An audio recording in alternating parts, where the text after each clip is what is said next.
Boys, good morning. I hope you're all having an absolutely beautiful day out there. I slept like shit last night. I ain't even about to lie. I slept like absolute butt cheeks. However, we got a beautiful day on our hands, lads. We got a beautiful, beautiful, beautiful day. Because as of right now, our patch notes, they exist. Everything is gorgeous. Everything is as it should be within the universe. As it must be. And let me tell you, I'm very excited. I'm very excited. It seems as though we've got some substantial changes to look at today. And we're going to be going through a lot of the patch notes, if I'm being honest. Quickly. Wait, I get super speed now, don't I? Oh, that's kind of stinky. So is that... Hold on. Hold on. So if I just set that and then run through it. Oh, it's literally only on the cast. Excuse me. So like, with super speed, I can't just drop that somewhere in front of us and then have that actually hit us. I have to drop it on us, and then I also have to get my other super speed going. So that way I can get the 10 seconds of it, or like as close as possible. Because both of those are actually pretty quick, and I can almost, shit, like I can get 10 plus seconds of super speed off that. Regardless, we got a lot of other changes to check out, I'm sure, my boys. Yo, super. Wait, Leon's slacking, holy shit. A day that Leon's here and didn't get first in chat is kind of crazy. Kind of remarkable, boys, I will say. I will say, new badge. What the hell, Leonte, is that? Is that like the watch streak badge or something that they added? Because I know they got like... I know they got multiple different badges that they've just like thrown in. People can also make their own now, right? Yeah, that's a dope-ass badge. That's a dope-ass badge. Oni, hope you're having a beautiful day. My lurkers out there, hope you guys are doing well. Buying respirators because Canada doesn't know how to not be on fire. I feel like most things are on fire nowadays. Granted, the Northeast is chill as fuck. I don't really know what's going on out there. Tuna, what up, brother? Hope you're having a beautiful day. The Northeast is fine. I don't really know if we about to get smoke or anything like that, but like, at least Maine's chilling. I don't really know what else is going on out there for y'all, but like, we're just kind of chilling. Wee woo, wee woo. Boys, Shrimpy, good morning. Tuna, thank you for the 11 months, brother. Oh my god. Oh my god. One away from a fucking doozy, if I do say so myself. Hooray, you some dungeons. Oh god. So we've got Dungeon Rush today, don't we? Or this week, I should say. So what are we supposed to do for this? Complete any dungeon path or dragon response mission. What is a dragon response mission? Instantly grants 100 Tales of Dungeon Delving, which can be traded to dungeon vendors. So what are these for? What do those things actually do? Caduceus Manor. 10 Tales of Dungeon Delving. So what are the Tales of Dungeon Delving? What can we get for those? I decided my class Guardian, but I need to level it. Doesn't take long to level, if I'm being honest. Doesn't take long at all. I would say personally, just probably ball out. Start yourself. Don't you have boosts if you bought expansions? You probably have boosts if you bought expansions at this point, if I'm being completely honest. I don't really know what you got going on, but... Buy runes, armors, and Lego crafting mats. Oh, shit. Wait, that ain't too bad. Sure. Wait, that ain't bad at all, if I do say so myself. And I'm assuming the runes we can just sell at the end of the day, right? Snow. What up with the polar? There. What up? What up with that? I feel like we gotta rename that. I feel like we gotta rename that. I won't lie. I don't know how that came about, but I will say I feel like it's always kind of crazy that anywhere I go, I end up running into our people. Now, we do also have some degens that literally play like, we have 24-hour-a-day coverage. But I do always love that I run into other cats, even with our size not being like, you know, 500 players and still taking time to build up. It's quite nice. Zenny, what up? Hope you're having a beautiful day. Walk outside and it's just gray and stankin'. Shit, really?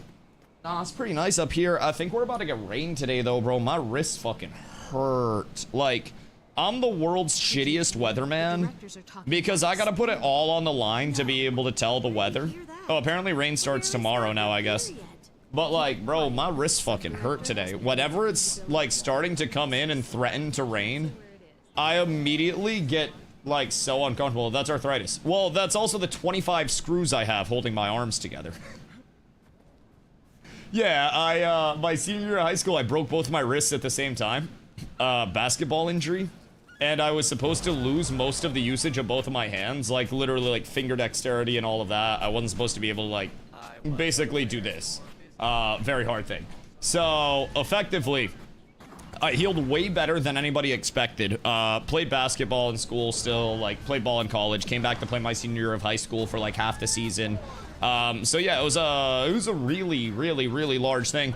But ever since then, bro, I swear to God, world's shittiest weatherman. I can literally just be like, yep, about to rain soon. And they're like, how do you know? Did you look at the sky? And I'm like, nope, feel it in my bones. Quite literally. It feels like the screws swell up. I don't really know what happens. All I know is it's like my entire wrist, because the worst part about it is like the screws aren't like in this part of my wrist, like the actual like joint part. The screws are down here because this is what fractured. So all of this is just like rebuilt at this point. There's a plate that runs in between my ulna and my radius, and then all of this is just held together with screws going into the plate. So effectively, it like, when it starts to get really humid or really like the weather changes very quickly, or it's gonna come in and rain, or there's a high pressure or a low pressure system.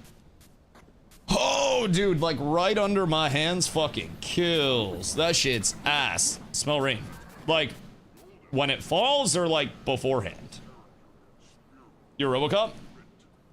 It's like the lamest Wolverine ever, bro. Like you said, it's like, imagine you run into Wolverine and you're committing a crime and he comes up to you and he's like,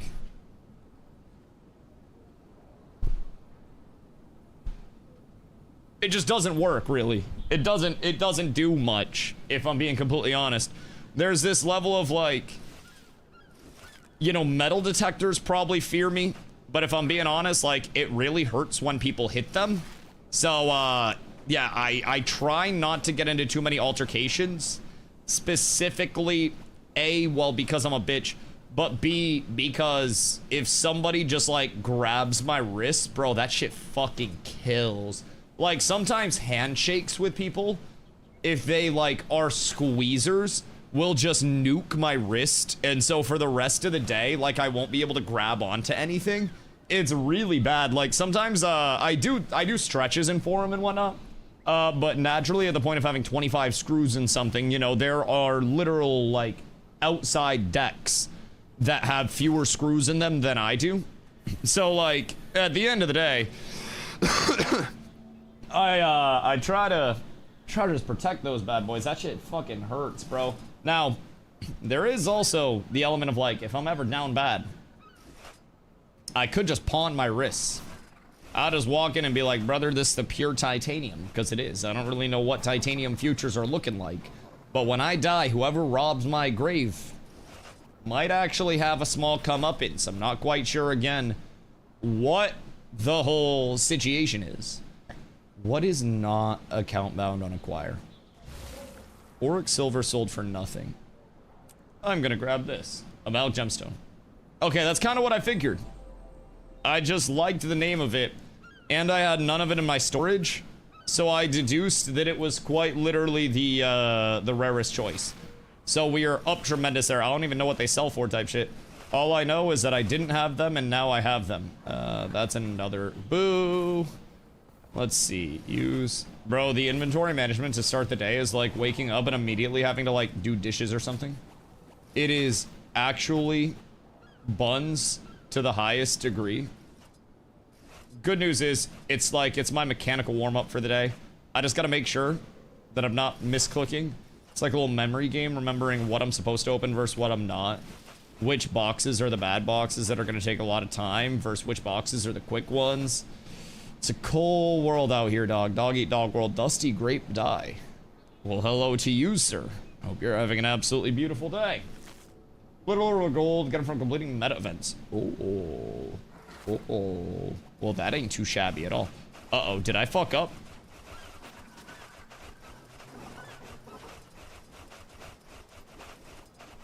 No, we're vibing.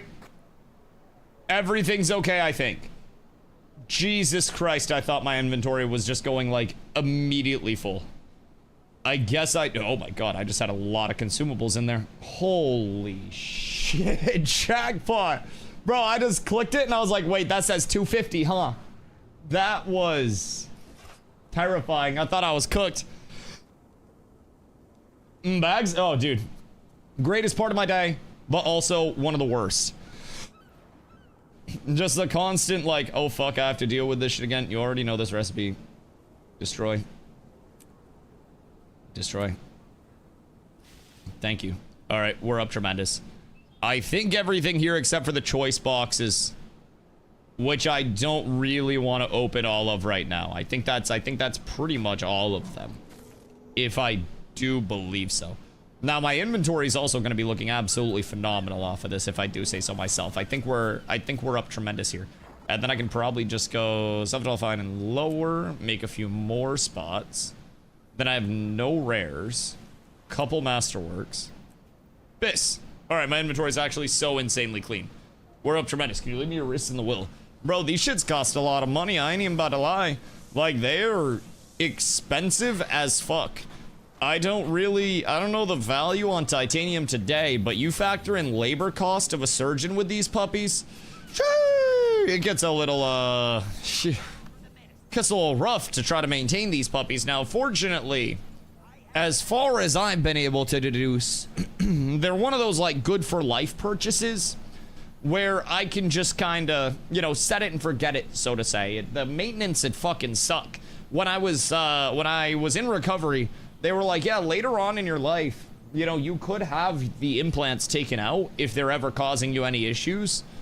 And I'll look back to having both of my arms in immobilizers up to my elbows and not being able to wipe my ass or cut my food or feed myself or hold a glass or anything like that, and having to relearn entirely every motion with my hands. And I'm like, you know what? I'm kind of good. I think I'm actually okay. So they'll probably just die with me. I'll probably, I don't know, maybe I get cremated and then they can get the titanium back, and then we can make, like, dope-ass necklaces and shit out of them. Because 25 screws in a plate would probably be enough to do, like, a spiky necklace. So maybe whoever I leave the titanium to can go to, like, a custom jeweler and have something cool made out of the titanium. Because it is good titanium. Like, it's not like I'm fucking getting it dirty or anything. It's just kind of in there at this point in time. So it's not like it's unusable for anything. You just probably, I don't know, wipe it down with, like, alcohol or something. But I sure as hell don't want somebody random getting that shit. And honestly, if I keep taking bomb rips, I'll probably be dying sooner rather than later. Titanium wrist screw necklace? Yeah, that's what I'm thinking, bro. One of one type shit. Literally one of one. Alright, I do not want to start the day with dungeons, I'm gonna be completely honest. Part of me thinks, and I know I regret this every time I say this, but part of me thinks it might be SPVP time. And daytime SPVP, as you know, can lead to me having some very, strong thoughts. Some very strong thoughts. And let me tell you what. Every time I do it, I regret it. But I also just feel like it might be a solid choice. Also, one thing I've been coming to terms with lately that's really weird for me. I figured out why the concept of about face feels so weird to me. And it's the fact that, like, you can cast stuff completely behind you in this game. And you just kind of, like, I'm not used to that. You kind of can't in, like, most other games that I've played. So the element of, like, you about face, you turn stuff, you cast stuff behind you, you get a turn back, dodge through that heal. It's just insane movement overall. If somebody's trying to hit me, I about face, I drop that, unabout face, turn back into it. Like, it's quite nice. It's quite nice. There's so much movement, I think, that can come in with this.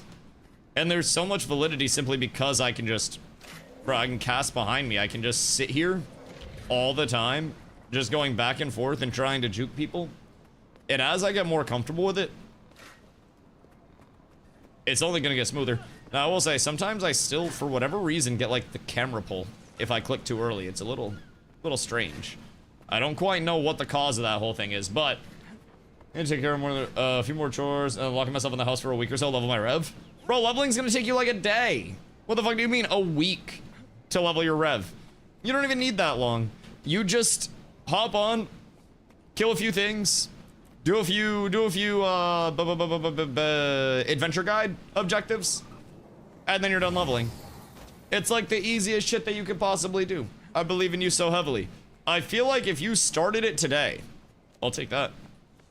If you started it today, you could probably be done by the end of the day, even right now. Dude, I'm dreading this patch note review, I'm gonna be completely honest.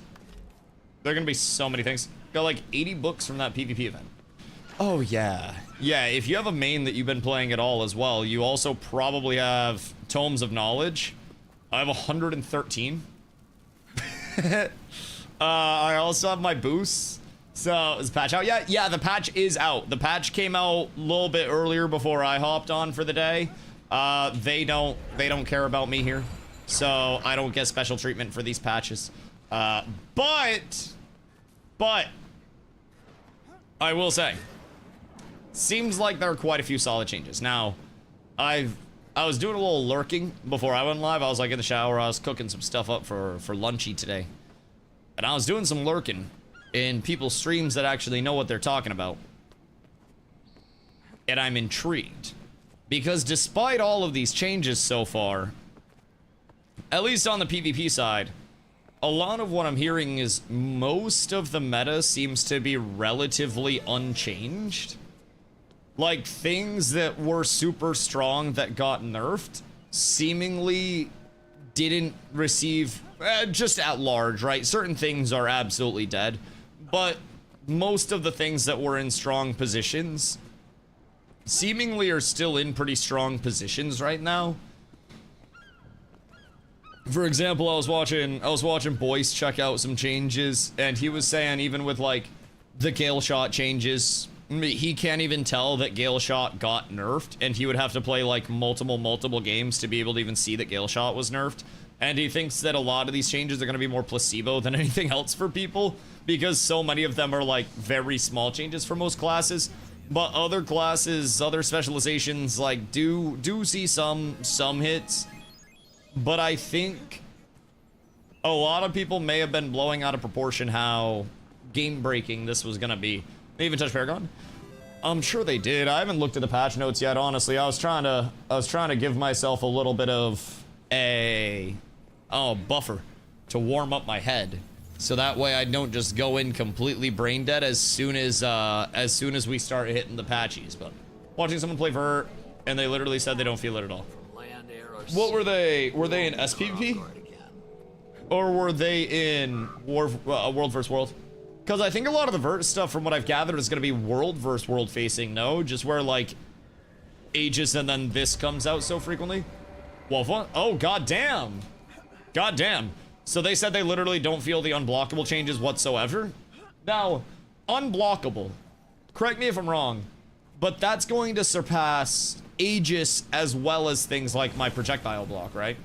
They're a roamer, not a ZVZ player. That may also be it. From what I've gathered, the unblockable changes really hurt a lot when you're looking at, you know, full clumps that are constantly going to have Aegises up, clumps that are going to have, you know, shield absorption out, making sure that those projectiles are getting absorbed. It's, I think, a little bit different in that sense, but I'm not a Vert player, so I don't fucking know if I'm being completely honest. It could also be not that bad, but going off what other people have said, it almost seems like it's just going to be Zerg vs. Zerg that Vert got kind of cooked in. Doesn't really matter for small scale. Infinite Forge is way more damage. So you just kind of have alternatives in terms of your nerfs. And then if you're roaming, then the things that you're using wouldn't really be the ones that got nerfed in the first place. That makes a lot of sense. What's the difference between Vert and Chrono? I think, correct me if I'm wrong, but I think Vert has more strips, right? And Chrono doesn't have as much like strip capability, and then Vert also has better burst potential. But I may entirely be off on that. I'm starting to learn, but I also don't know every class's facilitators. Chrono and Vert play different. Vert has no clones. And then all of your up here are gonna be different as well. Chrono's clones. So Chrono's gonna be more of like a small scale, right? Where your clones would be trying to basically open up opportunities for you to dodge and get out and shit like that. Boop! Bow! What up, my friend? Thanks to @Seatsuma for and thank you for the 14 months, brother. Your dusty day begins. I hope you're having an absolutely beautiful one. Chrono's not that great in PvP right now, anywhere, I don't think. A word. Well, we truly love to see that. Truly, truly, truly love to see that. Anyone for a couple SPVPs? Chrono can basically double cast spells with their F5, like double Gravwell. And Gravwell, excuse me, Gravwell lifts you up, right? In this. Because sometimes I get an ability on me that like lifts me up into the air and just kind of holds me there like I'm getting fucking exorcismed. And whenever it goes off, I'm like, ah, this sucks. Chrono I think is good for killing guards in World vs. World and supporting small scale. What does that have for small scale support that makes it viable? Boop. Boop. Alright. We'll try a solo queue. Does knockdown, pull, and float. That makes sense. So the float is what puts you up into the air. So does it strip 3 instances of stability or just 1? Because that to me sounds like it stripped 3 instances of my stab. Because that would be a knockdown consuming 1, a pull consuming 1, and a float consuming 1, right? In which case, fuck them hoes. Nerf Chrono. I need my goddamn stability. Things are already difficult enough. Chrono used to be meta stab provider for a little while, maybe a year or 2 ago, then got nerfed, so guard is a main stab again. So what happened? What happened with Chrono that caused the nerfs to be that impactful? Was it just uptime or something else along the way? Let me go here. I'm gonna be real, I don't even like... I guess this map's fine. Revenge is also fine for supporting. Spirit Watch is the one with the urn, I think?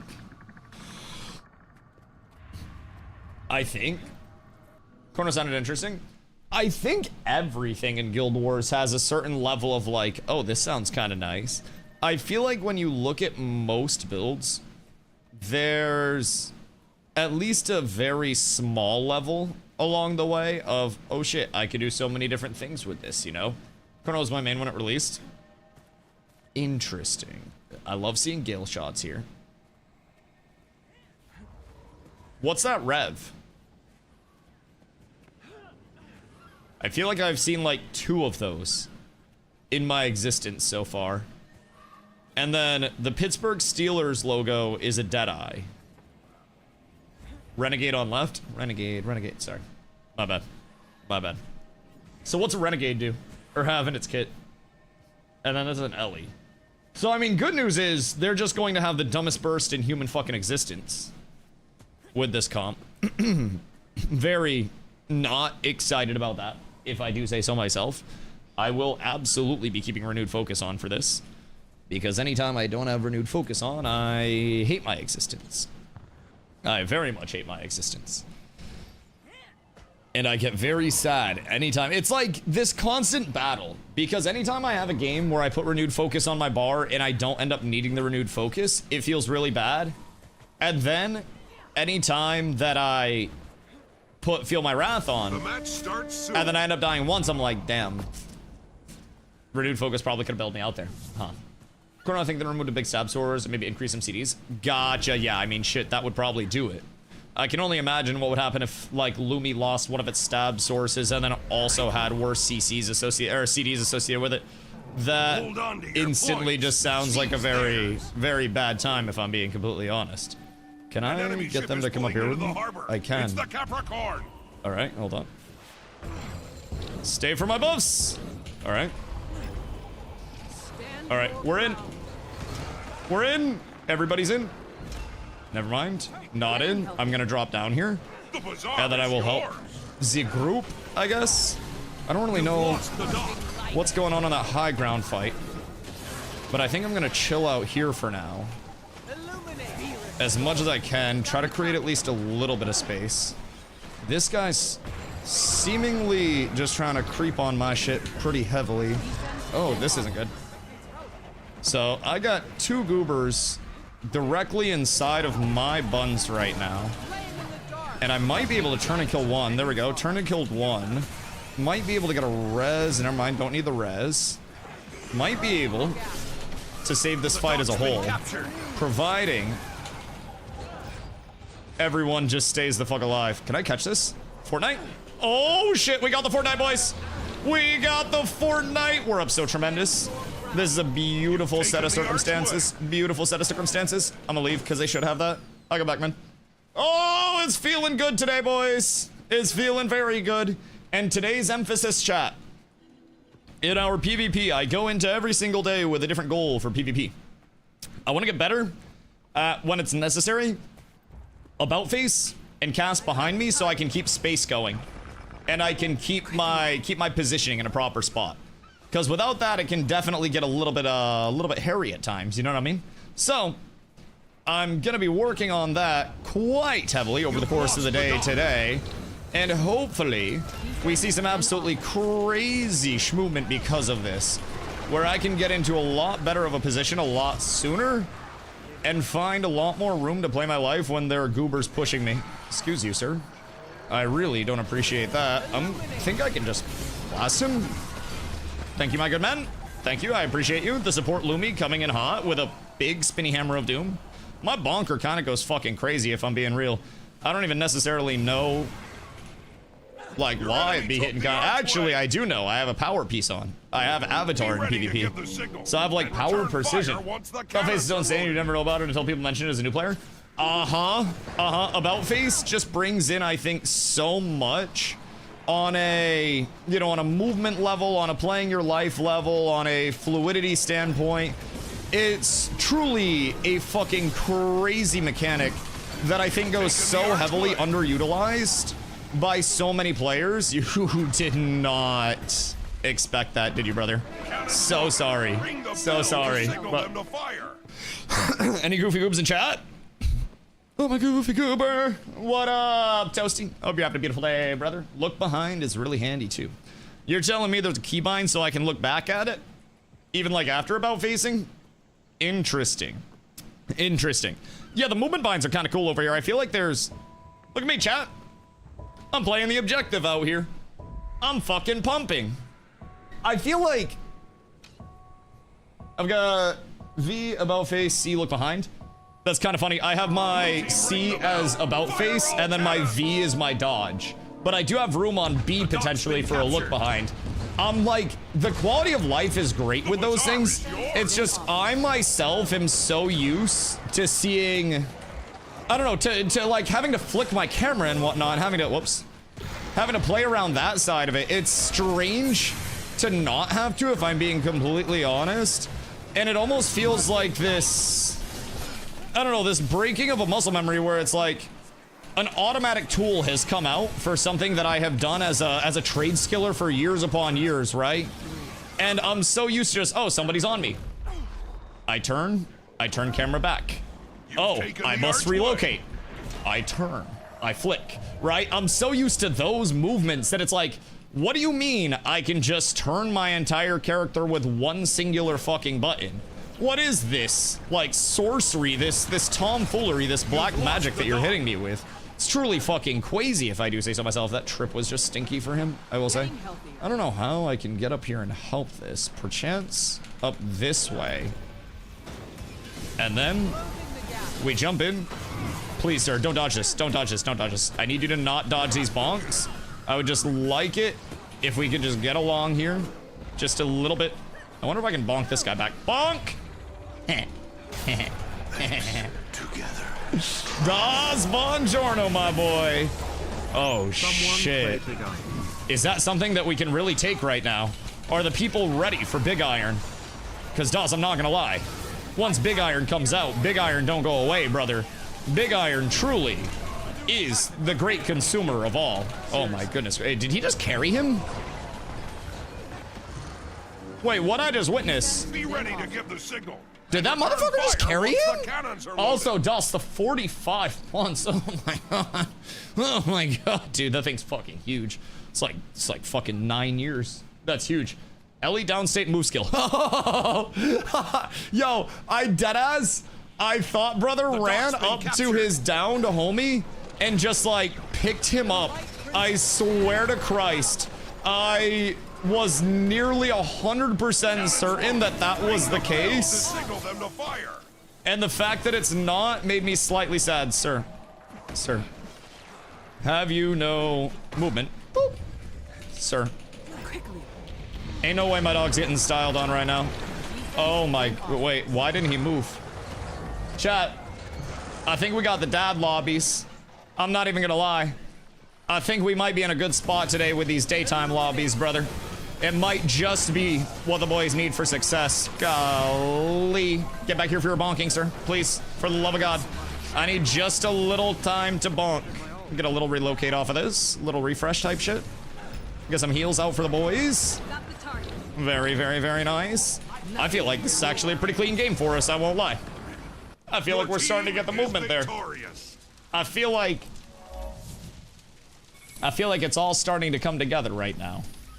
The abilities are being placed in optimal spots. I'm getting the most out the cooldowns. We're kind of fucking pumping, if I do say so myself. I just feel like the impact that a young Dusto is having here. Actually, I can't even say that a young Dusto's having, that a Dusto's having here. It's fucking high, man. It's fucking high. So, Dust, what you got going on today, brother? Is it a Six Inside day? They're completely reshuffling the leadership of your department. Are you...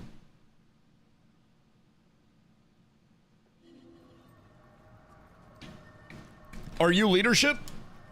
Or are you not leadership? Because I feel like a lot of companies are about to do that. Especially like the post-COVID bloat starting to wear off, you know what I mean? What about G? Shut the fuck up. I am a YC. For the love of God. I am not an OG. I am not a double OG. I am a YC hitting licks on the block. Spinning that shit with my dogs. We are out there. The wolves have to eat. And brother, somebody's gotta be the scraggly alpha wolf from the front. Whoa! Report to a VP right now. She's being moved to another team. And I'm gonna be reporting to a senior director. Is the senior director below the VP? I'm a manager with no direct reports. Oh, so you just vibe. You literally just hang out and exist. So what do? Just chill all day? Is there a chance, looking at it realistically, that your job may be slightly too easy? Manager, senior manager, director, senior director, VP. Okay, that makes sense. So it's a level down. So if it was a senior manager, your PvP build is missing components. What? Is it? I guess it is. I guess I'm just a dumb bitch. How does information go to the top of that many layers of managers? It's a little unfortunate, but most businesses don't have the information that actually gets to the top, and a lot of the information goes to middle management and then effectively dies in middle management, and it's like segmented off from the upper part of most companies because there are too many layers, and then things get lost, and then the company starts running suboptimally. That's kind of why, like, it's kind of why Xbox is going through a lot of the restructuring that they're going through. It's like there's just so much bloat, and there are so many different layers. So thoroughly sad. Blade Sword changes are rough, and there's an actual bug preventing you from even playing anyways. Wait a minute. Wait a minute. So what do you mean the Blade Sword changes are looking rough? Like, they put in all of these, hey, we want to make Blade Sworn more fluid, and it just wasn't more fluid? Or what are the big, like, oh fucks there? Blade Sworn is meme spec. Well, they were trying to make it not be meme spec, seemingly, with this. But seems like might still be meme spec. I am gonna do a review. I think I'm gonna do one more SPP match. And then maybe find myself hitting some patchies. Actually, I'm gonna be real. I should probably just hit patchies now, if I'm being completely a buck, bro. Because these patchies are probably going to take me a while, especially since I'm gonna want to discuss the hell out of these. Even these railings are cool. The little fish coming out. That's cool as hell, bro. This entire city's dope. Why does this one city have more character than so many MMOs do as a whole? Just something as small as this city being all like the nautical themed assets and shit. It makes it, I think, more unique than so many entire like MMO structures in terms of their visuals. It's a really, really cool setup. How was that? You've been to Divinity's Reach. Up here? I haven't spent a lot of time in Divinity's Reach, but I have been to Divinity's Reach. I just haven't like spent much time over here. I usually just chill in fucking lines art. Just be hanging in LA type shit. But also undocumented and nerf to the mountain trait. Guess since it's AoE barrier now, it used to be 900 barrier for conversion, now it's 500 with the same stats. So do they just reduce the coefficient of something? Or is it like an unintended change there, do you think? Yes? Yeah, so just like a hidden coefficient modifier? Interesting. Yeah, I'm wondering, because I haven't even gone through the patches yet, so I don't know all of what changed or anything, nor do I feel like any other streamers really play Guardian that much that we're talking about the patches. So I'm gonna be figuring this shit out for myself. I am hoping that it's not too crazy on the Guardian side. I'm assuming it's not gonna be too much considering people weren't freaking out about like Dusty get ready to reroll. So I consider that to be a pretty good sign. There have been many times where I've been told to quite literally get ready to reroll, so guard changes aren't much at all. Yeah, I mean, I don't know what else came in with the changes today, but the largest change for at least my build is the fact that staff 3 on its first tick after deployment gives super speed, but even that's just a 3-second super speed, so it's not like that's the craziest. Nice, like 30% uptime in PvE, but like it's not wild. So Grim, thank you for the 70-day dog. I appreciate you. Much love. No new changes. Yeah, I mean, hey, at least that keeps the build looking solid for right now. Then the only thing I have to worry about is what are the changes to every other class that I'm playing against, and how is that going to actually have some form of meaningful implication on me as a player, and then how do I have to adjust to that?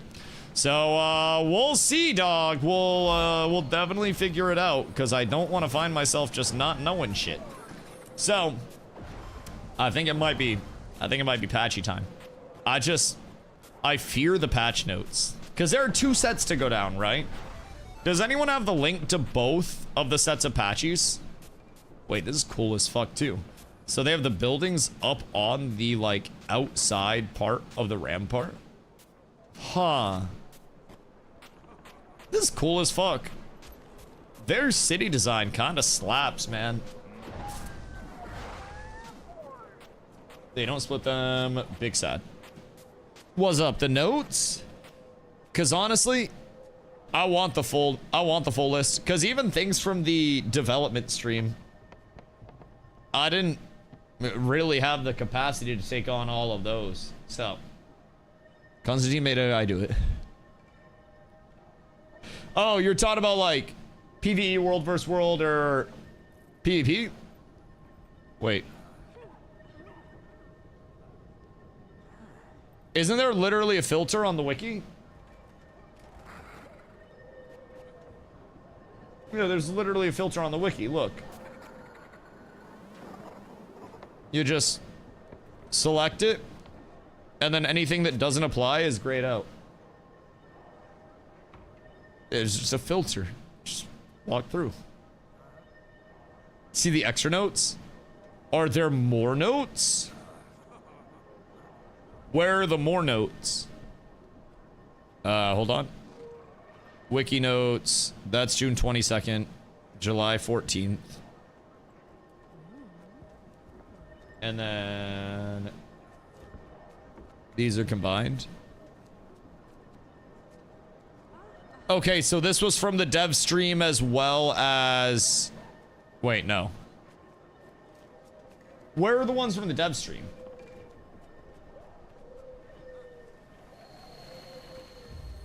Does the wiki include all the dev stream information as well? Oh yeah, June 22nd. Yes, so June 22nd was a dev stream. God damn, I didn't think it was that long ago. Holy fuck. That's kind of crazy. All right, cool. Let me bring my coffee cup out real quick, because I don't want to be up all night again tonight. I slept like shit last night. And then we gonna hit ourselves some patchies, my boys. We shall make it happen. I will return in 1 sec, and then we dive these down very deep. And hopefully learn a thing or two. Because right now, I don't know a whole lot of anything. Phoenix, what up, brother? Who won? Druids, I think. But we'll check them out. Un momento, I'll be right back.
Where to next?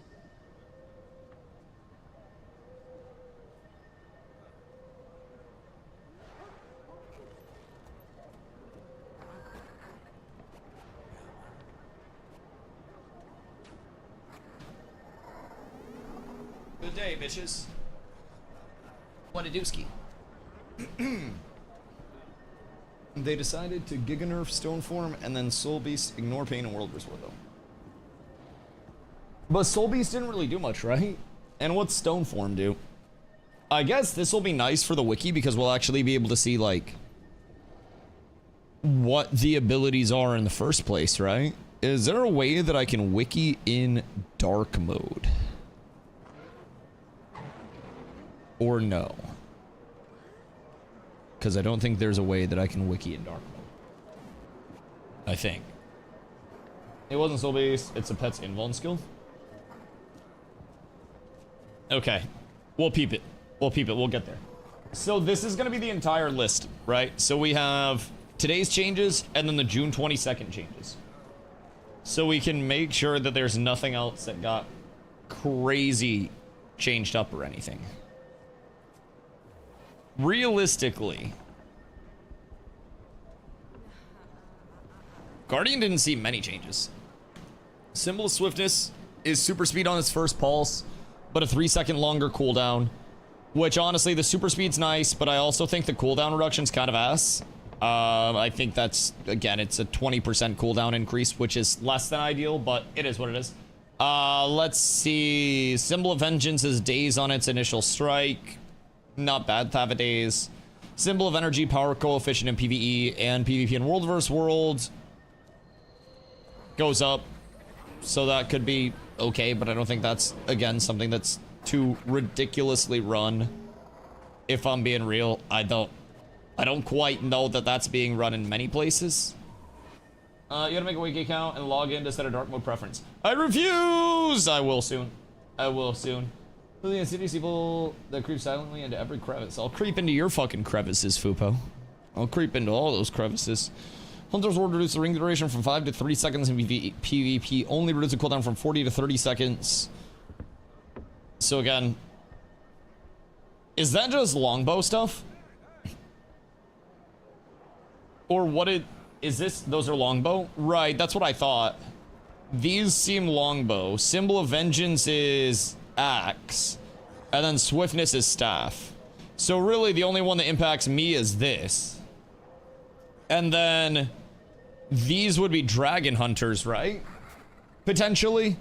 Because Symbol of Energy fires a slow arcing arrow that explodes on impact to burn targets. If you can keep somebody somewhere long enough to actually hit with that, then maybe that'll cook, but Dragon Hunter's been dragging me all day. Wait, like, actually, like, doing a lot of damage? Did they get substantial changes? Wings of Resolve, increased self-heal. Oh, and healing allies in an area. Increase the trap base healing. So, more heals on that by a little bit. That's only like 500. Reduce the pass-through power coefficient, a test of faith. In PvP only increase the damage bonus against controlled enemies. Oh, so this was if you can combo somebody. Then you cook harder, right? Good day. Oh, sorry, you guys can't see that. So this entire change up here, if I remember correctly, was set around making sure that people were comboing and not just throwing shit out.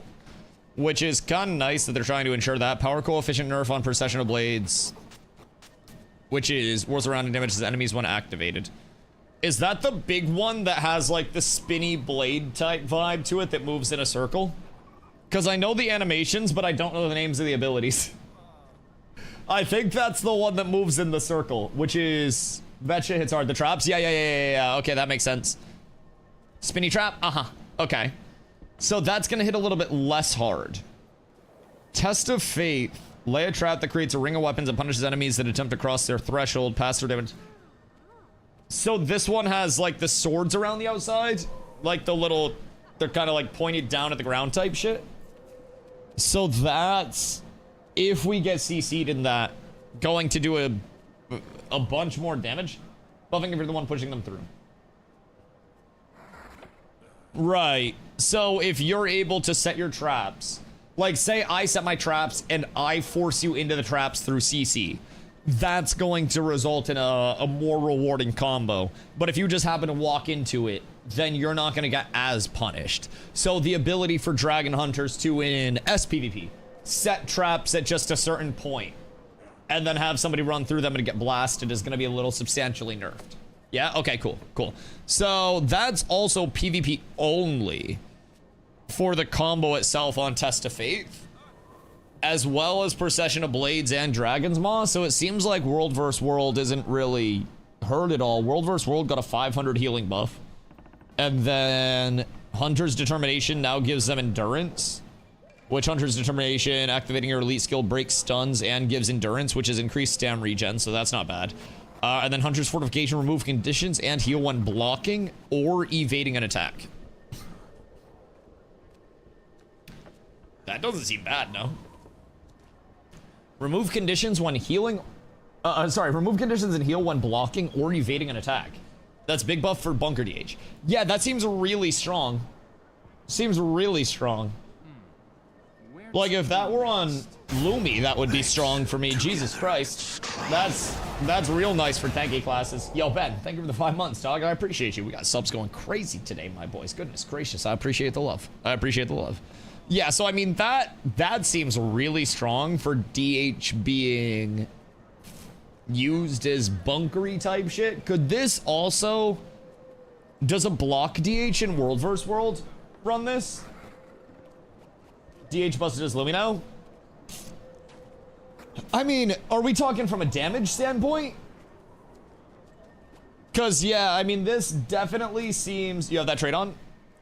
Yeah, so, I mean, this is going to be really nice for DHs being able to survive. Granted, this is all, like, self-survive, mostly. Oh, excuse me. DH and Lumi do different things. Right. I mean, unless it's like a DPS Lumi and SPVP, maybe. But even then, I feel like they kind of serve different roles, so to say. But, yeah, I mean, DH definitely... I think if you're trying to... like, fight a DH over area right now, say they're bunkering and holding a side point, I feel as though you're going to have a really hard time contesting them against a very good one. They get so much more sustain off this. They get Condi Strip, even more so than they already had. Is there an internal cooldown on Hunter's Fortification? Be more aggressive with DH, I'd say. Yeah, I mean, even on top of that, though, you just have more life play. So in SPVP, like in PvP in general, right? You get PvP, you get plus healing, and then off of this is kind of more of a you have to set your combos and hit your combos, which I think could be reducing the replicatability of it against good players. But PvP, it's 2 seconds. Oh, that's like literally nothing. That's a very low coolie. Yeah, that's quite nice. So, all things considered, that's pretty strong. And then how many Condis does it cleanse? Is it just one? Because even still, that's pretty fucking strong. It's pretty fucking strong. You throw one of those in really any scenario now, and I think they're just gonna be insanely tanky. Now, I know DH doesn't really fit in the whole capacity of like Zoom meta right now for World vs. World, but could this potentially bring it to a spot where it's worth having outside of like block DH?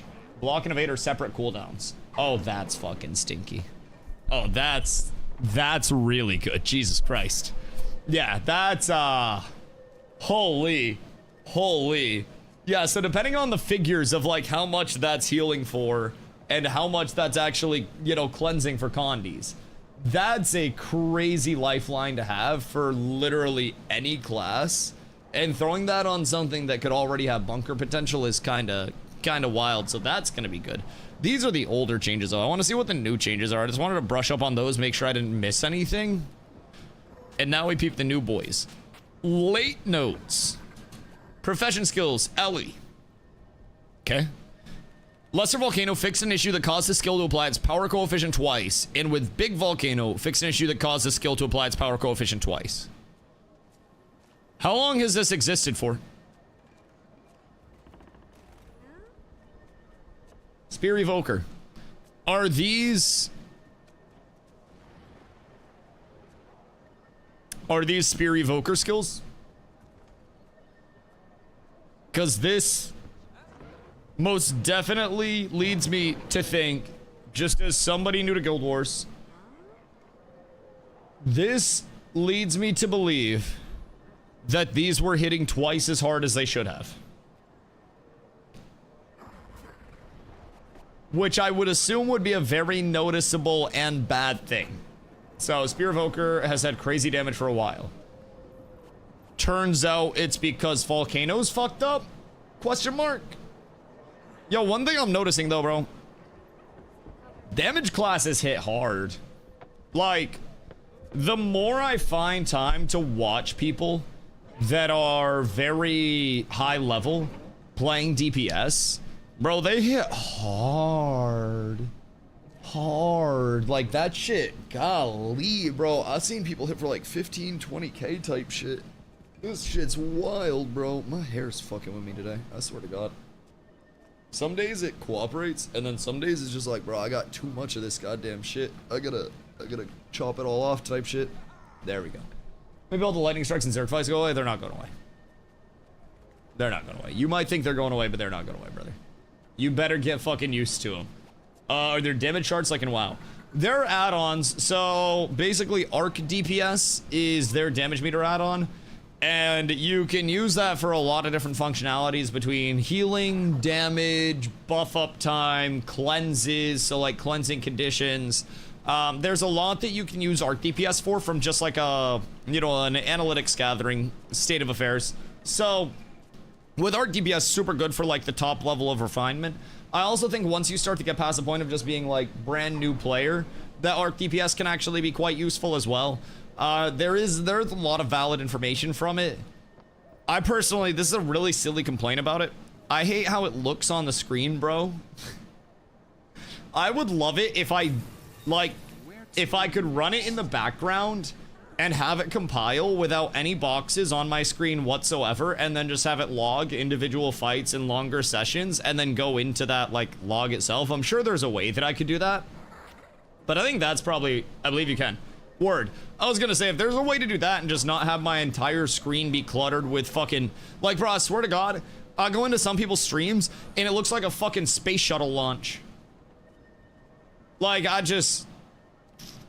hate it. Don't like how our DPS crashes Guild Wars 2. Oh, I mean, in all fairness, if it's directly after an update, pretty much every add-on in every game will crash the game after an update comes out until there's an update pushed for the add-ons, just because there can be so much conflicting within the, you know, within the carryover of things. So WoW goes through a very similar thing literally every single Tuesday that they push an update. It's like, it's really fucking bad. It's really fucking bad. Just removed Arc DPS. Blitz is working fine. Arc DPS dead until update comes. Never crashed for me until a certain NVIDIA driver. Was it this NVIDIA driver? Arc is dead right now, yes. How are people going to play without knowing what their DPS is? Holy shit. Wait. Delta's on his update ski vacation. Wait. So he's skiing? Or he's updating it? Is there an actual ski vacation? Because hear me out. Go for some skiing. The past month, it hasn't been great, and I kept getting the new drivers, but they're not fixing the issue. Okay, word. So more or less, RTPS can be nice, but it can also cause you more issues than it's actually worth. Bro, on God, I might just let other people run that shit. I'll be completely fucking real. It's like 1 every 2 days I crash. Weird. Weird. Yeah, my game runs really smooth most of the time. I wouldn't want to fuck that up. Okay. Let's get into this update so I can actually play the goddamn game today. I think that would be an absolutely beautiful set of circumstances, eh? How can I play if I can't see my DPS numbers? Well, I mean, probably better, because if I know you well, you don't want to see your DPS number anyways, comparatively to other people. Might play better that way. Anyways, open world. Open world. General. Yo, we literally got a shout out, by the way. Holy shit. Holy shit. Show me any other guild that got a shout out in the patch notes first word. Literally first word. That's fucking wild. Brother, we are so up. They specifically said cats and other pets, not just all pets associated with. They could have just said all pets associated with, but they specifically gave cats a shout out. I fuck with that. They could have easily just said pets that had to be targeted. That's what I'm saying. That's what I'm saying. How could it be anything else other than that? Clearly, everything lines up. This patch is for us, chat. They weren't even gonna drop this. They were gonna kill the game before we started playing. And they were like, oh shit, Cats with Abs is here. We've got to keep it going. Boys, reallocate the teams back to Guild Wars 2 while we're getting Guild Wars 3. Right the ship. Keep them all going. It's definitely not something they had planned for years. Don't worry. Don't worry. They're in the walls. I'm fine with that. At least they care. Unlike certain developers. It still hurts me, Amazon. I just wanted to help. Just wanted to make New World amazing.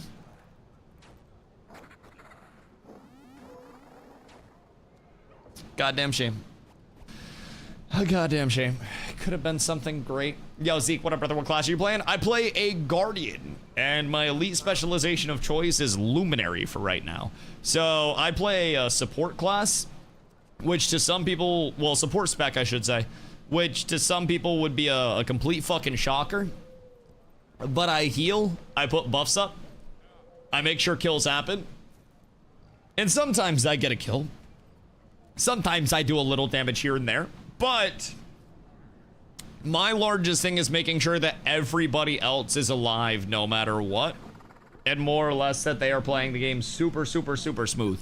So I put out a ton of buffs all the time. All right, moving on from our shout out. World completion has sucked the life out of me.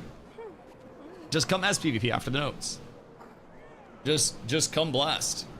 Because honestly, it might be SPVP or some WoW. I don't really know what the options are today. I don't know where our tags are looking like, or what our tags are looking like. But I'm down for whatever. All right, pets associated with the 2025 charity, Extra Life charity donation incentives have appeared in a new sanctuary as well as across Tyria, visible only while under effects of those words. Speak of the Extra Pets Guide. Cool. Awesome. Thank you. I appreciate you. Let's see. The new Extra Pets Guide NPC in Lion's Arch can provide chatoyant items and help you instantly travel to common pet locations. Sick. Thank you. Thank you. We're just gonna go ahead and scroll down here. We're just gonna go there. Back in 45 to blast people. You better. You better. Profession skills. Below were additions and changes to the balance preview notes we previously shared. These changes below supersede the preview notes, which I think means takes priority over. I play video games, not English. Anyways, Elementalist. Blazing Barrage. Power coefficient down. So that's what, Spear? So Spear get fucked. Please, for the love of God. Seethe. Spear. Reduce the power, the damage bonus from 20% to 10% in Wolva only. Duratio, or however the fuck you say that. Summon an intense windstorm that damages and dazes foes. So that's power coefficient down. Fissure. Create a fissure at the targeted location, crippling foes. Foes at the center of the fissure take increased damage and are weakened. Power coefficient down. Haboob. Nice. Nice. I like this one. Unleash a devastating dust storm that damages and debilitates enemies. So basically, power coefficient down on multiple things. And just LE damage down in general. Spear kind of got a couple that were cooked there as well. Evoker Rejuve increased the cooldown from 20 to 25 seconds.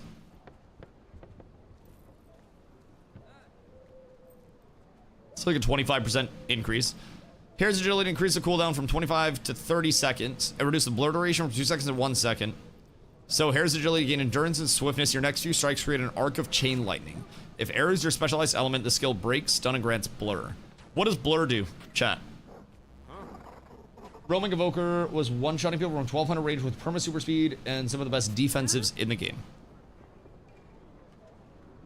So is that what the whole, like, blur situation was? It's an evade? Okay, word. So you get a 1 second evade instead of a 2 second evade? Basically an invuln. Right. And then Rejuve is heals. Zap power coefficient got fucking nuked. Holy shit. Zap. Familiar passive gain increased ferocity while under the effects of Fury. So basically Fury just gives you more crit on top of that normally. And is this reducing the amount of like crit that you're getting from... Oh, wait, sorry, you guys can't see that. Is that reducing the amount of crit that you're getting from that itself? I should move my camera down to the bottom right for these, but I'm too lazy. I don't want to do that. Seems like it's reducing the crit, because Zap is all about getting you that increased ferocity. Familiar's prowess reduces strike damage bonus from 10% to 5%, And the familiar's focus reduces strike damage bonus from 20 to 12%. Got it. Okay. So effectively, sustain, oh shit buttons, and damage on evoker, slightly cooked. Slightly cooked.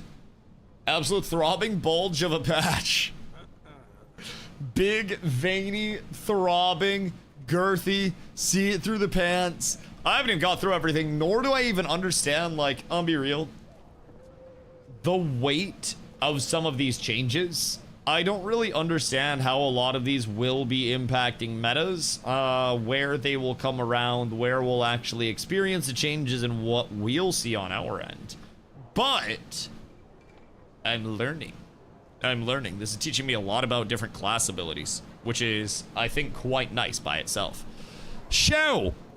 Engineer changes. Amalgam.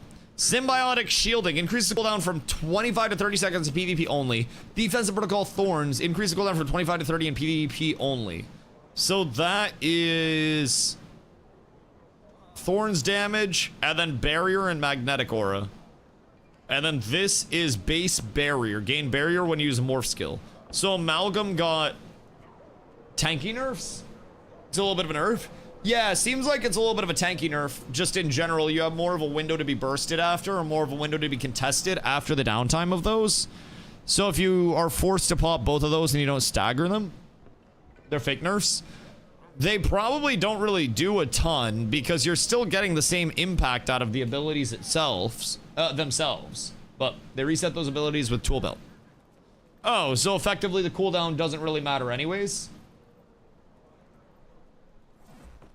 Thorns is meaningless, symbiotic shielding, and hybrid is duff something. What's magnetic aura do? They're targeting the wrong things. So, it seems like, hello noob! It seems like Tool Belt is a reset engine for some of their abilities, and even if they made the cooldown for defensive protocol and symbiotic shielding a minute, Tool Belt would just be the catalyst to reset those things and facilitate the bunker more than anything else. So is Tool Belt just a reset and a second use, and then Tool Belt itself goes on cooldown? Or like, what's the whole setup with Tool Belt? There is no reset on Bunker Amalg for those. Interesting. So where's Tool Belt come in? There's a way to reset Tool Belt if you spec for it, but it's not something you're rotating a bunch.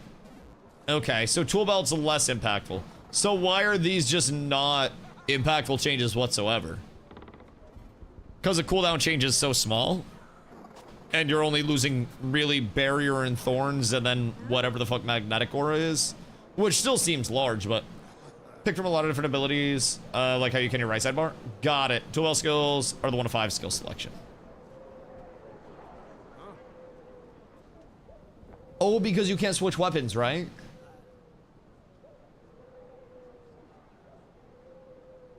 Because NG and then you can. Isn't there an NG spec that like can't switch weapons? F 1 to 5. Oh, okay, that makes sense. 1 to 5 are weapon skills. That's what I thought. And then something like Evoker can't switch, and then something else can't switch. Some bullshit like that.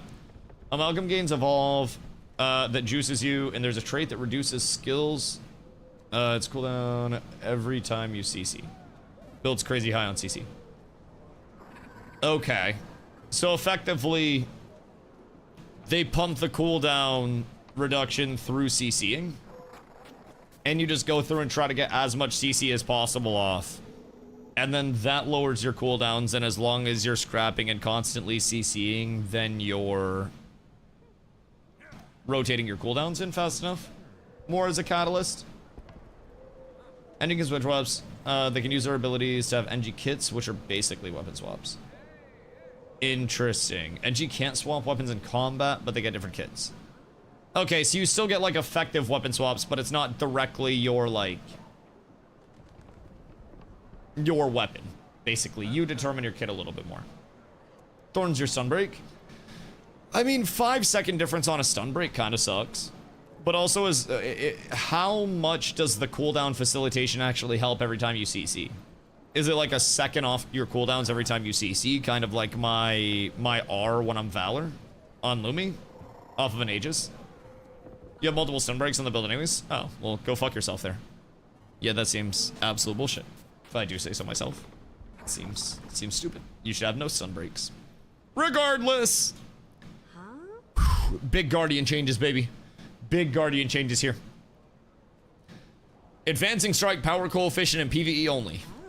Let's fucking go, man. This is sick. I can't wait to break this out. Oh my god. Bro. Fucking game changer for me. I lost sleep last night worrying that changes like this would come in, except they'd be nerfs. And I'm just so thankful to say that Guardian is the winner of this patch. Literally full buffs, only buffs. No bad, no down ever. Dev's favorite. We're going fucking crazy. We're going fucking crazy. Necro, deleted from the game, please. Unfortunately, it still exists. I tried my best. Life Siphon. Skill now inflicts bleeding on yourself on the initial cast and no longer has increased healing effectiveness while you are bleeding. Increase the base healing coefficient from 0.068 to 0.082 in PvE only. Increase the base healing coefficient from 0.03 to 0.036 in PvP. So very small healing coefficient increases, but you also no longer have increased healing effectiveness worked in on your bleeding, so that's probably to counteract that, but you get a bleeding stack on yourself. I think that's heal nerf. Used to be a 20% heal increase. But it's base healing coefficient, so if it's base, it might go through other calculations, like after, to make it kind of line up. But it also seems like your coefficient increase is 1/5. So effectively, this is a 20% increase from 0.03 to 0.036. So the 0.006 is 1/5 of 0.03. So that's a 20% base increase. And then something tells me if you take 0.068 and then do 1/5 of 68, that's gonna give you 14 or some bullshit, maybe. That'd be 50, and then that'd be another 20. So yeah, I mean 13 point something or other, 13.8 right around there, which 13.8 would be another 20%. So it looks like they just took the 20% off of the bleeding, because it seems like yeah. Healing effectiveness increases if you're bleeding. So this to me seems like a buff overall. Blood Bank nerf is massive, but that means Scourge got unchanged. Word. I'll have to understand what Blood Bank is. It's not very big. Yeah, no, the only thing that this seems like it would impact is, say, in the event, for whatever reason, you're healing off, or like you pop that to get your healing buff up, and then somebody like a druid cleanses off your, your healing coefficient. Because they cleanse the bleed, that stops that, but even then, that doesn't really seem like it's something that, I mean, I guess it would happen pretty frequently in like larger scale. But that's also not really changed in terms of the coefficient, in terms of Wolfwa. So I don't know if people are using that or what. How's Weaver looking this patch? Haven't got down there yet, but also we'll ask chat, because I don't fucking know. I'm learning so much just reading through this as a whole, because half of these abilities, I don't even know what they fucking do. Like, I know the things that I'm fighting against, but I don't know the entireties of their kits simply because I haven't played long enough. So I was watching streamers today that were popping around to like 17 different characters to check out all the changes. And I'm just like, well, here I am, knowing my Guardian. I got one thing to look forward to. And honestly, we didn't even get much. It was just super speed on the first tick of my goddamn circle. So, me and my blue circle. Yes, sir. All I do, I press staff 3 and people go, Nyum, and then we're up. Leon, thank you for the hydrate. I appreciate you all.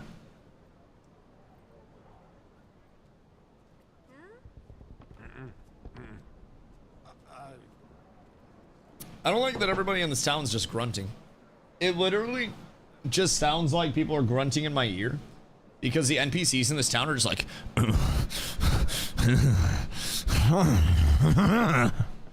bro, fucking, I don't like it here. I really don't like it. Everyone's just groaning. How far in the notes are we?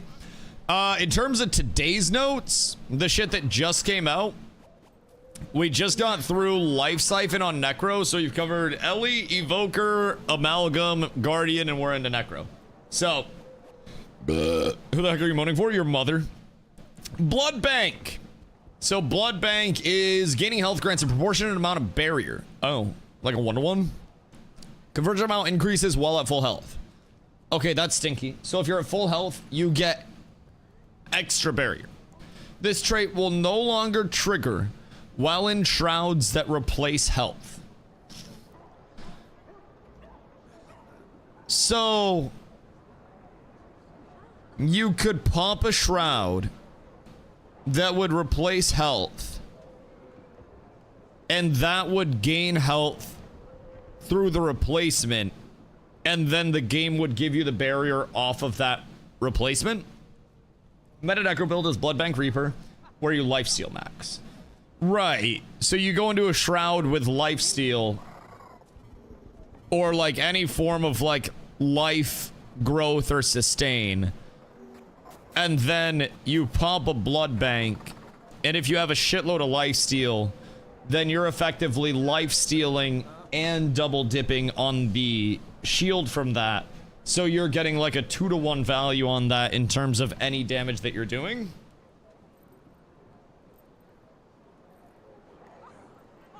Blood Bank is a trait. It just doesn't let them heal their real HP and Shroud anymore.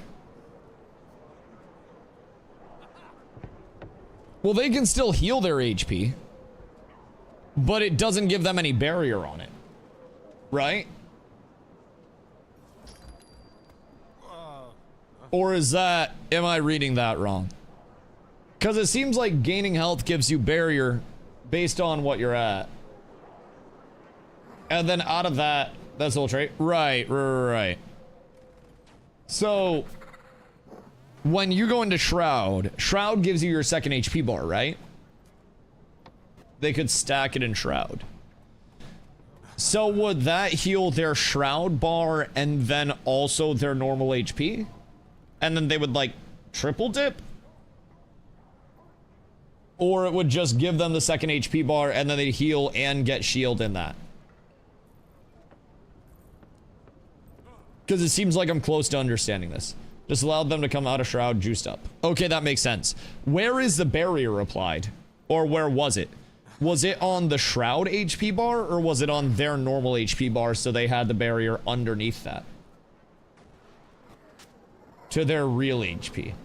Okay, so basically you get low, you pop Shroud with lifesteal, and then Blood Bank would lifesteal, heal your HP underneath your Shroud bar, and then also give barrier underneath your Shroud bar, so by the time your Shroud bar is done, they would have had to kill your first HP bar, your Shroud HP bar, your barrier HP bar, and then your remaining HP bar after barrier goes down, while hoping that you don't have enough lifesteal, CC, sustain, anything like that to get through the rest of the fight. Fuck that class. Fuck that bullshit ass Necromancer. Fuck that. Bro, and you're telling me I got a 3-second invuln? And it takes the place of my best offensive skill as a support? You're telling me I just go, for like 3 seconds? And that's all I get? But they're out here goddamn gladiating? Dusty, bad news. She said bad news? It's gonna be Legos going on sale or something. Her bad news, there's really nice League skins. So bad news for you, Miss Kiff's winning his court case. So just be careful. Just watch out. Lifestyle creep. We must beat the lifestyle creep, or the lifestyle creep beats us. Lifestyle creep.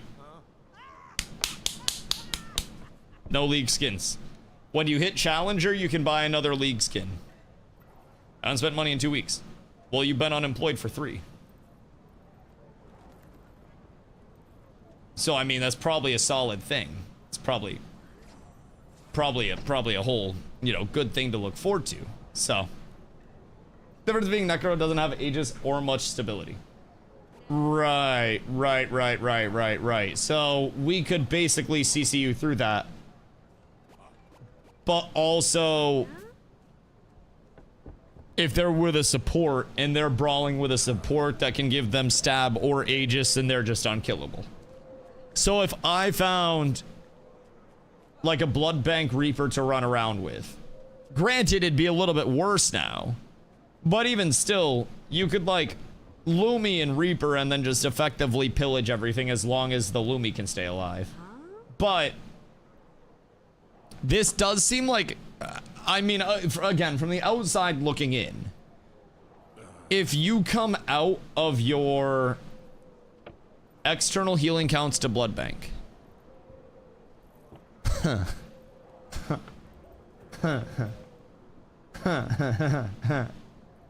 yo, that's stinky. But blood bank doesn't pop at all in Shroud anymore, right? So that's kind of. They changed the druid staff sound yet? Oh god, was it bad? I haven't been annoyed by it recently, if that's any indicator. It was horrible. When did it change? Unless you're Scourge, but Scourge hasn't been meta really. Scourge is in a little bit of a weird spot, right? Like, SPVP stuff, I feel like I see almost no Scourge.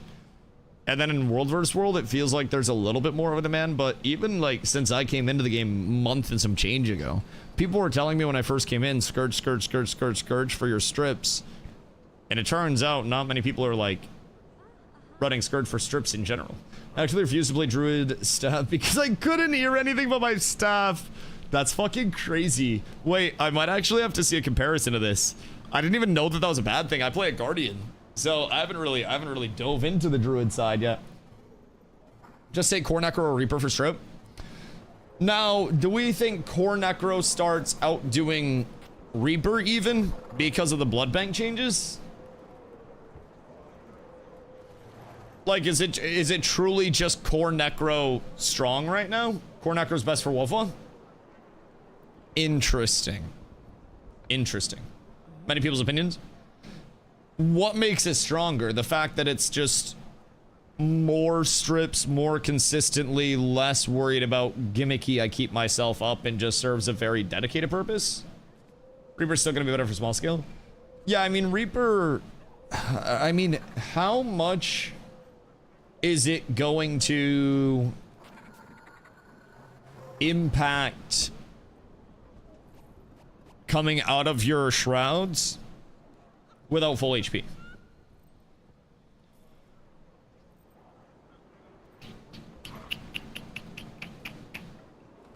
Because that seems like if you're not coming out with full HP and full shield, then that might be a little bit of a yikers, no? Scourge is whatever, because the cooldowns are so infinitely long. I feel like this is kind of the cool thing about Guild Wars, I will say. Well, a lot of games, when you talk about what's meta, there is one decisive, deterministic, you play this and you're a fucking idiot if you don't. In Guild Wars, it seems like everybody kind of has their own comps. There are regional differences, there are guild differences, and it's been all over the place. It seems like at the end of the day, there are so many different compositions that can be ran, and it almost feels like certain comps do better against certain other comps, and it's almost like a little rock, paper, scissors there. But then you also have things like zoo comps right now that are just like, they're consistent as fuck. They take out a lot of variables. Pretty much every Necro is fine for World vs. World. You just become a well bot. Right. That's effectively like what I've gathered from Necro as well. You exist to stay alive and then strip as much as humanly possible, and then you ball out from there. Reaper, Augury of Death fixed an issue that caused this trait to grant you all weaklings a cooldown reduction on hit. So Reaper was getting cooldown reduction to this, which damages foes around you, gains boons, inflict condies on struck foes, and gain boons per foe struck. Jesus. Deal additional damage and gain additional boons when striking foes within melee range. Wow. Well, that seems like it's pretty strong. And then Augury of Death itself is shouts now siphon health, this effect is increased on foes in melee range. So would you get this with Bloodbank Reaper? And then you would basically go into melee range. You would have Augury of Death, pop your Shroud, and then you're all weaklings off of the Shroud pop, and then you gain a shitload of boons, heal, blood bank pops, and then you're just trading everything? Because this seems very strong in terms of, like, this entire setup. But also seems like you might have to use this now coming out of your Shrouds. But it'll be interesting to see how tanky Reapers are feeling now. Because Reapers genuinely, I mean, not that I'm the one killing them, but Reapers definitely were one of those, sometimes even if we had multiple people on the Reaper, we'd find ourselves getting a little bit cooked. Also, yes, I can hold on. There you go, Petey. I can hit my goat. Alright. Ranger. Increase the cooldown when swapping from a defeated pet from 35 seconds to 45 seconds in World vs. World only. How frequently do pets die? Decent amount? Or like, what's the actual use case on this? Owl's Flight, reduce the power coefficient in World vs. World. Defy Pain, Ursine. Increase the cooldown from 30 to 45 seconds and reduce the duration from 5 to 2 seconds. So this is you take no damage for the next few seconds. Is this on your pet? Or is this for you? Because if that's only on the pet, then that's still, like, really strong. If that's on you and your pet, then what the fuck? Apparently that's just a pet. The stone form is more important. Okay, well that's whatever then. I mean, seems like that paired with the cooldown reduction, or the cooldown nerf on swapping a dead pet might cook, but stone form. So stone form is use lesser signet of stone when you use an elite skill. Activating a signet grants might and fury. So what's lesser signet of stone? Lesser signet of stone, you and your pet take no damage from attacks. You and your pet are still susceptible to conditions and control effects. So that's effectively no damage taken from attacks during the duration of that. So now it seems like you can have 2 seconds on your pet, 2.5 on you and your pet, instead of 5 on your pet, then 5 on you and your pet for 10 on your pet, 5 on yourself. This seems like an incredibly large nerf overall, where you're not going to have that extra level of safety, which almost makes you wonder, like, even in World vs. World, at what point do I consider dropping Feel My Wrath for my Renewed Focus? Granted, Renewed Focus is such a long cooldown, but it's one of those where it's always been in the back of my mind. Go for the throw, increase the damage bonus of Lesser Sikkim while in Beast Mode to 10 to 15%. In PvE only, reduce the cooldown of Sikkim from 15 to 10 seconds in PvE only. And then increase the duration from 5 to 8 seconds when triggered by a pet. Light on your feet, fix an issue that prevented the bonus from being fully removed when the trait is unequipped. Untamed. Ravager's Abandon. Reduce the power coefficient in World vs. World line. Jesus Christ, by a solid amount. What the fuck? So spores? I've heard a lot about spores. I've very much heard a lot about spores. We ran that on a DPS to abuse it. Wait, ran what? Light on your feet? Or what'd you run? Because that seems kind of useful. The infones? Okay, yeah, that makes sense. I mean, running it on DPS stuff definitely makes sense as well. Just being able to get out of shit if you're in a bad spot. Something that has a lot more healing, probably not as necessary unless I find myself in a spot of just like, oh fuck, I got pulled or something. But even then, I think keeping protection and stuff up is probably better. So Ravager's Abandon. That is an absolute nuke. That power coefficient just got annihilated. Exploding Spores increase the cooldown from 25 to 35 seconds and reduce the number of targets per spore from 5 to 3 in World vs. World only. Create a ring of spores around yourself that explodes after a short duration. Enemies hit by all spores are knocked down. Okay. Okay. Nin moin. Hope you're having a beautiful day. So this was just big AoE blast, and that cooldown got a little bit cooked. Also, your total damage output got nearly halved because of the target reduction. More info on his page. Okay, so damages multiple ticks, 6x with the blast, gives might, gives protection, puts poison up, removes boons. Oh, fuck, so that's your strip. Oh, that makes sense. What do you say to do level fast? Adventure guide. Yes. Man, what you up to today, dog? Okay, so spores was your big, like, boon removal. So you could effectively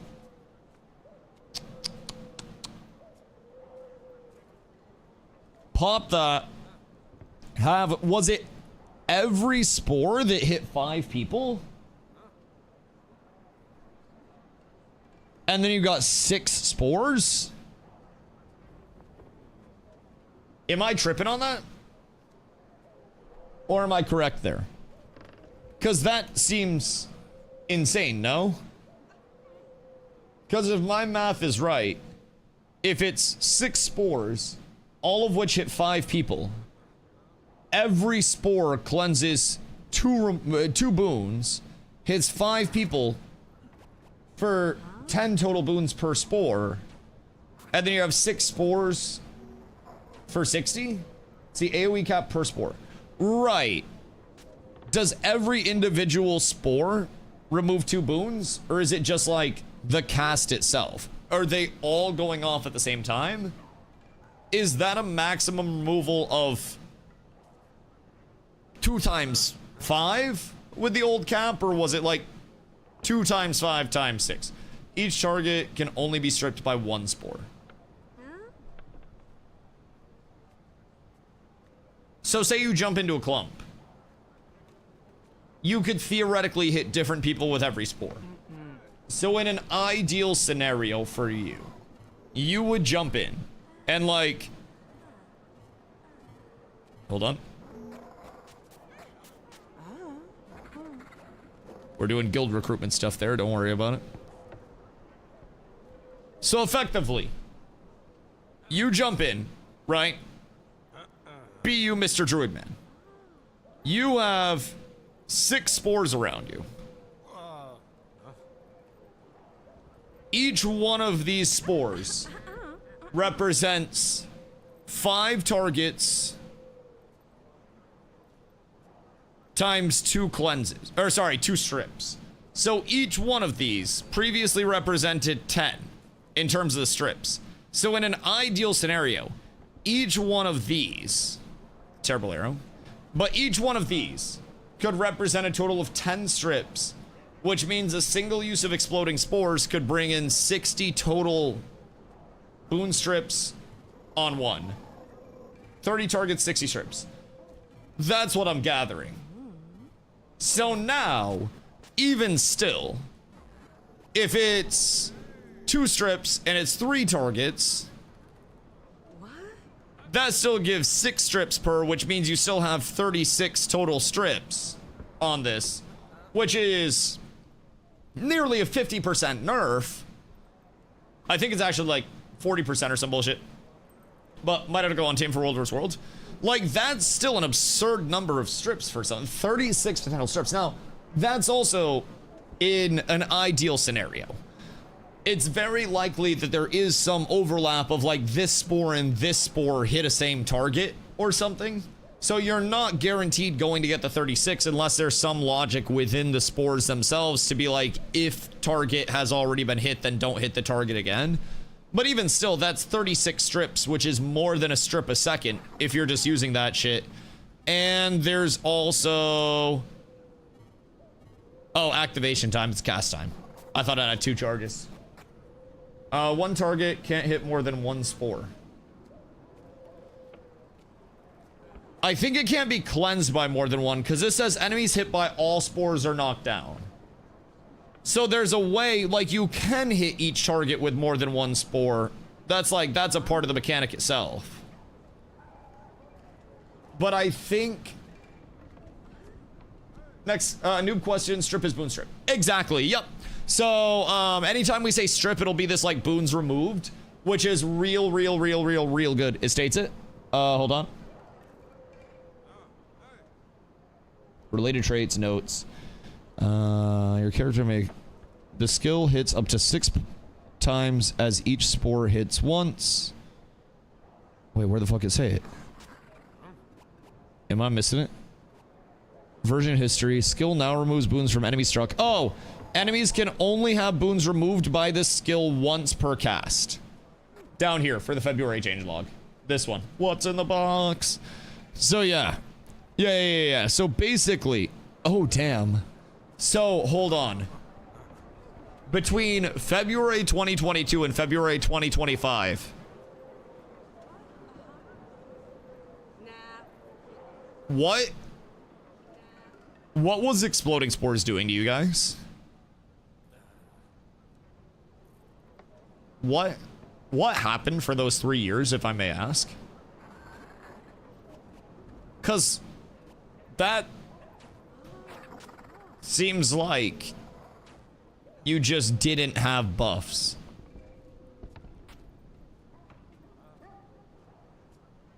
Because this allowed more strips. Was just damage no strip before. Oh shit, you're so right. Oh, so previously it was just damage and then they added the boon strip in and then that brought Untamed in. So starting in 2025, Untamed started to work its way into like world versus world meta and whatnot as a big strip. That makes a lot of sense, actually. Okay. So before that, was boon strip something super prevalent before this point in time? And it was something that was more confined to like necros or some bullshit like that? Or what was the whole situation with strips there?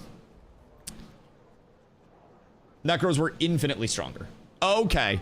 So they basically brought this change in as an attempt to diversify necros being the only strips. Spellbreaker strips? Right. Spellbreaker as well. Okay. So just another, like, diversification thing. That's cool, though. That's cool. Okay, so exploding spores... Nerfed. Which... The total for this... This is going to reduce your damage. Which, damage, whatever. But most importantly, this is going to reduce how many potential boons you can strip per cast from 60 to 36. Which is pretty large, if I do say so myself. And then on top of that, you're also having a 35-second cooldown instead of a 25-second cooldown. So say theoretically over the course of 300 seconds with this change, right? You're looking at 60 strips, 4 per, 100 seconds. So you're looking at 240 strips per 100 pre-change, right? And then at 36, every 35 seconds, you're going to be looking at, we'll say, 60 per 25. And then 36 to 35 seconds, you're already seeing the ratio go down to absolute shit.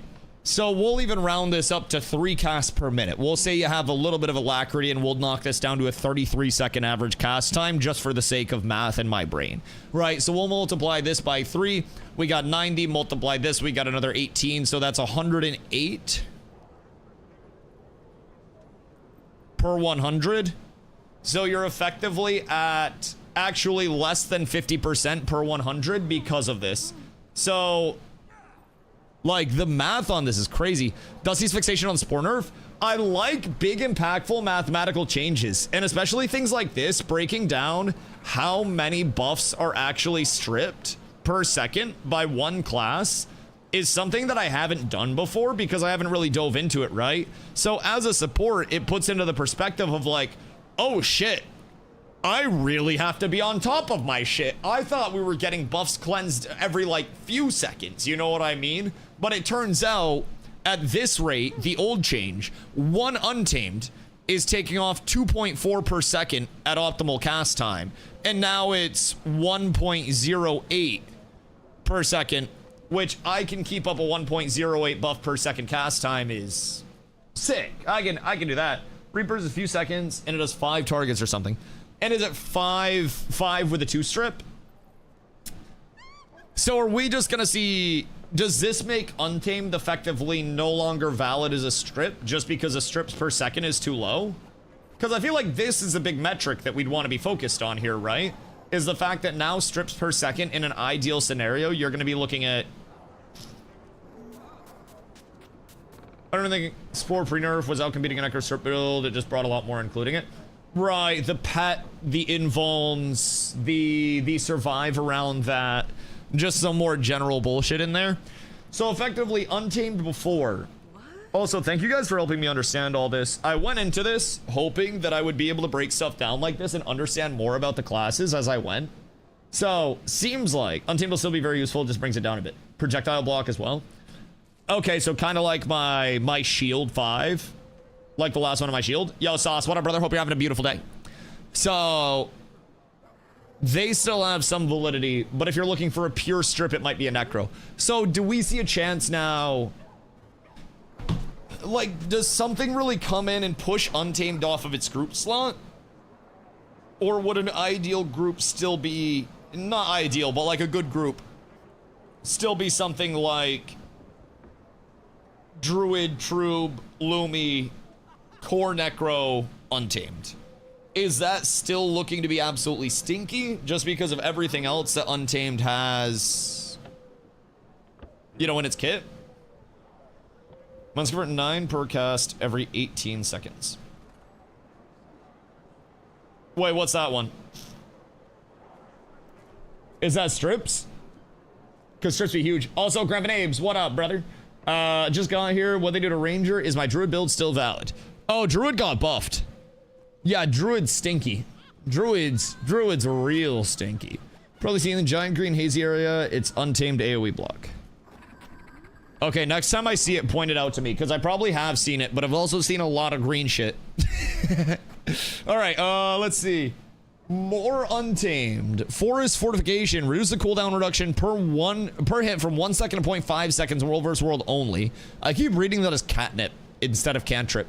Surround yourself with elements of nature, gaining defensive boons and damage reduction. Strike in an enemy while this fortification is active. Reduces the cooldown of this ability. Oh. Oh. Did this have an internal cooldown? Or just, like, recharge time reduced 1 second. Super speed for 10 seconds. The fuck? Wait. Okay, 6 seconds. But still, what the fuck? 10 stacks of stab. Resistance rezo. 6 seconds of an unstrippable minus 50% incoming damage. Jesus Christ. What the fuck? And hitting enemies while that was active, just in general, would reduce the cooldown. Force Fort's very strong. Yeah, that seems really strong. And with the cooldown reduction, you could effectively just keep that up most of the time in World vs. World fights because you're cleaving so many targets, I would have to guess. So that's interesting. It'll be intriguing to see how the uptime is on this, because that's a substantial change. Instead of 90 instances of strike damage, you now have to do 180 to get that back up. So that downtime seems like it could be pretty important. I don't know the rate at which you were getting that up, if there was a lot of carryover from, like, you know, I have it up before this ends or what, but Zomp, we're breaking my brain, brother. You know it's a big patch when I've brought out the Microsoft Paint diagrams to articulate what we're going through. It's a whole lot of learning today, let me tell you what. Alright, so Valve the Untamed. Reduce the outgoing strike damage increase from 15 to 10%. Reduce incoming strike damage from 15 to 10% of World vs. World only. So this is your outgoing strike damage is increased while you are unleashed. You take reduced damage from strikes while your pet is unleashed. Okay, so just more damage and damage reduction type shit. So, I bought a League skin. Lifestyle creep. You're about to meet him. Supersonic Arrow. Reduce the power coefficient from 1.5 to 1.2 in PvP only.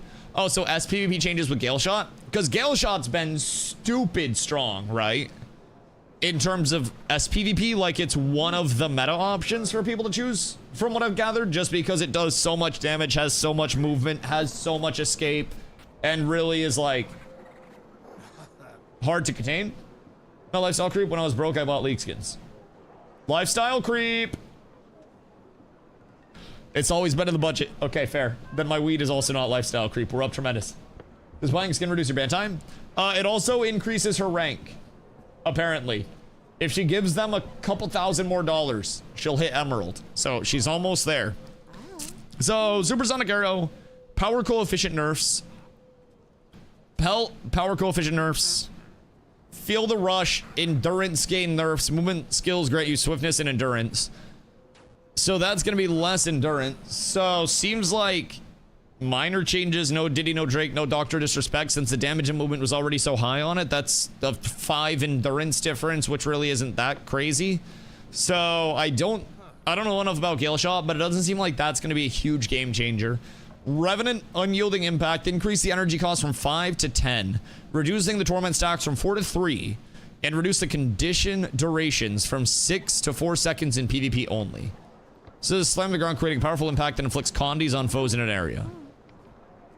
So nerfed in PvP, effectively. Thief, Death's Retreat, and Death's Advance initiative costs have gone down 1 in PvP and World vs. World. Smokescreen, the skill no longer pulses blindness to enemies with its area of effect. Instead, inflict debilitating conditions on enemies passing through the smokescreen. Additionally, you gain stealth on exiting the smokescreen. Increase the duration from 4 to 6 seconds in PvP only. So that's a re-stealth. Like a vanish type shit. Meld with Shadows, this trait no longer has reduced efficacy when used with Silent Scope in PvP. And that is gain super speed when you enter or exit stealth. So it seems like you might be able to smoke screen into that, then get super speed for relocates. This skill now additionally grants condition damage on Shadow Refuge and strike damage reduction to allies with inside the field. Reduce the duration of stealth per pulse from 2.5 seconds to 2 seconds. But this also, from what I've gathered, with Shadow Refuge, if you drop this, then people just cleave inside of this and kill everything, right? From what I gathered. Really never ever want to see a Deadeye meta again? Are we close to a Deadeye meta? Because I don't want to get there. Forever new raid content is sick but AIDS. Yeah, I hope Forever does well. I'm cheering for it, I will say. I just, I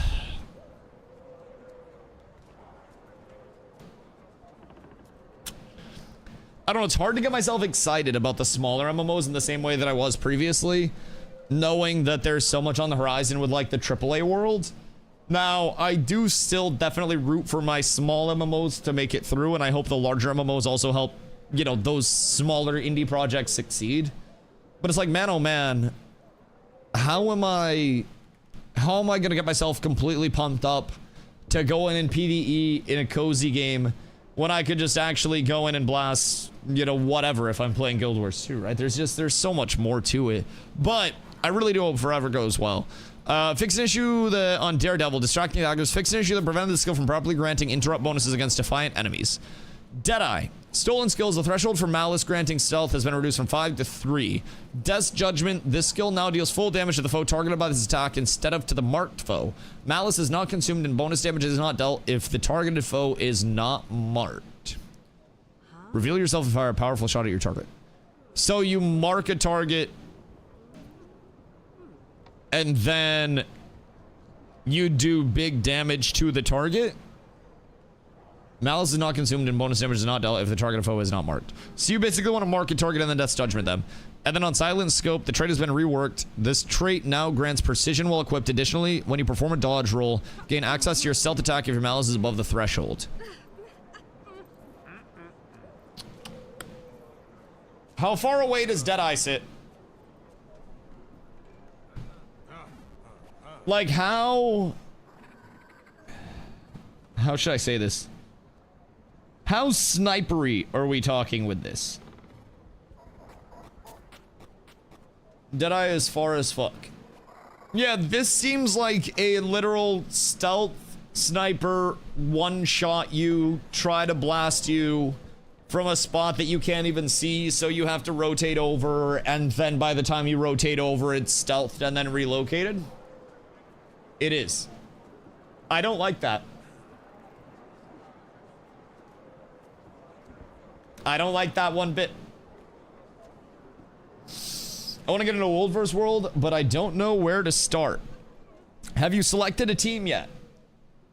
Because I'll be real, World vs. World is most definitely somewhat of a journey to get into.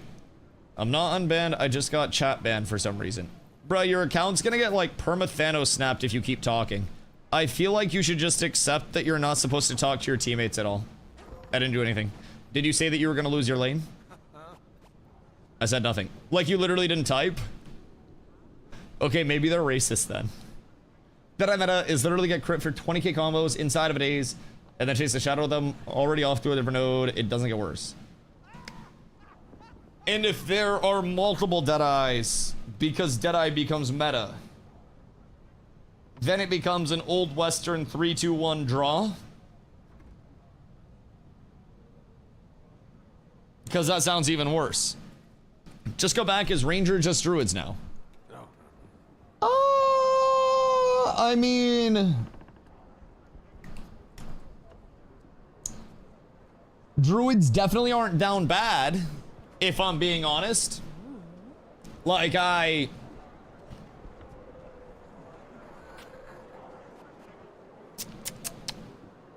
don't think Druid got worse.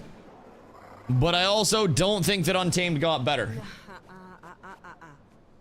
Untamed is a miserable DPS to play, so anyone not super dedicated will happily drop it. And then they'll probably just roll into like a Necro or a Spellbreaker, right?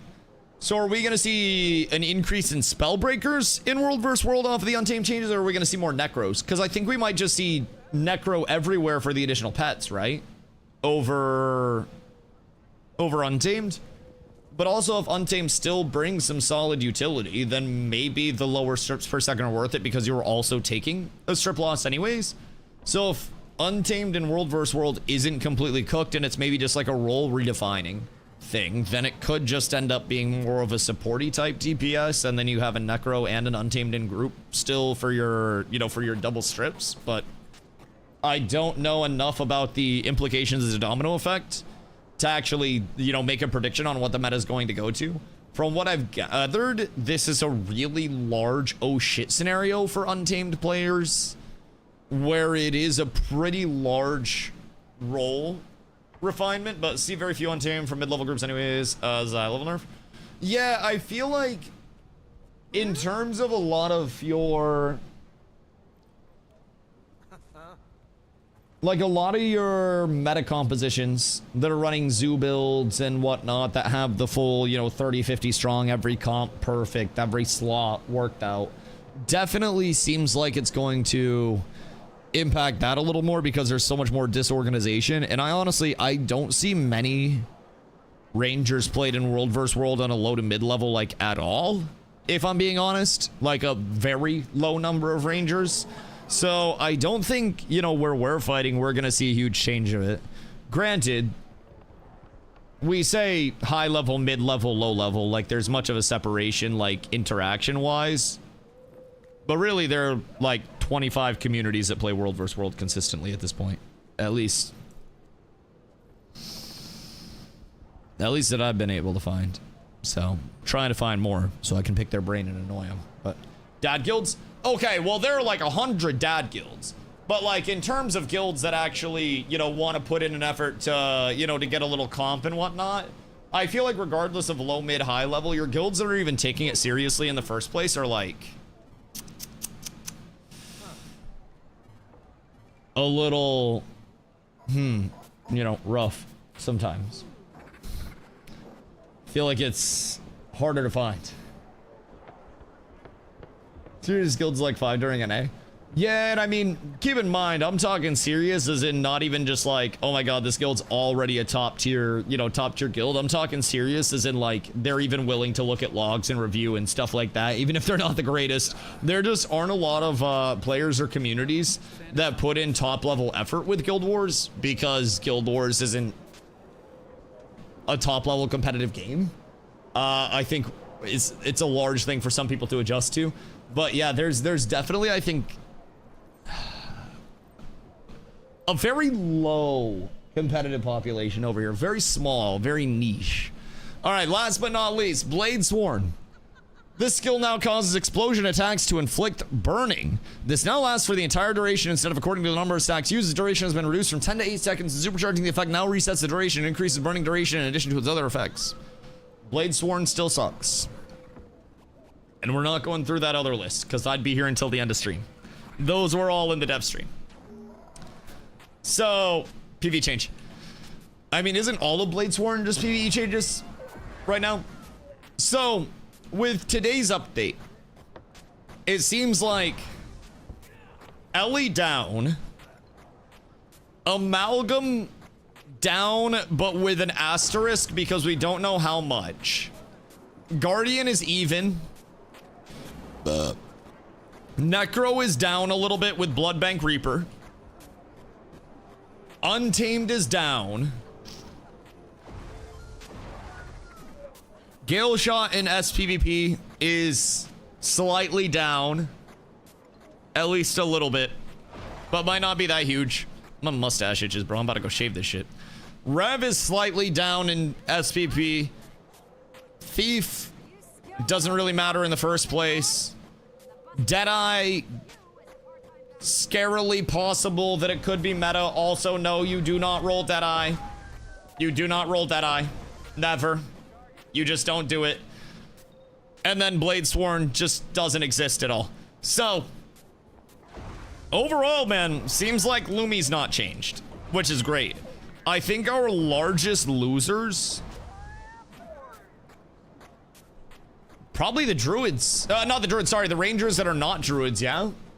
If I had to guess, probably Untamed as like the immediate hardest hit from what I can tell, at least from like today's patches. Connie Blade's Sworn meta series numbers, but it does tankiness to matter. And Blade Sworn just notoriously plays clunky as hell, right? From what I've been able to gather. Just leaving her tap in as was getting her in trouble. They know she's a fucking yapper. I wonder where she gets that from. I'm gonna fill up my water real quick. And then I'd like to maybe SPVP or check out a little bit of World vs. World to see if we have any tags going, because something tells me we don't. I just have a growing suspicion. I will be right back, my lads. Un momento.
Good day.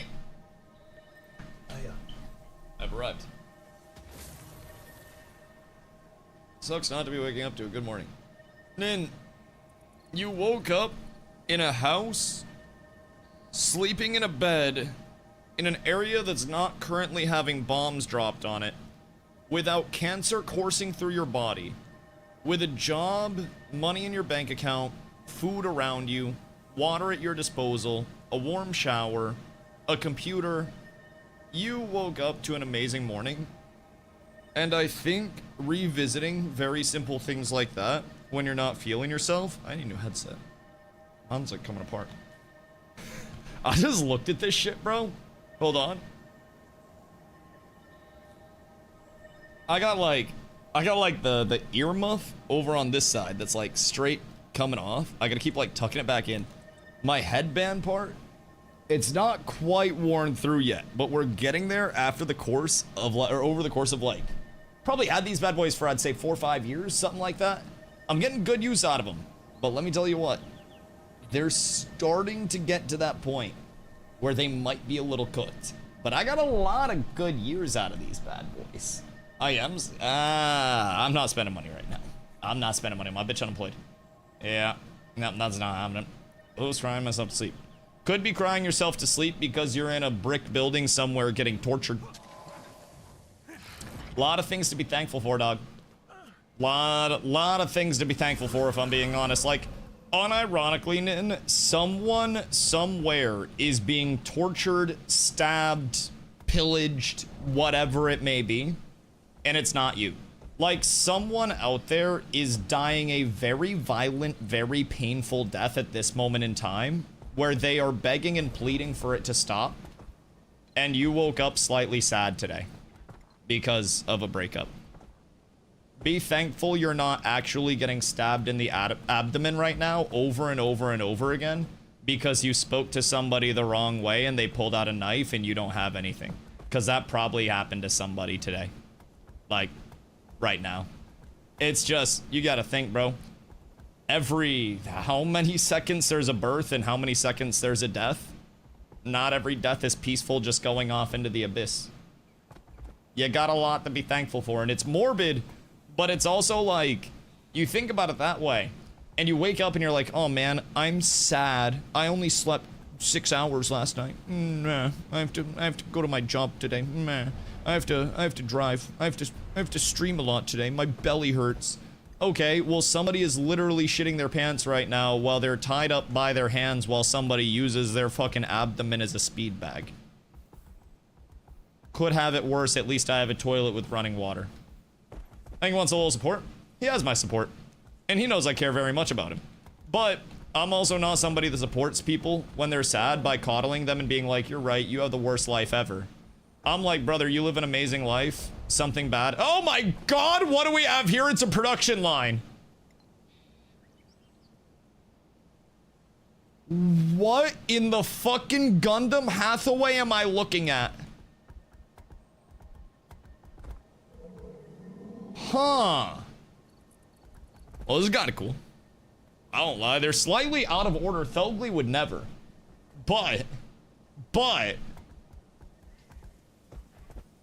But no, like, hear me out. Hear me out. When something bad happens, just gotta remind people it could be a lot worse, right? Sometimes it takes a little bit of like a, oh shit, that's a dramatic scenario, Dusty. How do you think of that? But man, I had to get really creative when I broke both of my fucking wrists at the same time and couldn't use either of my arms from the elbow down. I had to get real creative about who was having a worse time than me. I couldn't wipe my ass, but at least I had a toilet. At least I had somebody to yell to after I was done shitting. I couldn't feed myself because I couldn't use my fingers because they weren't attached to anything. But I could, at the very least, have somebody cut up my meals and feed me, you know? I've had it pretty bad at certain points in time. And I woke up every day with my arms like this, and I'd wake up and I'd go, well, at least I didn't break my neck and fucking die. And then I'd get up, and I'd walk throughout the house like this all day. I had to be like, man, somewhere out there, someone's getting the shit kicked out of them right now. And I might have been, but at least we're vibing. Not gonna run away in bed, it's just uncomfortable. Oh yeah, it's a weird feeling. But at the end of the day, life goes on. Now, if you do want to feel something, might I recommend getting stabbed in the abdomen? Will really ground you really quickly in terms of an, oh fuck, things could have been a lot worse. If you're ever looking to feel something again, that'll probably do it for you. Haven't experienced myself, but I've heard from a few people that it is not the most pleasant. So if you ever need a grounding experience, I don't know, throw up some gang signs in some certain areas, you know, throw, maybe the wrong set get involved or something like that. But that'll probably wake you up a little bit. Other than that, just find something to work on. Badass. I like being puncture free. Yeah, that's kind of my thought on it too. Although I will say, you have tattoos. So it's basically just a tattoo with extra steps. So like, you'll let a tattoo artist stab you a little bit, but you wouldn't let me stab you a lot. I feel like that's kind of discriminatory, Nin. I feel like you just don't trust me. What if I put a little bit... What if I put some ink on my blade and then just did like a little heart? Can you do the blood sign with your fingers? On camera? No. But am I physically capable? Yes. Yo, hear me out. I'd disappear in like a day. Actually, I live in Maine. I guarantee you could probably walk around here and like that and just throw shit up, and probably no one around here even is affiliated. I don't know. Maybe some people are, but like, I don't actually think we have much, if any, gang activity or organized crime in Maine, I will say. So maybe there's an opportunity for a motherfucker like me, you know, to get a little club going. Maybe a little, or maybe a little squad of sorts. Maybe a rapscallion collective where we go around and rough up people and things. We cause trouble, and we run them up, and we really give them business. Who, you might ask? Everyone that's looking for it. Every single business acquirer will be given the business promptly. What's going on over here? Should we potentially look at this fight from a slightly different standpoint? Because it seems as though right now we're not quite... Why is there green here too? What is happening? Why is there literally the most like impromptu three-way fight that I have ever seen directly outside of our spawn? What is happening here? Because honestly, I don't quite know how everybody got here. All I know is everybody's here. They've been doing this shit since last night. Listen. I understand it, if I'm being honest. That blink almost cooked him. Like, what the fuck is this? What in the glory is this, and why do I see like dimples on his thighs? Unironically, why do I see thigh dimples on that guy? What the fuck, man? That is so crazy. I love that so much. Like, just some of the sometime unwanted imagery that you see. 7 holes. What? No, I said see dimples. What? Are you blind and deaf? Motherfucker, where did you get 7 holes from?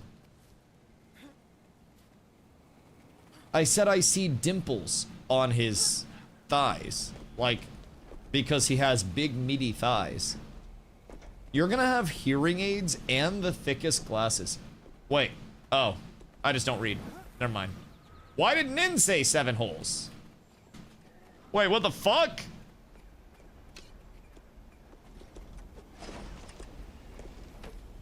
I'm gonna have to explore those. 7. 1, 2. Oi! Doing math. Fucking relax, dog. What if you said to me right the fuck off? Anyways. 1, 2, 3, 4, 5. Do you have your ears pierced?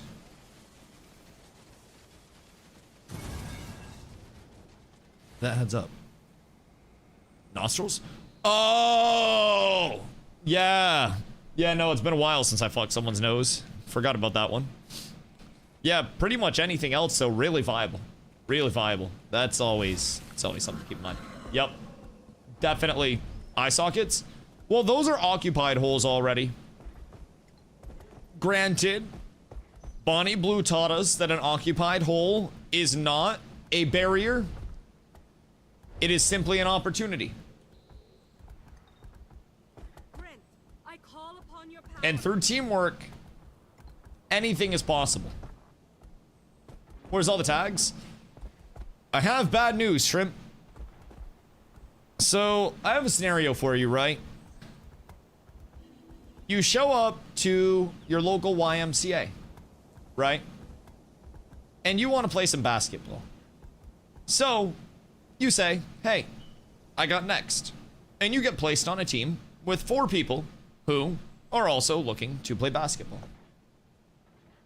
Now, it is finally your team's opportunity to play the game. As you're walking onto the court, 3 of your 4 teammates say, oh, we're playing this team. I don't think we should play. They're really good. So now 60% of your team doesn't want to play in the first place. They're scared that the team that you're playing is going to beat you. So they just don't want to play. They want to give them the win and then just sit in the cuck chair on the sideline and watch everything happen and watch the good teams play. And they showed up at the YMCA in the first place to not actually play basketball, but to try to pad their ego. So, now you think about the application of that if it's a men's league that lasts a month, and you're on that team for an entire month, and the first day of men's league, they hit you with the, oh, I don't think we should play them, and you can't get onto a different team, and you're stuck with this team for the entire men's league, make or break. Right? That's where we are with Yolan. We may unironically be one of the newest, least equipped, and worst guilds in T1 that's actively playing. The only thing is, we're actively playing. And there's so many guilds that are more capable, competent, and equipped than us that are not playing at all because they're like, oh, we're gonna lose. I hate it, bro. I hate it. I wish that there was an emergency switch that we could hit once a month to get onto a different team with our battle guilds, because I cannot find good world vs. world content 95% of the time that I'm in world vs. world. There are like 3 guilds that run tags that have even enough people to try to get fights in the first place, and then there's us that runs the tag when we, you know, have the opportunity to. Which again, our tags aren't always the most appealing because we're very new. We're gonna lose a lot of our fights, and then we're gonna sit there for a second, and we're all gonna kind of pitch ideas of what we could have done, and Streg's gonna be like, oh, okay, yeah, we'll try to do that. And our fights will get better, but we're not exactly the tag that everybody wants to go crazy and wants to run with all the time. So, even despite our efforts, it's hard to get momentum going for Yolan at all, when a lot of the people that, and a lot of the communities that came in are being such large advocates for us to quite literally not play the game and avoid the good players by any means necessary. And it's not something that's going to help us improve or help anybody improve if everybody's just avoiding it. It lowers every bit of content that we can all get. It just, I actually despise the mentality, if I'm being completely honest. But it's... Sorry, I have an eyelash. I don't know, it's just one of those things where I feel like it's a squandered opportunity to actually get content that you would learn from, especially for people who have been playing the game for quite some time. It's like, okay, you're against a group that might be a little better than you. And who the fuck cares? You know, like why is that the big determining factor where it's like, oh my god, we can't play anymore? It's perfectly okay if you lose a team fight in world vs. world. You don't even fucking lose anything for it. It's just, it's a completely like no consequence mode. I don't get it. It's not even like you don't get any benefit from it. Whoops. It's just that it's truly a no consequence mode. I need to get the timing better on my about faces. My emphasis for today was about faces and then forcing myself to get comfortable. Keep in mind, any of my casters, Nin, small note, I'll get your hydrate in a sec, right? About face, cast behind you, so you can roll away and whatnot. Whenever somebody goes on you, you never want to like stop or take the time to like turn and, you know, worry about just running. With the about face system and the fact that you can cast behind you, it's literally like you need to get out of something, you about face, you throw every cast out where it needs to go. You can right click to turn back in. The about face itself, you can have it turn your camera or not, is nice. Is nice. Excuse me. I'm gonna get out of TP or use my invul. Right. But good players, after you use those things, are gonna chase you down because you no longer have those. And if somebody's going on you, then they'll be able to play reactively to you, right? So the whole idea of about facing and movement in general is that it saves you a lot of opportunities where you may not have to use your invuln, if that makes sense. And you can rather save that ability from a matter of, you know, I turn, I drop some offenses behind me, or drop a little bit of a slow or something like that. And then from there, you just blast it. Put that on middle click of mouse. It's not a bad one either. I think I'm going to put one of my pings on middle mouse button click.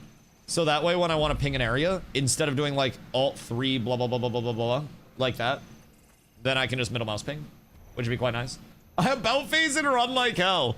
Okay, well, one thing that I want to work on today, and you guys will see this a lot, when I'm in PvP, I don't have many things that are ground targets, especially with the current build, but even with my 3-2 and my wall, right? If somebody jumps me, instead of hitting them with a wall here and then turning, I need to work on about facing and running first, and then walling behind me as soon as I hit the about face.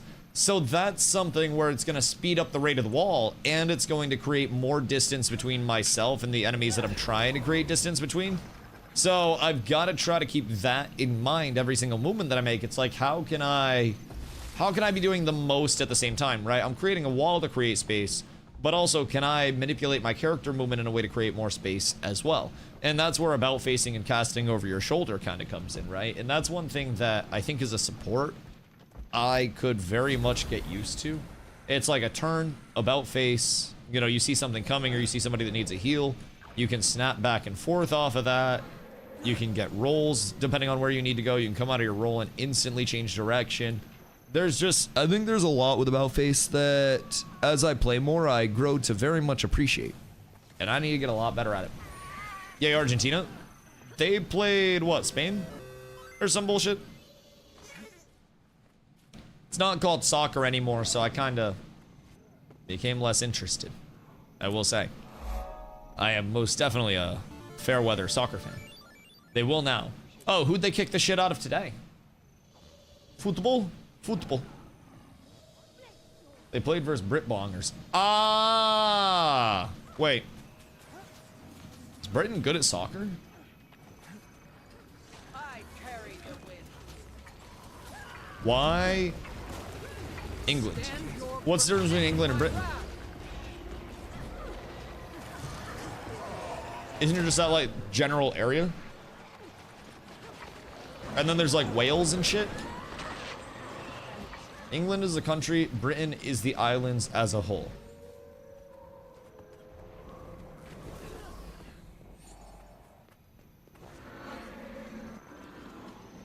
So...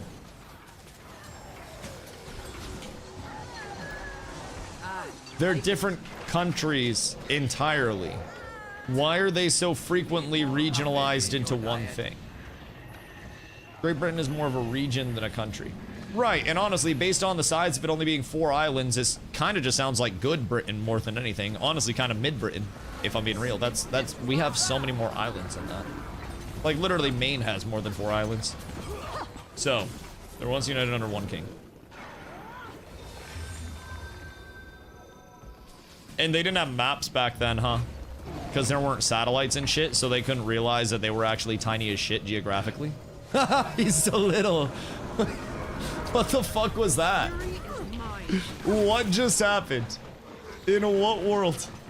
I fuck with that very heavy, but I don't know what just happened. England is one of the 4 constituent countries in the United Kingdom. Britain or Great Britain is not a country, but rather the geographical name of the largest island in the region, which is made up of 3 countries, England, Scotland, and Wales. Wait, so Scottish people are more similar to British people than they are Irish people? It says I have parental controls. Wait, did somebody hack your account and put parental controls on your account? Nothing can bring me down. Because that sounds like somebody's fucking with you, I'm not even gonna lie. Stand your That legitimately sounds like...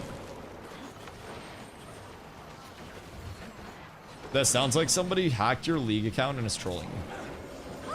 Is there any chance you shared your League account with someone relatively recently? Or no? Because I think at this point, you might be getting trolled. Why would... 100. Emu, thank you for the 100. I appreciate you. Absolute legend. Absolute Chad. You are truly good. Never discussing English. There have been hundreds of years of wars over this. So, would the Scottish rather be friends with English people, like England, or with Ireland? Because I always associate Scotland with Ireland, right? They just kind of like, do they also get shit-faced a lot? Scots would prefer England get nuked. Who drinks more between the Irish and Scottish? And where do the kilts come from? Because the kilts kind of go crazy, I ain't even about to lie. Scots would definitely prefer England just vanished. Well, if they're fighting wars, then they technically try to make that happen multiple times, right? With the whole, you know, with the whole England vanishing type shit. I just got like 3 trips down there. We genuinely kind of love to see that to the fullest extent. I'm not even gonna lie. That might just be a blessing. Excuse me, sir. Somebody hit me. Thank you. Need to get that Aegis out for the lads. I should probably just join this commander tag, huh? Join squad. Alrighty. Everything's fine. You just go pop off, Mr. Vert. I will keep you alive. As long as Lil Uzi just keeps throwing his shit out, I think we vibe. I don't know why these goobers are trying to go on me, bro. I'm probably the tankiest person here. Actually, I dropped some VIT recently. So I'm not really that beefy. But I got more concentration out of it for more buff uptime. Granted, that only had to happen because I quite literally didn't have ascended pieces outside of re-rolling them. So, it's okay, go back in. I don't trust you, dog. You're looking sus as fuck! Come to me, sir. Come to me. We go. We go, we go, we go. Everything's fine. Everything's okay. Can we maybe just like, hold on? Boop. Get fucked. Alright, I control the high ground. If they come up without stability, I dominate them. There's no way that they can win the fight without stab. I swear, it's so beautiful. Speaking of stab, I just did not cover mine the best there. And then big damage coming out from Mr. Support. If they wait much longer, I'm gonna have my boot back up. About face, Mr. Dusty. We must about face. Kilts was from a dare. They had to wear them until they can make a bagpipe play actual good music. Yo, I've heard some bagpipe music that fucking slaps, though. I'm not even gonna fucking lie. I have heard some that goes absolutely insano style. Now, does that mean that all of it goes insano style? Hell no. But there is absolutely a very solid amount that goes fucking crazy. Hey, after hours. My goodness gracious, dog. Thank you for the 7 months, brother. Boys, we're going crazy with the subs today. I appreciate you guys. Whole lot of love. Whole lot of fucking love. Was that person wearing a kilt? I think they had dreads. I won't lie. It's like you take an instrument that sucks, and then some dude with dreads just makes it sound completely different, and you're like, oh, I fuck with this. Never thought that I would. I don't think he was in a kilt though. You ever stick a hose into an emptied out sheep's stomach and blow into it? Isn't that effectively what people used to do for like... Anyways. Hope everyone's having an amazing day. Yeah, I think Zop's horny, Nin's sad. I'm happy that Guardian didn't get nerfed with today's big balance patch. So I've been having fun. I'm trying to work on some movement mechanics today as I play a little bit more.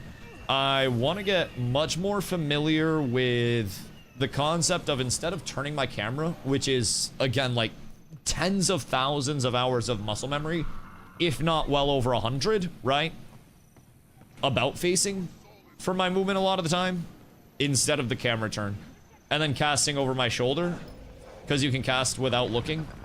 It's so efficient and so optimal.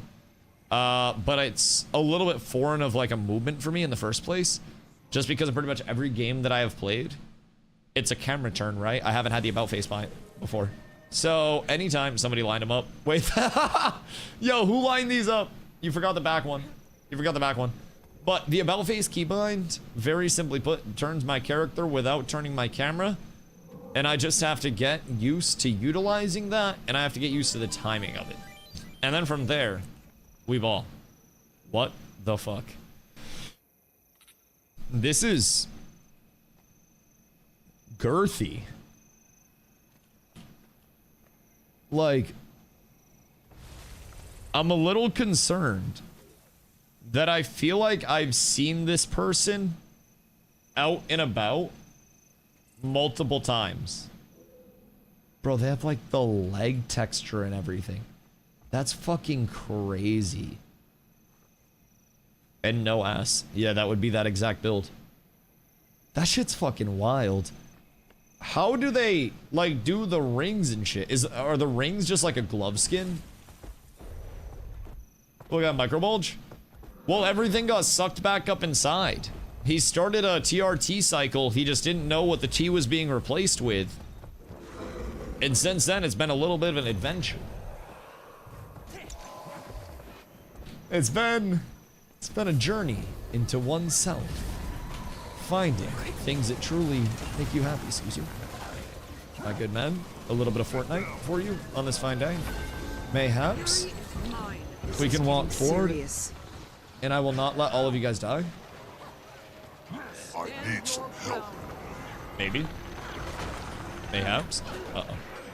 Ah, no, we're fine. We have like 3 times the number of people that they do. And I think we might be able to push back their roamers a little bit. We don't have that much, actually. Ow. Daddy, chill. What are you doing, dog? Just try to jump right on me. I wasn't even paying attention. I went over to read Nin's chat and he couldn't even blast me. Goodness gracious me, oh my. So, Nin, what the fuck? What are you yapping about? What are you going on about right now? What are you on? I don't even know what that fucking means. Like, genuinely zero clue. Will you guys jump me? Will you try to jump me? Nope. You will not try to jump me. Noted. Pretty sure that's a swear in Spanish. Why are you swearing at me in Spanish? The fuck's wrong with you?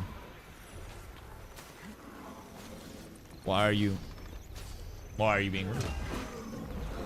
Come jump you? I mean, listen. My stab up time got crazy when I was getting the pull practice. I'll be real, my stab up time went through the fucking roof. That was a large point of character development. And now, I also have the about face under my belt. I'm slowly evolving to be the mechanical demon that I promised I would be once I learned the baseline. And I had to focus on gameplay knowledge before I focused on small things like about facing.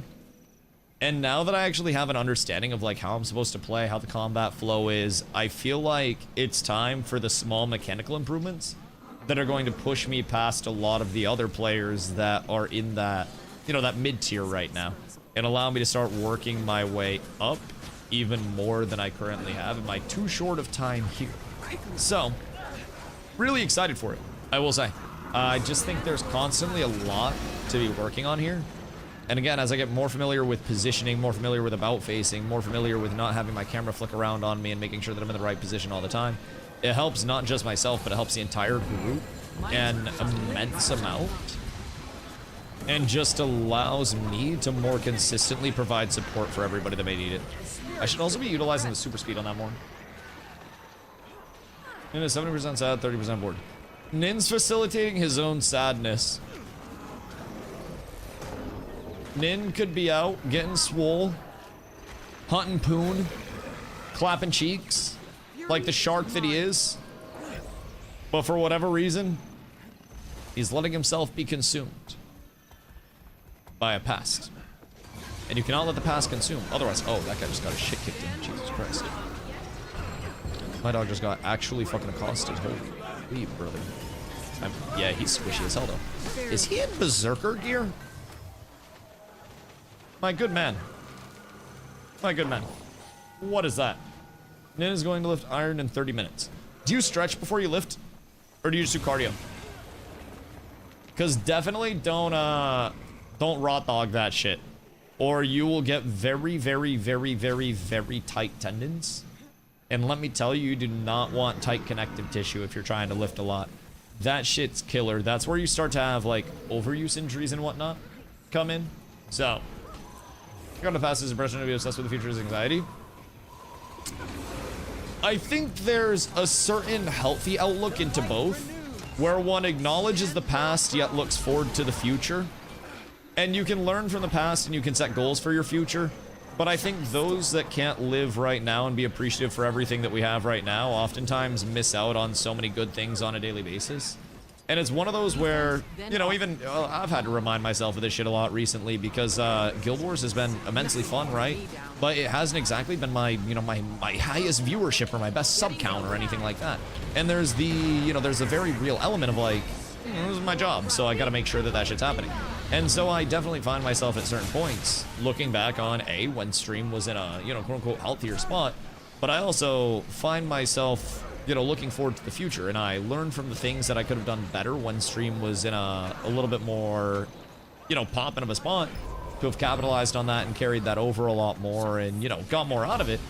But that's also just one of the many things where it's like, you learn from the past, you keep learning from the past as much as you possibly can, and then from there, you give yourself things to look forward to in the future without letting it just consume you entirely. And if I was only worried about, you know, Guild Wars 3, Guild Wars 3, Guild Wars 3, then I wouldn't allow myself to enjoy the Guild Wars 2 that I have here. And the thing that's going to, you know, help my community grow isn't just sitting here and waiting for Guild Wars 3 and doing nothing else. It's going,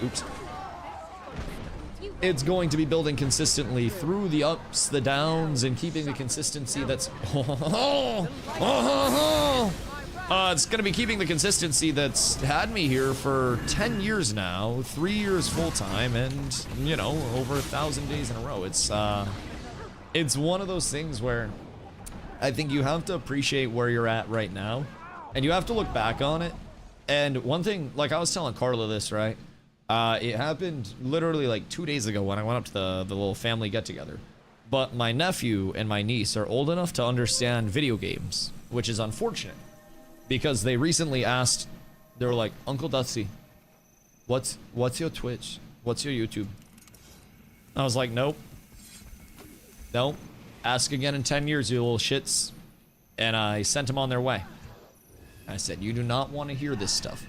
And up at the family gathering, he was like, my nephew brought it up again. And he was like, Uncle Dusty, how many followers do you have, like, on your channel? And I was like, I have a couple, buddy. I got a couple. Why? What's up?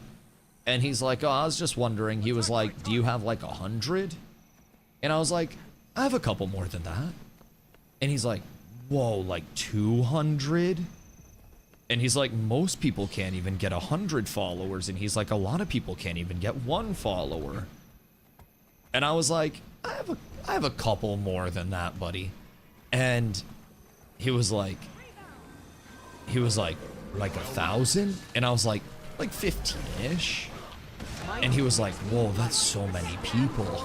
Because, like, we grew up in Maine. We're not like, you know, he's young and growing up in a small town in Maine. Dog doesn't register that cities have millions of people in them and stuff. So it's kind of this cool thing where, you know, I look at my stream right now and I'm like, oh, it's been, you know, it's been more successful at different points in time, right? And there's the element of like, you know, part of me is like, ah, shit, you know, stream's in a little bit of a down spot. We got to build for the long term. We got to embrace the long term, and doing that, it'll obviously be, you know, be in a better spot. But there are little refreshing moments where you're just like, huh, that's kind of cool to put in perspective. You know what I mean? It's one of those small things. You can fill a decent sized venue. Oh yeah. I mean, in terms of like, keep in mind just total people that come through the stream on a daily, even with viewership right now, we still have like 2,000 live views on a stream, man, with well over 1,000 individual people that come through over the course of a stream, which I think is pretty fucking cool, considering there's no exclusivity around my stream. It's an everyday thing that is just persistent and people know is going to be here. So it's kind of cool. Farm him, reaped. Dead. Fucking idiot. You're the idiot. But it's, I don't know, it's this humbling thing. When you set goals for yourself and you wanna aspire for something larger, but you're also willing to appreciate what you have right now and be, you know, in the moment with what you have right now. It's a cool thing. So, Scourge, better strip than Reaper. I think Scourge isn't really run right now, no? Because cooldowns? And then other things like Core Necro have just far better cooldowns than a Scourge would. So you get more, like, more rips per second, more strips per second. Because I feel like that's the largest thing that I've heard in terms of the Necros and their big validity, is just the element of like strips per second on Necro is higher than pretty much anything else. Excuse me, sir. I would not like to get involved in this tomfoolery, if I do say so myself. I would like... Sirs? Please. Please, please, please, please. Might I interest you in hitting somebody else that's not me? I think that could be a beautiful compromise, the situation that we're facing right now, where you could maybe kick the shit out of all of them. Where'd our tag go? Uh-huh. Uh-huh. Right. All right, we got this, boys. We see the way out, we run with the tag, and then we fucking ball. Everything is perfectly fine. I have no idea what's going on here. All I know is we're apparently fighting to even get out of our goddamn gates in the first place. So I link up with Tag. Is he gonna come, like, hit them from behind? Oh, he is. Oh, he is. Wait, my goat, the commander Tag. Everybody push up. We need to walk up here, or they might find themselves deaded. Oh my god, wait. That's going to maybe cook? No, never mind. They have too much stab. You really hate to see that side of it. Truly just a goddamn shame, if I do say so myself. A lot of them are probably gonna get cooked here. I have a Reaper that's trying, I think, very hard to have an impact, but I think he just threw away his life. I ain't about to lie. I think he just full sold his own bag to try to grief my shit a little bit. And I respect that, but I don't quite understand why. And again, teach their own, but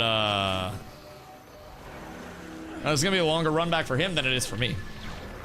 So I'm just kind of vibing. I want to make sure. How did our commander die? A few brave soldiers. How many do we have? We have 12. I don't know if we have enough.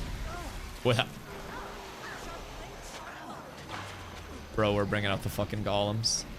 All right, whatever, man. Whatever. We're bringing out the goddamn golems at this point. Might as well. I got the bubble for it. Everything's fine.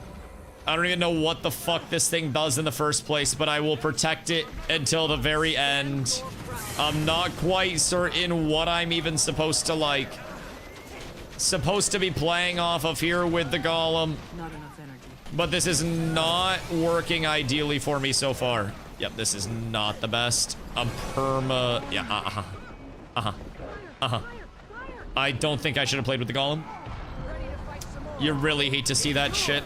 Really a goddamn tragedy, if I do say so myself. But, yeah, I think the golem died. Chat, what do golems even fucking do? They, like, siege worse than pretty much everything else, right? Is there any real use other than memes? Because they make me happy, but I don't necessarily know that making me happy is enough for the golems to actually be valid in any sort of fashion. So I worry slightly. I think we might have sold a little bit with that. Good news, finally won this. Can pre-build them?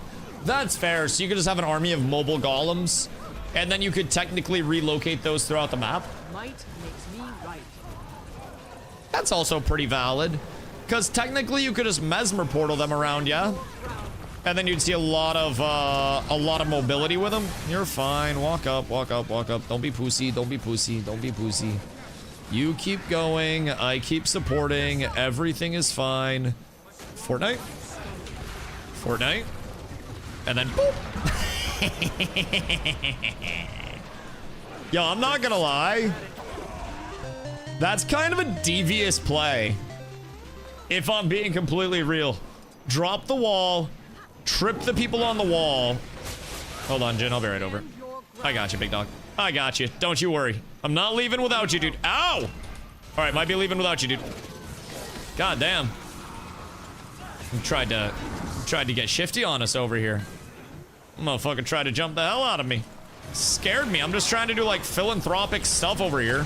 Trying to run a goddamn rescue mission. And I'm catching the hatred from the people like this. Excuse you, pardon you, sir. I would not like to interact with you in this capacity. I'd like to find my way to the back. Maybe get slightly out of this. And then, oh, that's not good. That's not good at all. We're fine. I think we walk out of this. As long as we stay together, we can probably get the fuck out. But I don't think we have a lot of capacity to actually stay here, if I'm being completely honest. I'm not certain. I was in some deep trouble there. But we also need to make sure that everybody else gets out, and that we don't just leave everybody here. Because something tells me there's a good chance that we just end up leaving everybody here. Excuse me, my good man. I appreciate you so much. I might go down here. Ah! Wait, we have the glide.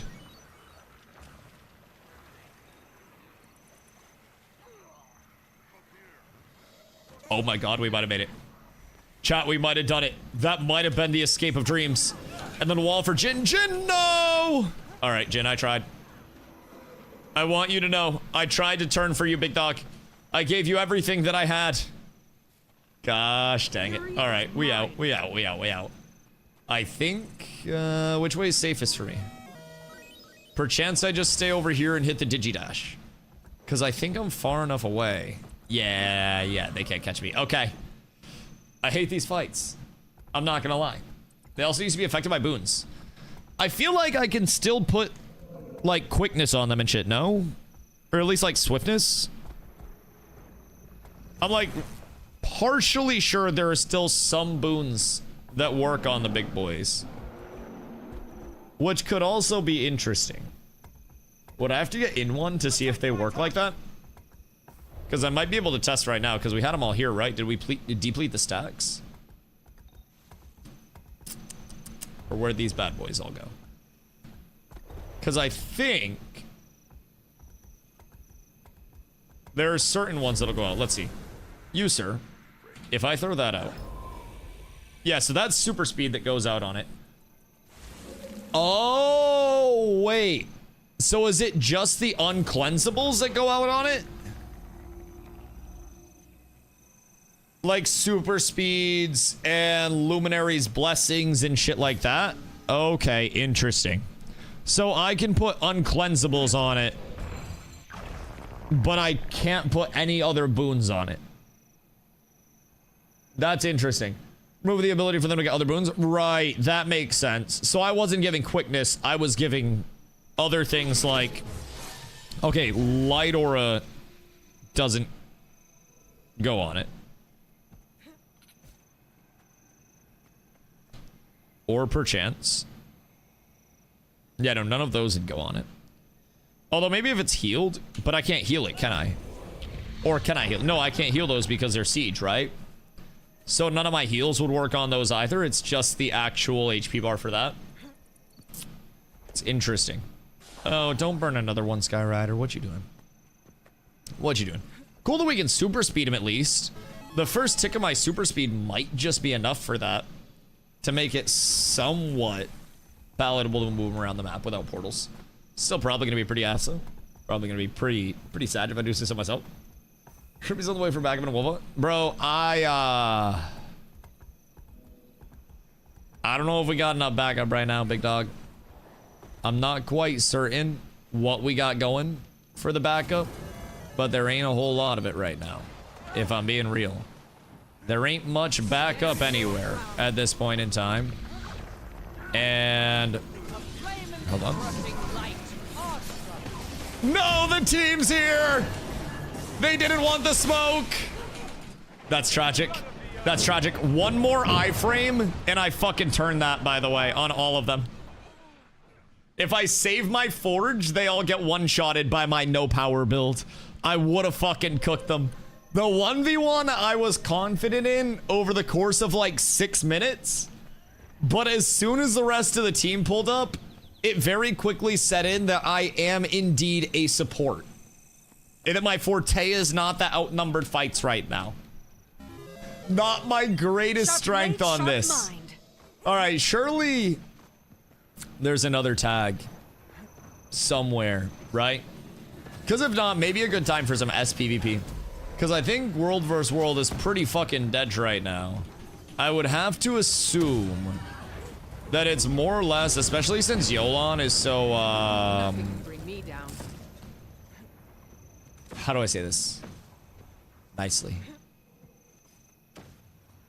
Since Yolan is so averse to fighting most of the day, I feel as though it might be good to either get my dungeon rush done or maybe some SPVP reps type shit. Cause right now, I don't think we get much done out here. Shrimpington, good day, brother. What a dooski. What a dooski. It might be kind of, I don't know. Might be kind of it up. You gotta get in the squad, brother, so you get some buffs. Cause if you don't get your buffs, then you don't have any carryover. It'll be slightly tragic for you. Slightly tragic. 4 brave soldiers versus 3,000. We've got numbers down. Us versus the entire world. Every single person in existence here, right now, in this moment, fighting us. Nobody in the world not here at this point in time. How does everybody, like, die so fast? Yet somehow... I mean, I guess we had, like, a druid, a Lumi, and then 1 DPS there. But, like, I watched some people go in. And sometimes it's like they throw out a couple abilities, no iframe, no movement or anything, and then they just kind of die. And it's like, damn. That was quick. Picking a brain. If you were hired to develop a successful MMO, what setting would it have? Would you have it set in, and what features would you have to set it apart from other MMOs? I'm not a creative like that, if I'm being honest. Not my forte. I excel most when somebody has done that infrastructure for me, and I get to develop. Not like develop as a developer, because I'm not a developer, but like creatively. I like to extrapolate on something that's been established and then continue the, you know, the furtherment of that. So I don't know, it's hard for me to conceptualize things from scratch, but once I get pointed in a direction, I can do pretty well with things. In terms of MMOs right now, to set it apart from other MMOs, if I'm being honest, there's nothing new that you can do to an MMO that hasn't been done before, in my opinion. You are legitimately just taking a bunch of different puzzle pieces, right? And it's like one of those sliding tile puzzles where you legitimately, you know, you can shift those tiles around in any order and anything like that, right? And with those tiles being moved around, you can come up with a lot of different combinations to solve the puzzle, a lot of different orders to solve the puzzle, a lot of different prioritizations of your move, what move comes first, second, and how you get to the end point. Now, the only thing with this tile puzzle is that every tile is blank as well. You don't really know exactly which combination of tiles in which order is the best. And on top of that, there are also extra tiles that are on the outside, which you couldn't possibly fit in the puzzle, so you'd have to take away some other things to make the total puzzle come together. You've got a finite amount of space before it just becomes bloated. So when you're looking at game dev, especially I think MMOs, just from a consumer standpoint, when people promise to do something with MMOs that's never been done before, I'm like, you're selling me snake oil right now, because short of having an MMO literally suck my cock while I play, there's nothing that an MMO hasn't done before. There's just nothing. Like, it just physically doesn't exist. The gaming world has been very explored, and you could maybe put it in a new area. Maybe like an MMO in space, an MMO under the water, an MMO in the fucking rainforest. But at the end of the day, MMOs are MMOs, and they have somewhat of a foundational framework that gets followed most of the time. So I think it's just how developers choose to prevent their systems. If I'm being honest, I think MMOs need the next generation. I don't want to say need, but my hope for the next generation is that we see a very large divergence from tab target systems. Because tab target systems themselves, I think, frequently feel a little archaic. Feel a little bit old, slow, and typically even with something that's faster paced, they tend to feel a little clunky for a generation of players that really likes movement, really likes, you know, being in direct control of their actions and being rewarded for skill differences too. I think there's a certain element where you have to have a movement and combat system that's low floor, high ceiling, that provides people something like, you know, the feel of having accelerated movement through, we'll use a hypothetical, sliding down a hill, right? You hit V, which is your dodge, and if you're going down a hill, you can dodge and hold V to drain stamina while sliding down the hill, right? Something like that would be a differentiator from a normal dodge and a movement system, where it's like, I dodge, okay, drain my endurance, but also I hold dodge, I go into a and then I can jump, and then I can glide, and I can carry that momentum.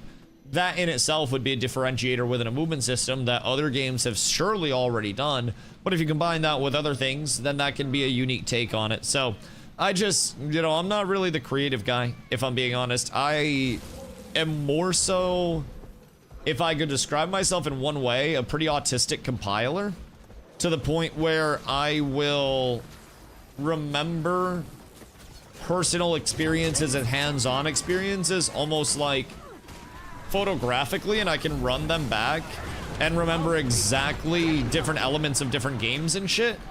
But I'm also not one that extrapolates a lot without information given and provided, you know? I think action to combat or tab target's more like slash popular. I mean, in terms of general like slash popular, I think it's a question on are you asking about the existing market, or are you trying to break into the new market? Because I think that's MMO's greatest dilemma right now. Do you want to try to appeal to the same players that are now 30, 40, 50, 60 plus years old? Or do you want to try to break into the 15, 20, 25-year-olds, right? And I think within your gaming populace, what MMOs have failed to do, and part of the reason why they have struggled a lot lately, is because not many MMOs, if any, have been able to, one, break into a younger generation, two, sustain their break into the younger generation in any meaningful way. So there's an element of like, you know, what do you want to go after?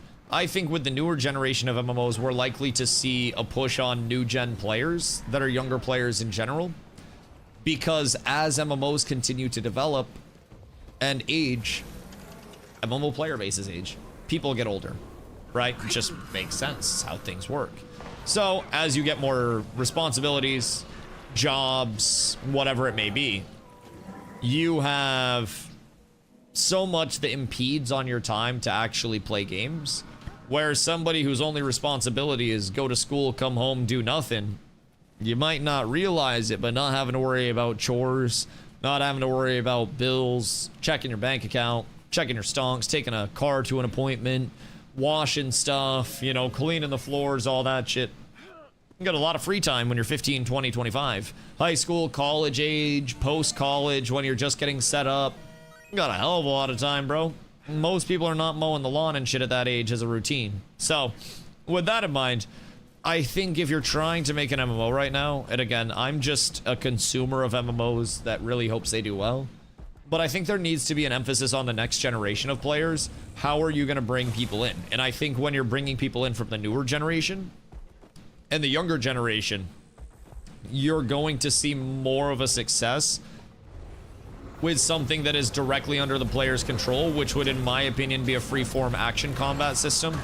There is a reason why New World hit nearly 1 million concurrent players, and it is primarily because of the appeal that it had, A, as a dynamic living world as an MMO, but B, you also had a full freeform action combat system that had physics-based projectiles and provided players the opportunity to be in direct control of their actions no matter what. And it was rewarding if you were hitting every shot, if you were leashing as a melee to people and chasing them down. It was a fun thing. However, it's also filled with flaws. New World hit 1 million concurrent players because it was Amazon. Tell me that you aren't familiar with Amazon Games development without telling me that you're familiar or not familiar with Amazon's development, brother. Jedi, thank you for the 5 months, brother. So, I would like to introduce you to Crucible. Crucible was developed by a subsidiary studio for Amazon Studios that was called Relentless Studios. Literally a part of Amazon Game Studios. It's Amazon's first major original title, and it did not peak at 1 million concurrent players. It was terrible. People thought Amazon would make the best MMO. People were locked inside during COVID, and people had no idea what Amazon was doing. Keep in mind, I played New World very passionately through its entire existence, including on launch, and made content for the game the entire time. I'm literally a historian of this game, right? And the pull of New World was that, again, living, dynamic world, new action combat system that other games didn't offer, and it was a very unique take at the time on what was a very stagnated MMO world at a time when people were also locked inside. There were many reasons why New World hit 1 million concurrent, but I can promise you, Amazon Game Studio not having any reputation whatsoever other than a bad one for Crucible was not the reason that shit hit 1 million concurrent players. New World was never good until the end. If you think Nighthaven was good, then I also, like, I say this respectfully, dog, but you got some dog shit New World takes. Nighthaven was far from a perfect state of New World, and they were working towards fixing some things, but it was still a couple years out from recovery. Like, that shit was far from good, and in the original vision of what New World was supposed to be, Nighthaven was far from it, man. They stole New World as RPG, not MMO. Also completely wrong. What? New World was originally a survival that was then rebranded to a full dynamic open world MMO with a living world and player implications on the world. They literally sold it as you join the world, you make the world. Is still named RPG. Brother, are you just making stuff up to try to troll?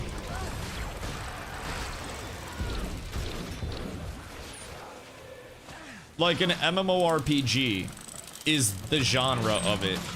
Nothing can bring me And the down. MMO subtag is the big differentiator between massive multiplayer games and single player games. Like, I don't know if you're just trying to troll badly or you're just actually, like, clueless and just trying to spit babble out, but, like,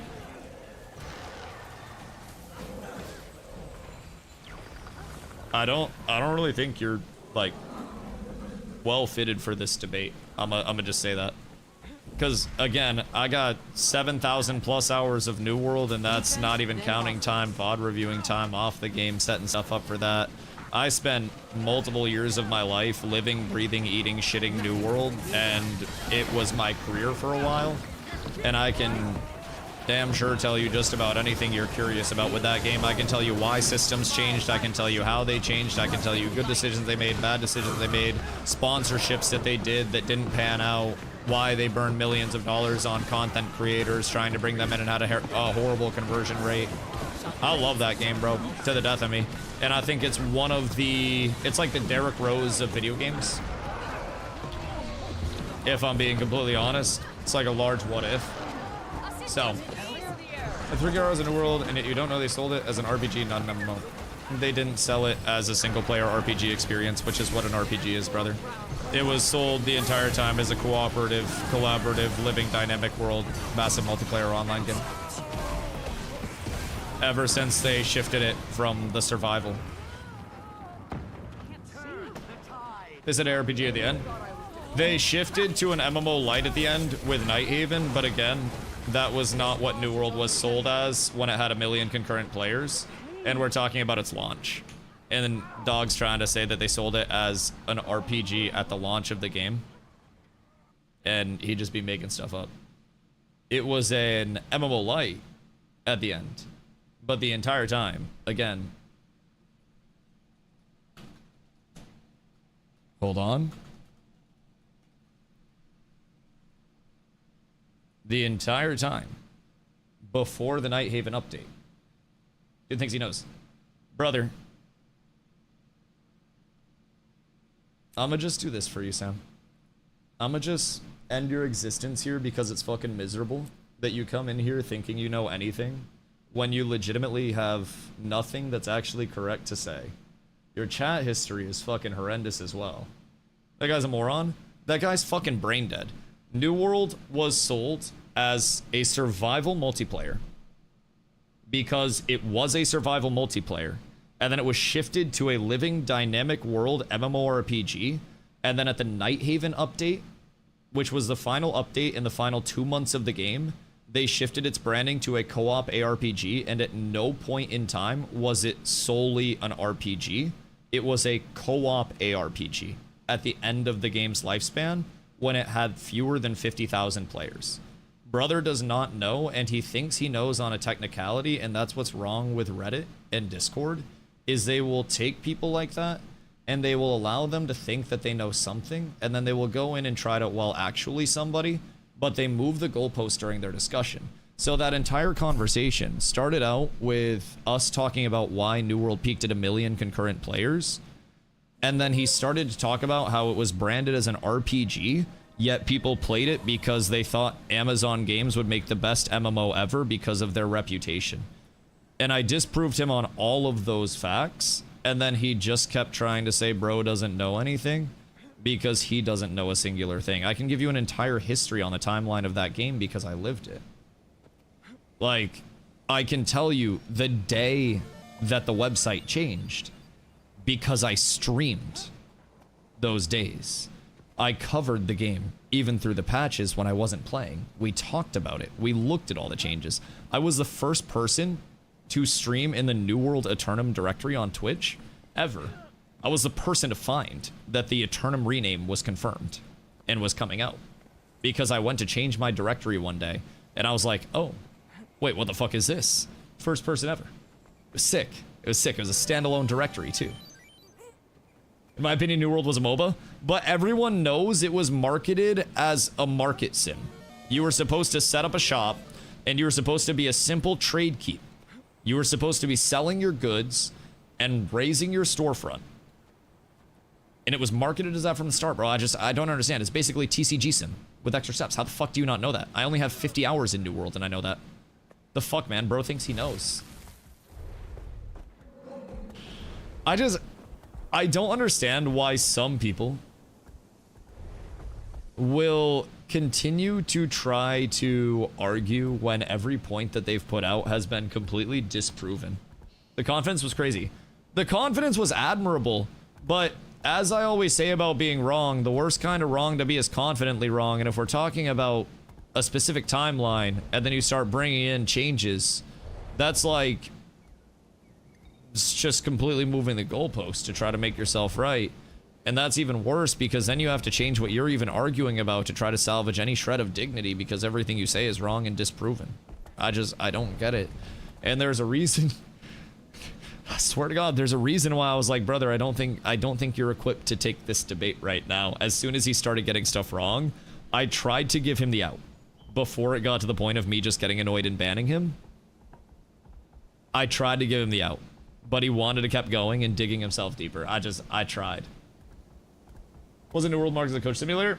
Bro, I'm pretty sure New World was actually marketed as a first-person shooter.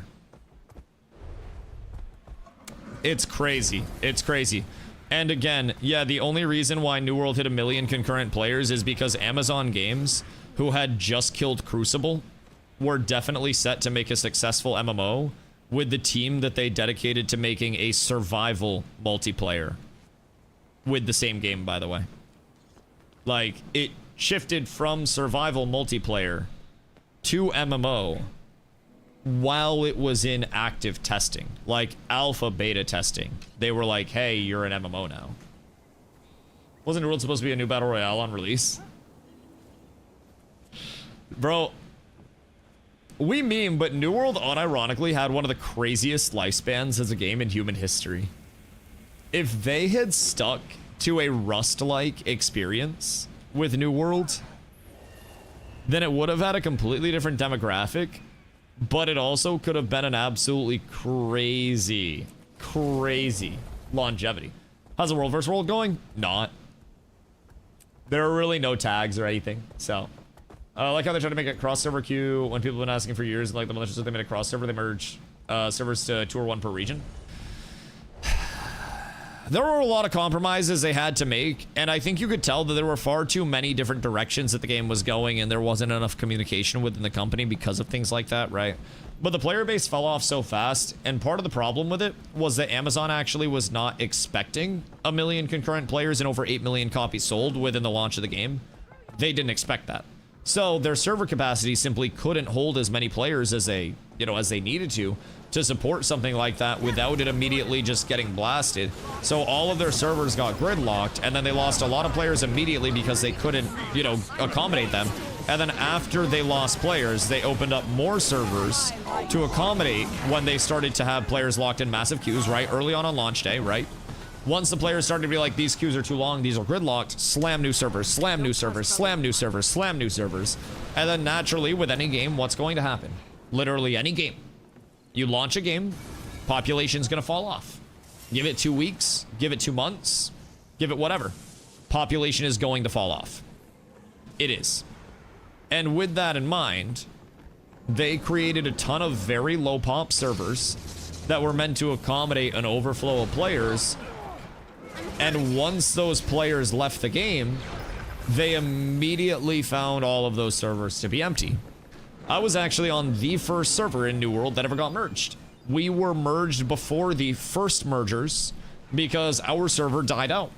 Our server had a group called the Enclave on it, who are literally known for being like, I shit you not, like neo-Nazis in the gaming sphere.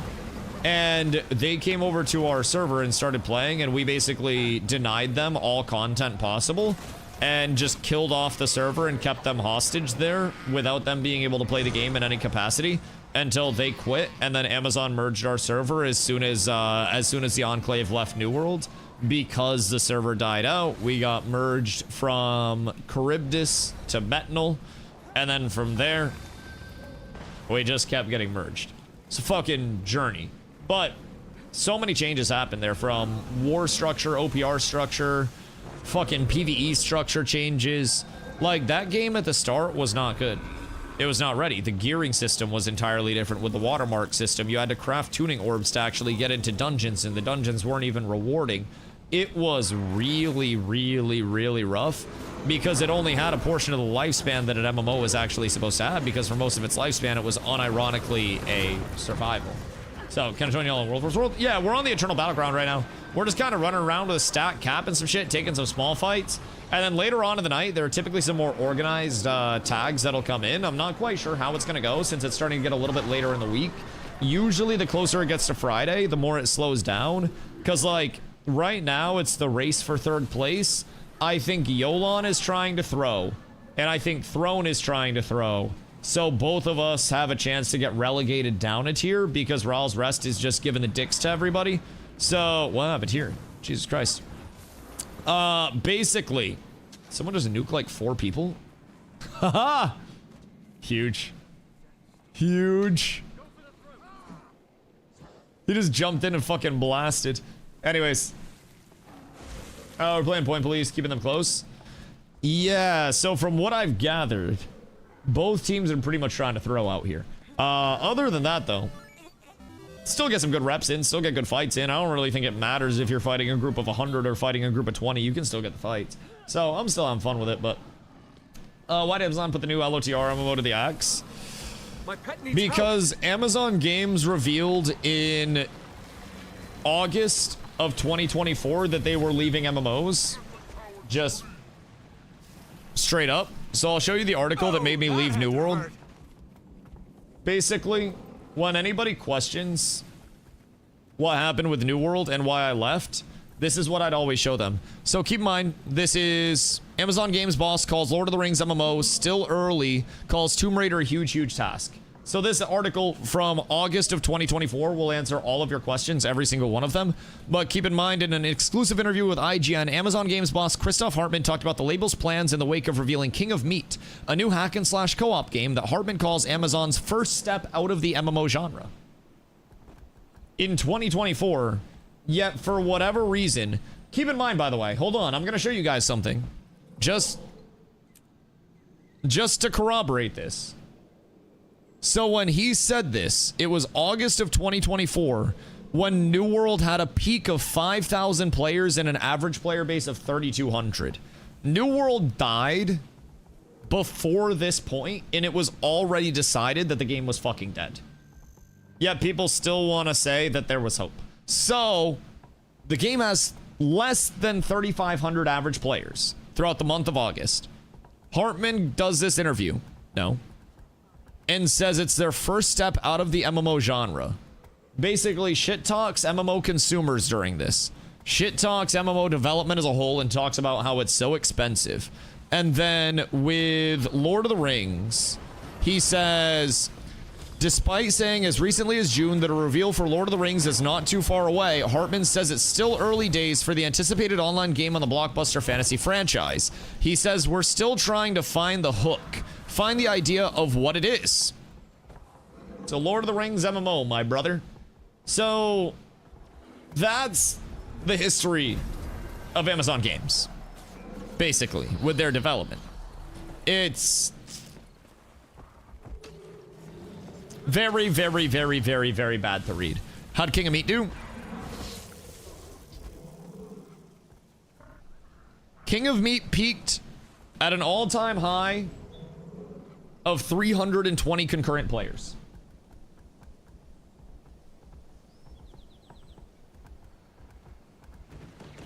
Their first step out of the MMO genre peaked at 320 concurrent players. Amazon Games, folks. Nothing can bring me down. Amazon Games. Amazon Games is like businessmen trying to figure out how to sell to gamers.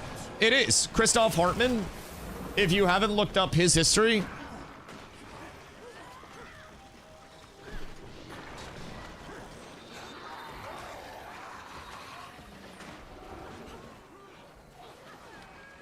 Christoph Hartmann, before assuming his position for Amazon Games in 2018 as vice president, he was president and co-founder of 2K.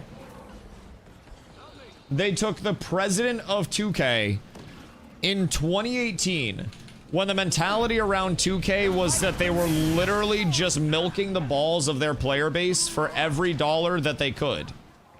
Stand your ground. They hired him. They brought him in. And they said, please take our game development studio to the next level. Amazon Games from the start was built on unsustainable merits. It was led by people that should not have been involved in the first place. And it was destined to fail. And there's so many reasons why I left New World in December of 2024 before it was announced that the game was dead. And Christoph Hartmann is a large majority of those reasons, if I'm being completely honest. Like, it was more or less nearly entirely his existence as a human being. Lick my balls. Lick my balls. What was that? Was that the Deadeye? That wasn't that Deadeye. I don't think that was that guy. A thief. Bring me down. Oh, was it the Deadeye? Am I just getting like Kobe ranged out here? I'm just kind of like running around and fucking vibing. Just minding my own beeswax. Core? Quickly. What'd they do? Hoping console release was gonna resurrect New World. I was wrong. I mean, comparatively, it did quite well. So the thing with New World is that they didn't struggle to generate excitement. They struggled to have trust. And trust in the community is an incredibly important thing. So if you look at New World Steam charts, they were never able to put together over the existence of their game's lifespan, right? Since October of 21. They were never able to put together more than 4 months of consecutive player growth. The first time that they were able to do that was September through November of 22, when they were dropping their first major update for Brimstone Sands. And then after that, they built more 2 months in October of 23, because October was update time. And then October of 24, 3 months. And then October of 25, 4 months. Never more than 4 months of growth from their player base. And it was very likely that November of 25, if the game wasn't murdered, would have been, you know, their fifth consecutive month of growth with the Night Haven update. Only thing is, the curse came through. They legitimately never strung together more than 4 months. Never more than one positive quarter back to back. And that, from a business standpoint, is just unsustainable. If you're looking at this as a stock, you're not investing in this. You're not buying this. If you're looking at this as a businessman, you're looking at the bottom line of this and you're like, holy shit. Even gaining 374% of our player base in 1 month as a peak brings us to an average concurrency of 20,000 players, where month one of the game was 410,000 average. And the game really never bounced back above that. If you look at each year as well, everyone was saying Night Haven's so sick, Night Haven's so sick, Night Haven's so sick. Trust is the big thing. So you look at the first major update, 67,000. Very solid. You look at the second update, 37,000, right? Third update, a peak of 22,000 with the update time. And then Night Haven, the savior of New World. A peak, not a peak, but sorry, an average of 21.2 thousand. The average player base for Night Haven still wasn't even as high as their previous updates. And everyone's like, oh my god, why'd they kill it? Well, because it was failing still. Despite it having flash in the pan success with Night Haven a little bit, that success was still lower average and peak-wise than the update in 2024. Just doesn't make sense to keep support going for it. New World lost trust. Amazon Games lost trust. And that's why their player base looks like that over the course of 5 years, and Guild Wars 2 player base looks like this over the course of 13. ArenaNet had to delay a patch yesterday. The community goes, oh fuck, I hope everything's good. They never do this. It was like somebody didn't show up at home after work. It was like concern for them. Whereas in New World, patch day was like, everybody get your pitchforks here, get ready to go freak the fuck out over absolutely nothing. Let's slur the devs, boys. Everybody get your pitchforks. Like, it was crazy every single update day. Now over here, there's a worst case scenario with a delay and everybody's just like, it's okay. I wonder what the special break? The New World mentality. Y'all remember when they literally took away all of the server modifier tags? So New World had legacy servers, which were like the OG servers that were up from the start. They had fresh start servers, which started periodically, and when a fresh start would end, it would merge into legacy. And then they brought in seasonal servers. which were basically these servers that were temporary that had super powerful weapons and armor that were being tested out in them. So they go to push a routine bug fix one time, and somehow that bug fix comes in, and all of the server modifiers, legacy, fresh start, seasonal, all gone.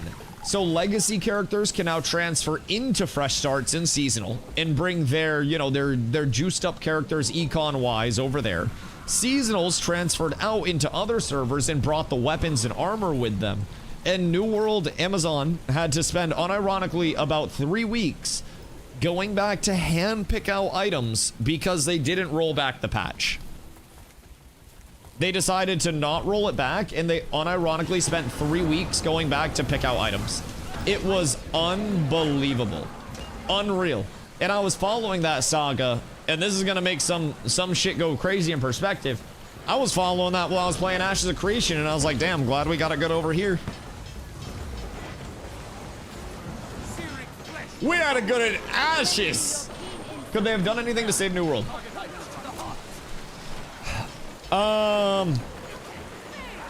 Continue to lose a bunch of money upkeeping the business out of Irvine, California. Western game development is incredibly expensive with the amount of money that they were making with the player base that they had.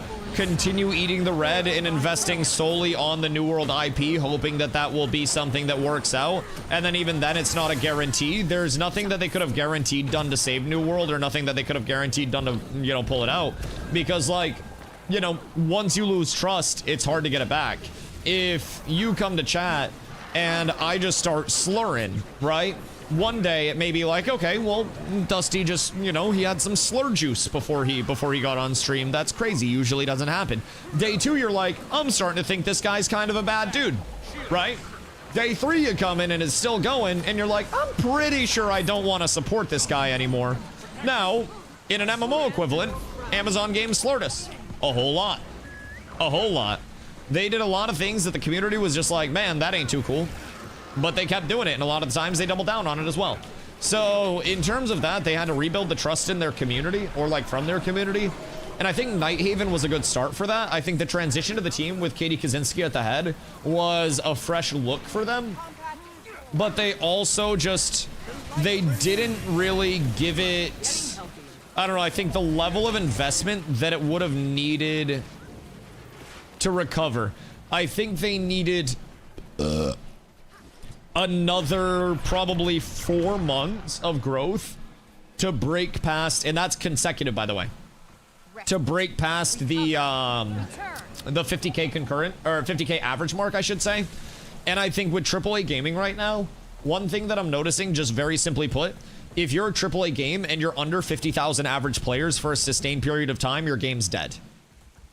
It's not like that in indies, and so many indie titles would love 50k concurrent, especially as an average.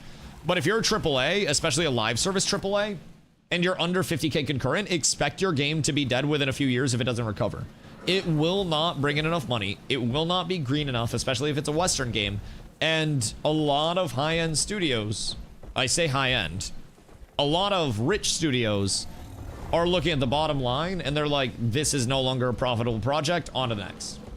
What makes a game like WoW stay so popular and keep players over the years?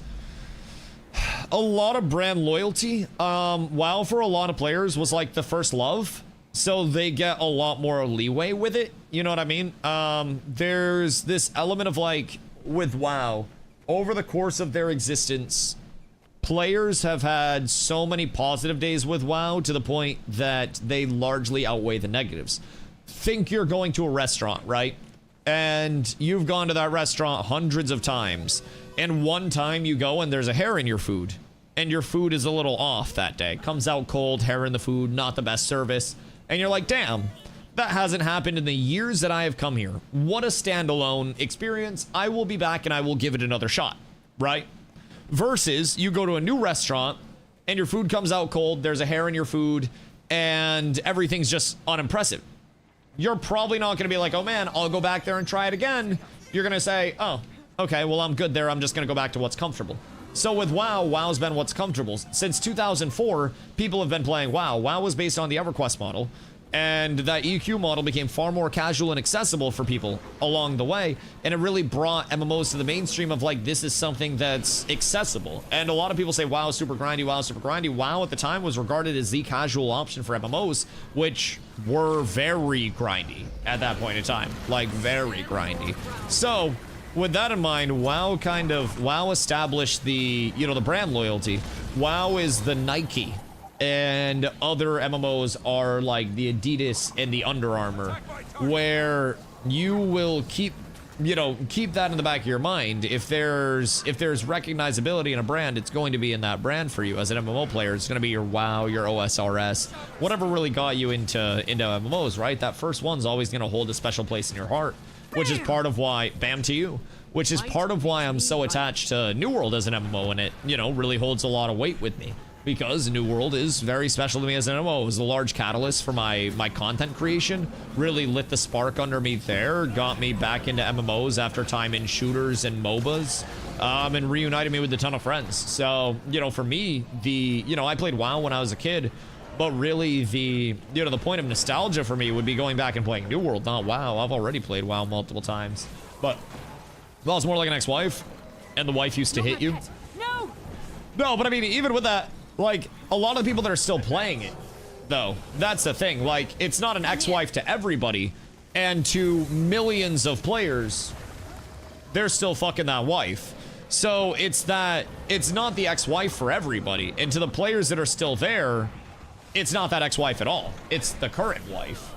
It's not even like, you guys are talking about it from a state of, why did I leave? But Jedi asked, what makes a game stay? And what makes a game stay isn't the fact that it's like an ex-wife. It's like an ex-wife for you guys. But to so many players, it's like that wife that you love very much, where you may snap at them occasionally and you may have a disagreement where it's like, hey, you fucking cut that out, right? They just get on your nerves every now and then, right? But you still love that wife dearly. And despite a couple of days of here and there arguments or whatever it may be, you still see the whole history that you guys have had. Sunken cost fallacy. About a second follow. So in terms of WoW's longevity, it's because WoW has been there. WoW has seen people graduate elementary school, junior high school, college, get their first job, get their second job, get their first real successful job, see divorces, see, you know, life, see death, see everything. And WoW has been there for people through it. So what is WoW for a lot of people? It far surpasses a game. And I think that's why WoW has stayed so popular over the years, because with MMOs, you have this element where they far surpass a game. With linear RPG titles, with linear single player titles, it's a game. But MMOs have always been about something far deeper than that, and it's bringing the community together. And I think something a lot of modern MMOs do very poorly is the actual element of, how do I bring all of these people together in a living, interactive world? Which is what WoW really did well early on. People felt like they were completely immersed all the time, and it was groundbreaking at the time. And the MMOs that have stood the test of time, well, what do those do really well? What do your WoWs, what do your 14s, what do your OSRSs have in common? The community. And a lot of the largest stories from that game aren't this massive update hit and it was a banger. It's this community interaction happened. The WoW plague, the OSRS massacres, right? All of those are facilitated by community. And it's, as Noob said, a social platform. It's why Guild Wars is still here. It's why Volks, thank you for following. It's why BDO, ESO still have, well, RIP ESO. But it's why those still have platforms, because the gameplay goes beyond just a game. And there are very few people, with the exception of speedrunners and your, you know, very deep cut autists, that will take something single player like, let's say, Dragon Age Inquisition, and they will play that 52 times for 100,000 hours, right? You have people that will play your Skyrims and shit, but even through that, what keeps Skyrim going? Hear me out.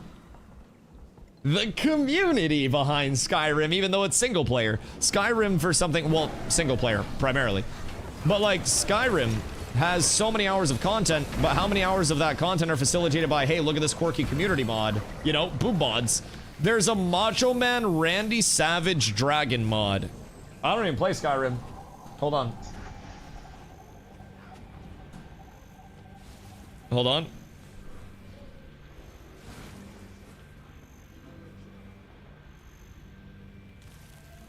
What was that? Macho Man is coming. What was that? It's nothing. Carry on. I keep this on tap. Yes, General Tullius.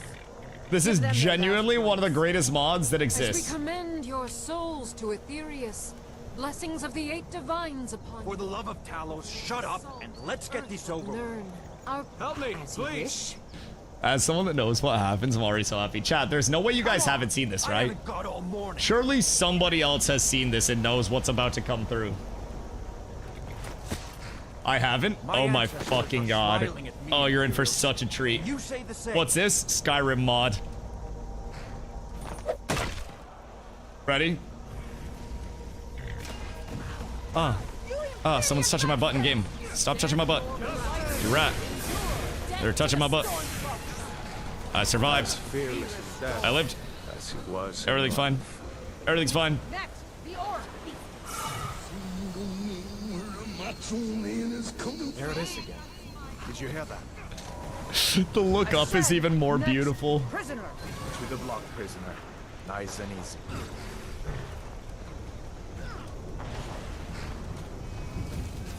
Like, I'm not even lying when I say this is genuinely probably the single greatest mod ever invented for any game chat. Like, I wish I was fucking with you. I've been to the top of the mountain. What in oblivion is that? Sentries. What do you see? It's in the clouds. Is it cursed? Or is it exactly what it needs to be, chat?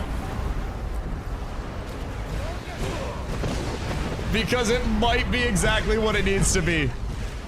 Like, it's got the voice lines and everything. This shit is so fucking S tier. This way. This shit to me is like peak Skyrim. What is that thing? This is what it's all about, my boys. Legends don't burn down villages. Oh wait, we finally went to 1080. I'm wild, yeah. Like, I hate that this shit exists. Yeah. So, yeah, I'm gonna leave y'all with that. I'm gonna leave y'all with that. The greatest 2-minute Skyrim snippet that you have ever seen. And again, building things that go beyond just the, you know, here's the gameplay that we've designed for you. Emergent gameplay, emergent systems, emergent behavior within games. It just goes so far, man.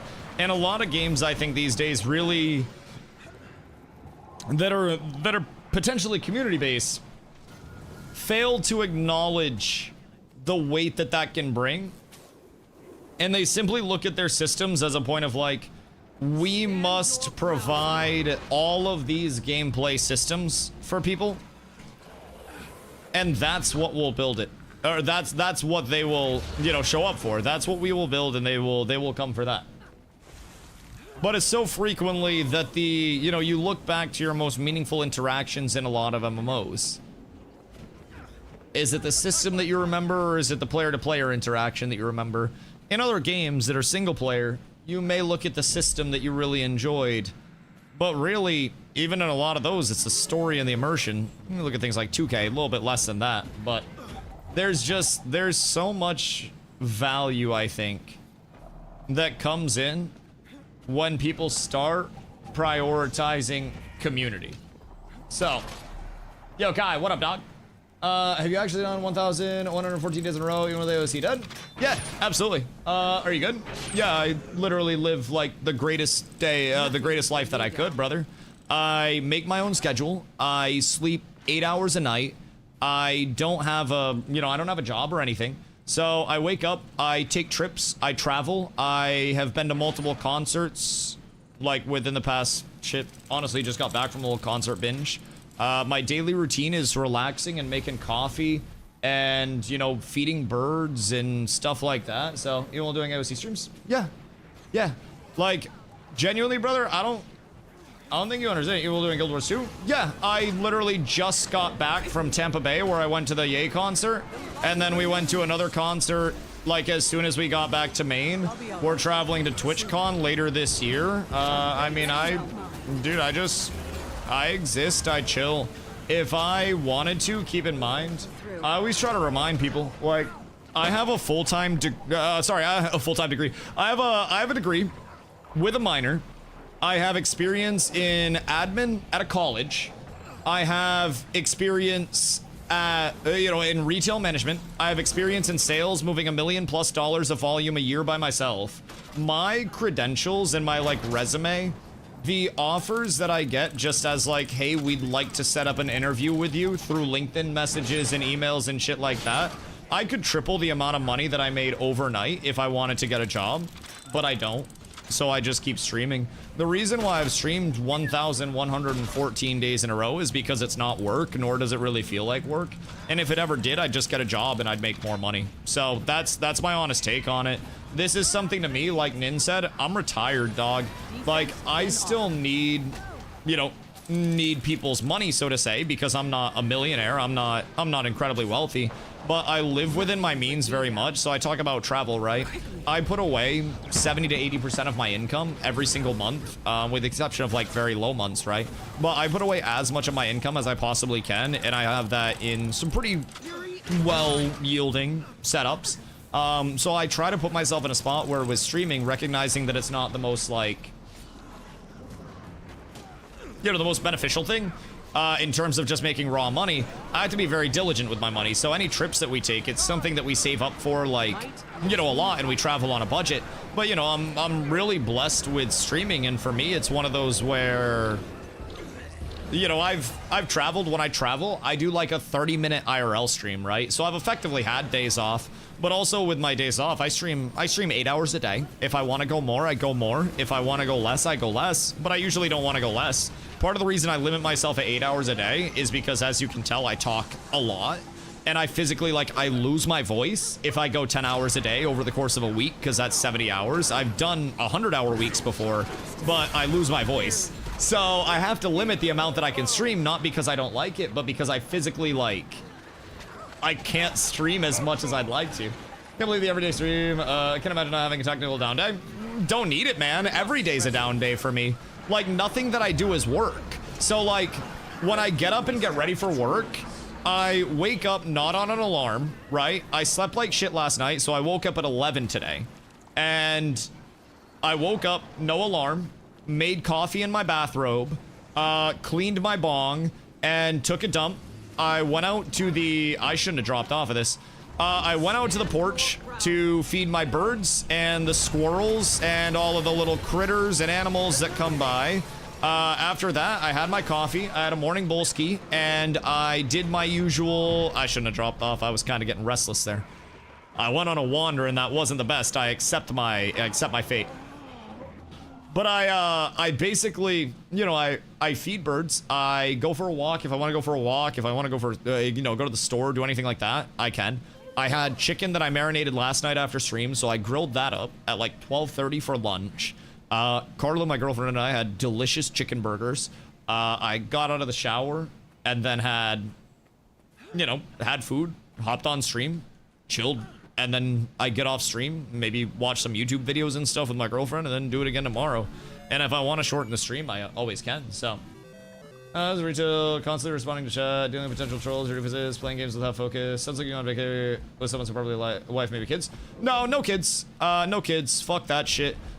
In terms of partner, girlfriend, but she also is a huge gamer. She was my healer in New World. She mods my chat, and she encourages me to stream, like, as much as possible, because she understands that this is my dream, right? So this is, for me, the equivalent of being a professional athlete or a doctor or a lawyer or an astronaut or the president, right? It's doing what I want to do. It's not retail. Surprisingly based girlfriend. Well, she also knows that I won't give up streaming. Like, we got together and started talking when I had about 5 viewers playing New World, and my stream has blossomed, and I've gone from working a full-time job and streaming while she lived in Arizona and I lived in Maine, to basically, like, she moved up here last year, like last summer. But in that time, I stopped working, I went full-time, 2 games that I played died. I managed to continue, you know, continue streaming through that. She helps with the channel a lot as well. Edits stuff for me if I need edits. She designed business cards for TwitchCon last year, and she's doing that again this year. So, like, for us, it's like streaming is something that, you know, for me is a dream, right? And I make it very clear that, you know, I will continue streaming no matter what, because it is that thing where it's like, this is what I've always wanted to do, and this is where I will always want to be. And on top of that, it's not like retail where I'm making $10 an hour. There have been months where I've made over $10,000 in a month. There have been months where I've made $1,500 in a month, and Carla's looked at me and been like, hey, it's okay. You'll bounce back. You're talented. Your community loves you. They'll take care of you. And there's that, you know, there's that inconsistency with it. But with streaming and chasing the dream, you know, we're young enough. We don't have kids. We put away a lot of our income. We invest. We're smart with our money. We have, you know, we drive one car. It's my Honda Civic that's paid off. That's still under warranty. We have effectively no debt between the two of us. Both of our credit scores are phenomenal. Mine's over 800. Hers is over 700 now that she's an authorized user on my credit. So, like, we are very much trying to become financially independent and retire early.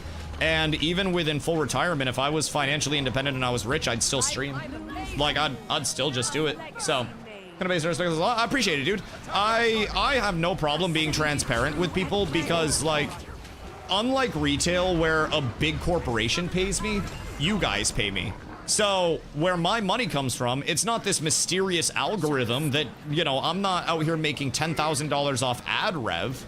I make $10,000 in that month because chat gifted me $7,000 worth of gifted subs that month. And it was like a $3,500 month normally outside of gifted subs, which is still absurd. But like that in itself, can I kill these faster? Tanky roots. But there's a very large element of like, I am crowdfunded and the life that I can live, which is better than I've ever lived. I grew up really poor.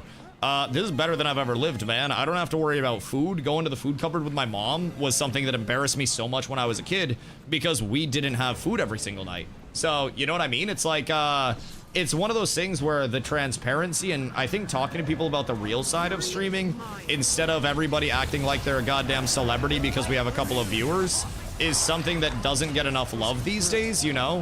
Where I think streaming truly is so cool. Even on the standpoint of like, last year, I made less than $40,000 over the course of the entire year, and I worked about 3,500 hours. You do the math on that, I made a little over $10 an hour streaming, which some people will say, Dusty, that's fucking awesome, good for you. I worked overtime, and I still made that $10 an hour. So, you know, I don't make a lot streaming. With my resume, with my credentials, I could very easily find myself in a cozy upper management air-conditioned office somewhere where I do very little work. I, you know, make 6 digits, I chill, I get benefits and stuff like that. I don't want to do that.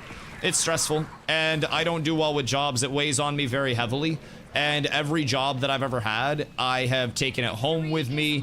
I have always invested far too much in it, and it's been something where it's become very, or it's always been very invasive in my life because I'm someone that, kind of like a perfectionist in a sense, but I'm not expecting myself to be perfect. I'm just always expecting myself to be a little bit better and chase more. So when I get invested in stuff, it's kind of what drives me with streaming, right?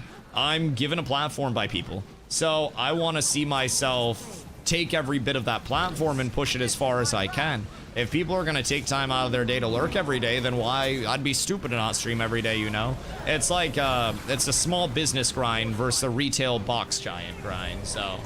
Might just be because I'm asking questions the way that I am, because they know me, they understand I deeply respect it. No, I appreciate that, dude. I appreciate that.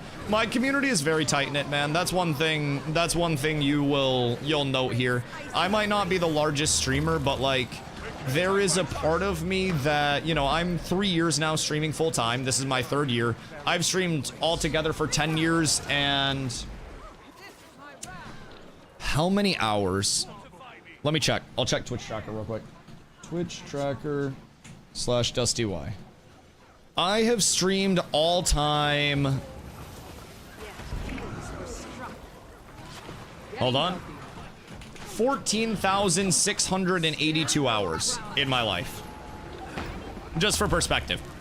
14,682 total hours streamed. So, I have almost a follower per hour stream, you know what I mean? So that's cool. But over the course of streaming, I've got this very, very, very deep appreciation for everything that's come my way from it. And there's a lot of investment to get it to this point. And there's also a level of like, once it gets to this point, I know so many streamers that get to this point and then burn out because they lose sight of how cool it is. Played more Rust than you have streamed? Yeah, I mean, I've also played a lot more video games for more hours than I have streamed, but keep in mind, me streaming is far different than you sitting in a room by yourself playing a video game, despite the mental health signs that come with you playing Rust. That's a big thing that people forget about streaming, like Kai said. It is constant the way that I do it, and not every streamer has as much yap time, uptime as I do. Not every streamer really values the community interaction and the engagement on the level that I do. But this is, you know, 14,000+ hours of just constant yap and improving and trying to engage. It's a lot sometimes, but it's also cooler and easier than any job that I've ever done in my life, to the point where when it comes down to the whole, like, would I rather make more money or would I rather continue to be here doing this? It's continuing to be here and do this, you know? Trying to unfat-ass myself. I believe in you, Nin. I love you. I love you. But I don't support your mental health on Rust. Let me tell you, streaming's fun, though. But no, that's the thing, too, right? Like Kai said, he has valid points, too. For a lot of people, it's a matter of, you know, it's like retail. You're, as he said, dealing with people that can be trolls, dealing with people that can come in just trying to, you know, get a yap out of you or whatever it may be. You also deal with a lot of weird things on the, like, the social relationship side, right? Where if you're a streamer and you're any form of, like, you know, having a platform, you will absolutely notice that people reach out to you to be your friend, not because they like you or have common ground, but because you have something of value to them, and that is your platform. And they can utilize your platform to grow their own or, you know, do something for themselves. So on top of all the, like, on-stream stuff, there's also the weird element where, like, another streamer DMs you, right? And you're like, does this streamer actually fuck with me, or do they just see that I have viewers that they don't have and that they could, you know, benefit off of? Or do they see that there's, you know, a way for us to collab stream where we combine viewers, and they think that it helps both platforms, but it's this super awkward us pretending to be friends when everybody knows we're not? Like, there's a lot of weird with streaming, I think, that definitely throws some wrenches and stuff. But it's also, you know, outside of the part of working retail, right? Actually, I worked retail and sales for quite some time. I worked in food service. And for every bad experience that I had about 500 good ones, you know? And when I look at the bad experience, I mean, shit, we had somebody come in today that just was insistent on trying to, I don't even know if they were trying to troll or they were just stupid, but, like, they just kept going on about bullshit and trying to, like, be matter-of-factly correct when I was like, brother, you're not, and it's not working. And for that one experience, I have how many chats today that are amazing, how many people that come through the stream on a daily basis that are amazing, and they give me great interactions. It's that level of percentages coming in, right? And even with dealing with trolls, there are some streamers that deal with it far worse than I do in terms of trolling, stream sniping, all that shit. I just kind of chill. But for me, it's the percentages. It's like, if I have, we'll say, 2,000 people that come through a stream, right? Just individual people over the course of the 8-hour stream, and one person over the course of that stream runs their mouth, then what percentage is that? Like 0.005%? I might have put an extra zero in there. No, 0.005%. If you had, say, hold on. 0.005% of 86,400. It's gonna be corny as shit, right? But like 86,400 is like the seconds in a day. You know what I mean? And if you let 4.32 seconds of a bad day dictate your entire day, then I think you're cooked mentally. You know what I mean? I think it's a big thing. You miss chats sometimes? No, I never miss chats. I always make little mental notes and stuff. I think it's important to finish conversations, and I respect people too much to cut a conversation off. And it's like, it's the same way that parents deal with their children. And they say a matter of like, hey, not right now, dad's talking to mom. Sometimes I have something that I want to get across, and that thing is very important for me to communicate in the time. So, always miss my chats. That's because you're European. That's something different entirely. But, he prioritizes. Yeah, I mean, I also, keep in mind, over the course of almost 15,000 hours streaming, I have mental catalogs. So somebody asked me if I worked out earlier, and Nin commented on how I was just skinny. I am athletically built, and I would like to remind you that I am 6'5" and 200 pounds. I'm not skinny. I will toss you around on a basketball court. But I am athletically built, and I'm really, like, low body fat percentage. Oh no, I don't have much body fat whatsoever. I have a very high metabolism. So, you know, I'm in shape, but I'm not, like, yoked or anything.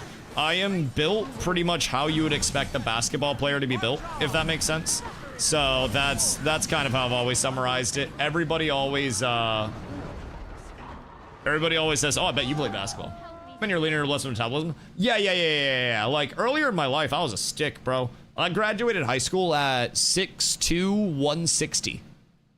So I've put on like 40 pounds since high school, and about 30 of that was for college basketball, and then about 10 of that was because I like food. Like, that was basically the split. It's like, I went to college, and I was like, damn, motherfuckers are big over here for basketball. I'm fighting playing against grown-ass men with, like, beards and shit, bro. I didn't have a beard my freshman year of college. I didn't start growing this shit till I was, like, 25. So, like, I immediately, my first year of college, I put on, through hard work in the weight room and the cafeteria, about 25 pounds. And then I put on another 10 my second year. And then I trimmed that down about 10 pounds and went extremely lean. Like, I was cut. And then after that, I started to bulk out a little bit more, just like after college, because I wasn't burning as much. And I wasn't like running as much and whatnot, work jobs and shit. So had to go down that route. So the heaviest I ever got was like 215, 220. And now I sit like 195 usually, just right around there. But I've also started to take... Did I just get a 7TV link? Wait, is this a sign that Nin has to enable something on 7TV? Then you got work. But yeah, I sit at like 195, but I also started taking creatine within the last week for the first time. So treadmill, you must add it, my boy. You must add it. I do fuck with that one. Oh wait, you're on the treadmill. I thought it was a treadmill emote. Boo. Boo. Doing 15%. Oh, incline. Brother about to have knees of steel after that. 185 in high school while being in shape. Suddenly that feels like a pass. No, dude, Carla and I were actually talking about this. I think yesterday we were going for a walk, and we were talking about like BMI calculators and stuff. And in high school, I was skinny, but you know, we had the whole group of high schoolers that were just lifting out of their minds, right? So the most like brolic, jacked, like low body fat percentage people that we had were morbidly obese according to BMI calculations. And so we always used to make fun of them for quote unquote being obese, even though they most clearly were not. We wouldn't make fun of the actual large people. But all of our like fucking less than 5% body fat freaks, we were just like, yeah, government says you're a fatty now, dog. So it's gonna be odd. Motherfuckers in 3 minutes. Yo, guy, wait till I tell you. Twitch has been hitting people with like, fucking, somebody said they got 20 minutes of ads the other day until they refreshed. Twitch auto runs ads though. Bro, they've been going crazy with it. Even when I have those on the auto ad manager, it can still get crazy sometimes. it can still get a little fucked up. Gonna throw 7% then. I don't even want to talk about the body fat that I had when I was 160. It was an unhealthily low amount of body fat. And college was where I really, like, got healthy, if I'm being honest. I started to... I don't know what it was. I think I was just, like, a late bloomer type shit, despite being tall. But, like, I could not bulk up at all. I would, in high school, lift, like, 2 to 3 times a week. In addition to just constant playing basketball. I would eat like a goddamn demon. Just so many calories on a daily basis. I'd lose weight. I'd literally, the more I lifted, the more I leaned out. It was fucking wild. And it was weird because I got stronger. Like, I got physically stronger. But it's just like, my muscles don't go up. They just, like, refine. It's really weird. But I also, from what I gathered in college... It's because I have a lot of very, like, quick twitch muscle fibers, so it can be harder for me with a fast metabolism where I'm burning a lot of calories immediately, and where I'm having, like, my muscle fibers are slightly, like, I don't know, not unique or anything, but more on-demand energy instead of sustained stuff. Apparently it can be harder to build with that, but... I also think that was just my trainer trying to make me feel nice. Because I also am not that quick. Actually, relatively laterally slow is one of my largest weaknesses. Peak roast was in high school. Gross. Gross. Yeah, I'm glad my high school time, I actually didn't really game much. I gamed, but not to the extent that I game now. Because I had basketball all the time. So I would maybe game, I'd say like 15, 20 hours a week when I was in high school. And that was on more chill weeks just because like school, basketball, going down and playing basketball outside of actual basketball. So there was a very time constrainty schedule, if I do say so myself. What do we have going on here? Nothing can bring me down. We got a fucking line of Trebs right now, dog. Like, we got an absolute line of these puppies. I want a Dr. Pepper.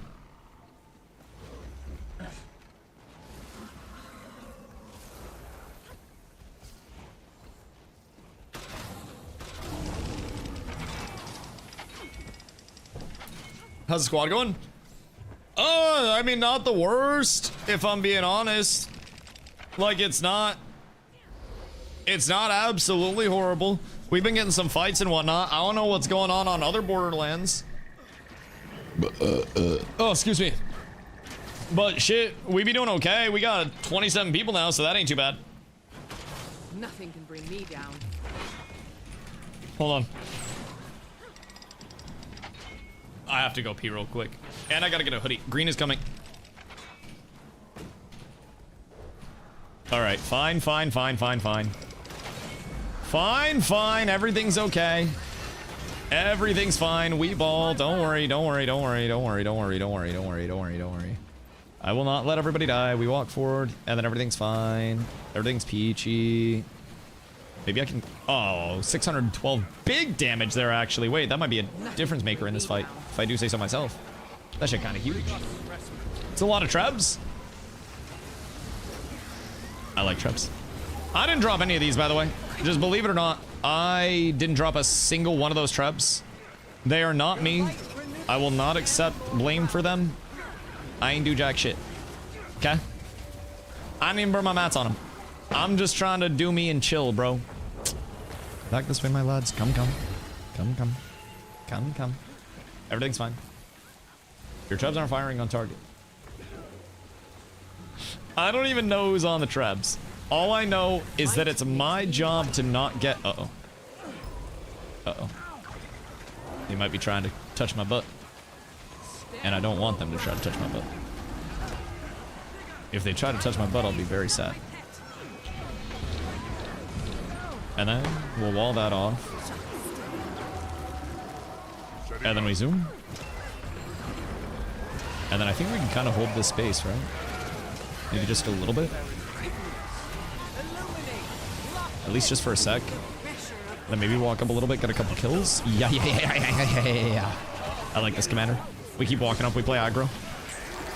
If he follows me, we win. Oh yeah, he followed. We're so up. I love this guy. Get a nice little wall. No, they have stability. He didn't. Fortnite. Brother, come here. You fucking rat. I wanted to push him back. Boop. I wanted to hit him with a boop. Unfortunately, the boop was not meant to be right now.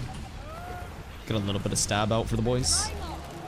I will say this isn't the worst that I've ever seen a group move, my boys. This is not the singular worst Zerg that I've ever played in. It's actually not half bad at all, if I do say so myself. Y'all getting bullied back here? What's going on? What y'all be up to? All right, he's vibing. I'm gonna tuck myself maybe right in this corner. Do you think green pushes up if I go pee right now? Are we supposed to push up? Ah, shit. Ah, shit. This ain't the best. Oh, shit, wait, the Trebs got the wall down. Wait, success. Boys, we're up so tremendous. We might actually be able to make something happen in the first place. I gotta heal my tag. Gotta make sure Big Dog is okay. Can't have him getting cooked out here. That'd be fucking terrible. And now we stay with him. I can get some buffs up probably here in a sec. What's going on back there? Please don't pull me, sir. Would not appreciate that. I have a feeling they're just gonna go around, right? Maybe we can get in this. Jefferson, what up, brother? Hope you're having a beautiful day. Thank you for the hydrate. Brother, I already have to piss. I just want to say that is incredibly rude of you. But it is okay. It is okay. I will take that hydrate because I need all of the hydrates to properly fuel my creatine. Otherwise, I think I will shrivel up, die, and also turn into what they call a soy boy. So I gotta be cautious. I hate to go round 2 of soy boy. Just got out of it recently. Return, what you been up to, dog? Hope you've been living good. Hope you be up to some good shit. I hope we get a break in this fighting so I can pee. So I'm still trying to retrain myself. I'm actually wearing a shock collar. Bro, I won't lie. Water fucking slaps. So I'm really trying to retrain very quickly as efficiently. Imagine living in like, I don't know, a desert without water. Or like, I don't know, Flint, Michigan. Should've be fucking crazy. Should be crazy. Is Flint got good water yet, chat? Or their water still ass?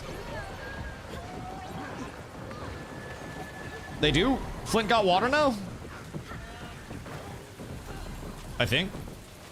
I feel like they started replacing all the pipes at a certain point in time, and they were supposed to have good water. Still ass, I think. Wasn't there like a massive multi-jillion-dollar a year water revitalization process? Still ass. Is it better in some spots, or is it all ass all the time? Parts of it. Ah, so are they going through, they just haven't got to all the pipes yet? Bro, that sounds like something that probably should have been like a higher priority, no? It's just less ass. Right. So it's definitely, even if the pipes get replaced, not one of those like, oh hey, come enjoy our water type scenarios. That checks out. That checks out. Makes a lot of sense if I do say so myself. What's happening over here? Road again, the shit kicked out of him? Cody, can you chill? Can we vibe? Just a little bit, please? Maybe just a smidge? Maybe just a little bit. Let me just let us take this. Actually, do we want to take this? Yes, we have a little bit of room to play. We're good. We're good. Where's our fine flint water with stones? Oh god, dude. Oh god, I don't even know if the Flintstones would want that shit. I'm gonna be real. I don't know. I don't know. That shit's a hard sell. Big hard sell. Ay ay ay. Oi. Oi oi oi oi. Lot of damage going out here, boys. Lot of damage. But the support is everything. If I do say so myself, I think we just stand in this, right? We just gotta keep all of our boofs up. Oh no. Oh no. Nope. Alright, well, I was just fucking blasting that. I'll be real, I love that. I thought that was great. But nobody moved at all. Wait, did we get the tower there? Nothing can bring me down. Wait, I think we actually... No, we didn't. Okay, never mind. I thought we capped it before they got on. Alright, hold on, chat. I'll be right back. I'm gonna grab a hoodie and pee real quick before we go on to the next one. Un momento!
cat with abs is absolutely S tier.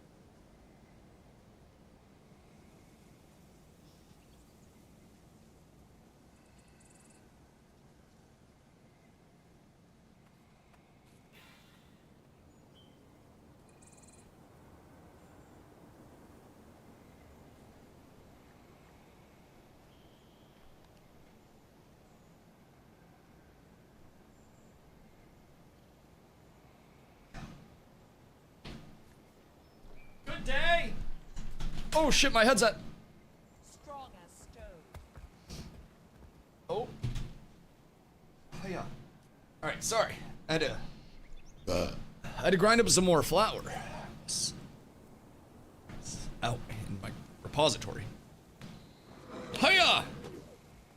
All right. So, what did I miss? Oh my god, the music stopped while I was gone. I'm so sorry. You guys got left in fucking silence. I never leave you in silence. Holy shit. Okay, my bad. My bad. Welcome back, my lads. Toby, thank you for the follow as well. I appreciate you, big dog. Much love, much love.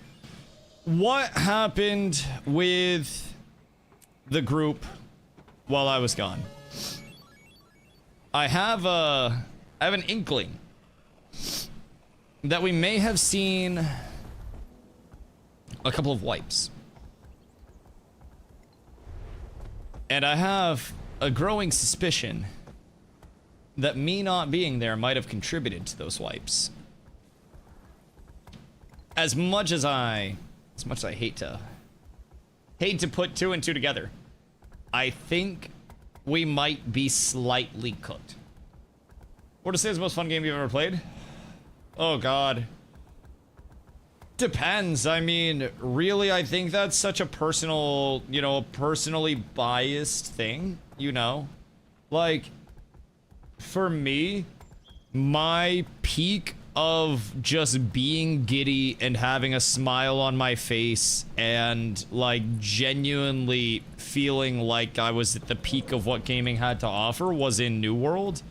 But that's also because I enjoyed the combat system. I enjoyed the community side of New World, what there was of it.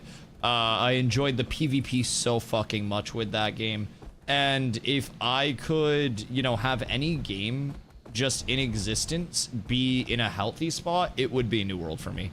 I think that New World could have redefined the MMO genre, but it failed to do so. And it failed to live up to even a fraction of its potential. And it will always, in my opinion, be, you know, the MMO industry's version of the one that got away, where it never should have ended up like that. It never should have got to that point. It should have, you know, it should have been so many other things. But unfortunately, for a myriad of reasons, it was not. And should have only matters, you know, when you can do it over. So it's one of those with New World where, like, if it had gone really any other way, then the MMO industry as a whole might have been changed. But it's, you know, it's quite possibly it's like the Derrick Rose of MMOs, you know. It's like actually it'd be Derrick Rose without an MVP season. It's like it's genuinely just one of those that didn't even get to see out its true potential because of things that weren't even necessarily like the team that were making its fault. Things that were completely above it. But yeah, with New World, it felt like when you were fighting in a war, there was so much on the line with it. Not only just from a standpoint of like the town didn't even really matter, but the social implications of that war. Here, like, yeah, sure, world versus world's awesome and like consequential, but the fact that this is up 24/7 and it's available all the time lowers the consequentiality of it and brings it into a point where it's persistent, you know, it's not exclusive in any standpoint. And the tier system doesn't really give a feeling of exclusivity because it just randomly slams people into tiers and then just lets relegation sort it out once a week, which leads to some really lopsided matchups sometimes. So with world versus world, there's a lot less of a, you know, you and yours versus me and mine exclusively. It's kind of like me and mine and all of these people that we got forced to interact with versus you and yours and whoever else you show up with, right? And I think that depersonalizes it a little bit, where if it was truly just straight up like, you know, sequestered off cats versus this guild, cats versus that guild, right? Then obviously we'd probably get our shit handed to us right now. But it would feel more personal to us if it were exclusively GVG with no third-party actors, no, you know, availability of super omega alliances, which at the end of the day, numbers cap is a thing anyways because of the instancing, and alliances really just aid in the 24/7 standpoint. So if you took world versus world and say made it a 2-hour window throughout the day, and you could only have a certain number of people on each map, something like that, that would eliminate the 24/7 alliance, and then alliances would slim down their numbers to how can we put each map on queue for those 2 hours a day. Still be a highly flawed system, but just to show the difference in it being 24/7 versus not. So every single time that you fought in a war in New World, you were fighting against the best that guild, that company could put together at that time. It was never a matter of like, oh, you're catching us at a shit time. It was like, here is our war roster. This is our war. That's red.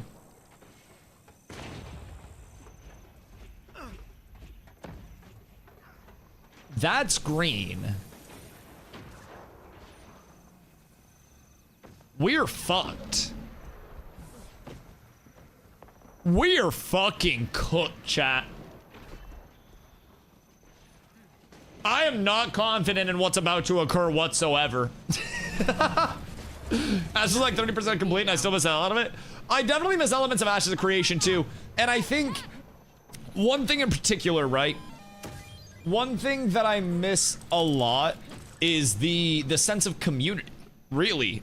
With Ashes of Creation, I think for all of the problems that they had, you're not even mentioning the business side, but like all of the problems they had gameplay side, I think their very heavy emphasis on like, you want something crafted, you find a crafter that has the recipe for it, and that crafting is extremely important because crafted gear is going to be the most replicatable, you know, highest version of the gear, right? You want a legendary, you've got to have somebody craft it, you know what I mean? You just have to. You have to do a lot of gathering for that. It's a grind, but then you have to find the crafter that has the recipe to make that for you, and the recipes are typically going to be exclusive, and they have to have the crafting gear, and the towns have to have the buffs up. And there were a lot of things that required a lot of moving pieces that weren't just, hey, let's go into an instance and complete a dungeon. It was coordinating around multiple towns. You had your mayors that were getting reelected because they did a good job or getting voted out because they did a bad job. And at the end of the day, it simulated a real, like, you know, world and economy quite well, which I think, despite people using MMOs as a way to disconnect, sometimes people want just like a do-over of the world where they're not lame, where they're not, you know, feeling down on themselves, and they don't have to be, you know, John Flubberbutt, where they can come in and be Slayer of Poon 6000, and they can just disconnect from that in something that feels like another world, but it's a, you know, a more entertaining, more fun, and more comforting world for them to be in at the time. And I think Ashes actually did a pretty good job of that, where you still had your antagonists, you still had your people that when you saw them, you were like, oh, I don't know how I feel about you. You had your people that you knew they were just bad guys. And then you also had the people that you saw and you were like, oh shit, friends. It was cool. I feel like Ashes was built with streamers in mind. You know what's crazy? So many people would come in and be like, Dusty, I don't know how you fucking stream this game. Like, I don't know how you do it, because a lot of the time I'd be sitting there and we'd grind PvE for hours and hours on end, right? We'd just grind out whatever we could get PvE-wise. We'd fight wars, we'd do scrims, we'd do stuff like that, but I also spent a lot of time on the map just, you know, going around the map and running around doing what I needed to do, and there was a lot of travel time in that game. People would be like, Dusty, I don't know how you can stream this, man. You'd get stream sniped, you'd have to deal with this, that, the other, the gameplay is so boring, why.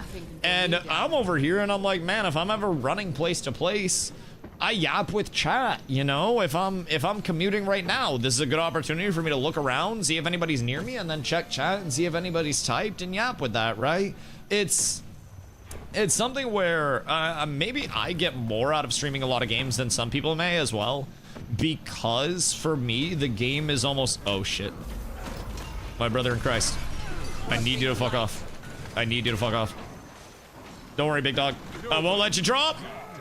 We ball. Weeball, I save. Did he think he was dead? Welcome back, Sir Alwyn. It's time for arrow carts. I think the time for arrow carts is far past. I think now is the time for run. I think grenade run. I'm not turning back to save you. I love you, but not that much. You get the fuck out of there. You maybe let those two sides fight. Grenade? Uh-oh. Uh-oh. Uh-oh, grenade. That's not good, brother. Might I recommend the high ground grenade? Uh-huh. Uh-huh. Hold on. Chat, peep game. Peep game.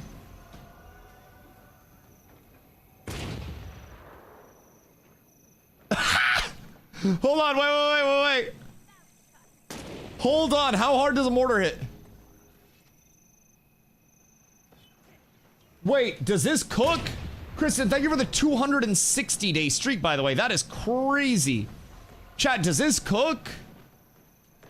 Because I can get this deep into the back line, too, bro. I'm accurate with this bad boy. Peep, 2,500 a hit. It seems the fight's moved a little bit.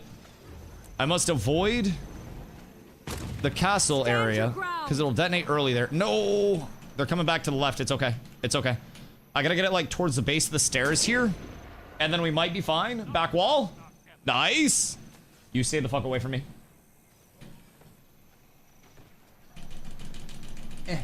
Get over there! Get off my wall. Chat, this might be the new arrow card tag. Hold on, I gotta Kobe this one. Right there. Perchance? Nope, that was a little short. Alright, wait, this is actually fucking lit. I just gotta get the ranges down on this. And then I think I might be mortar extraordinaire. I might be bringing the mortars of mortar. And then, pew! Does that hit? Am I on?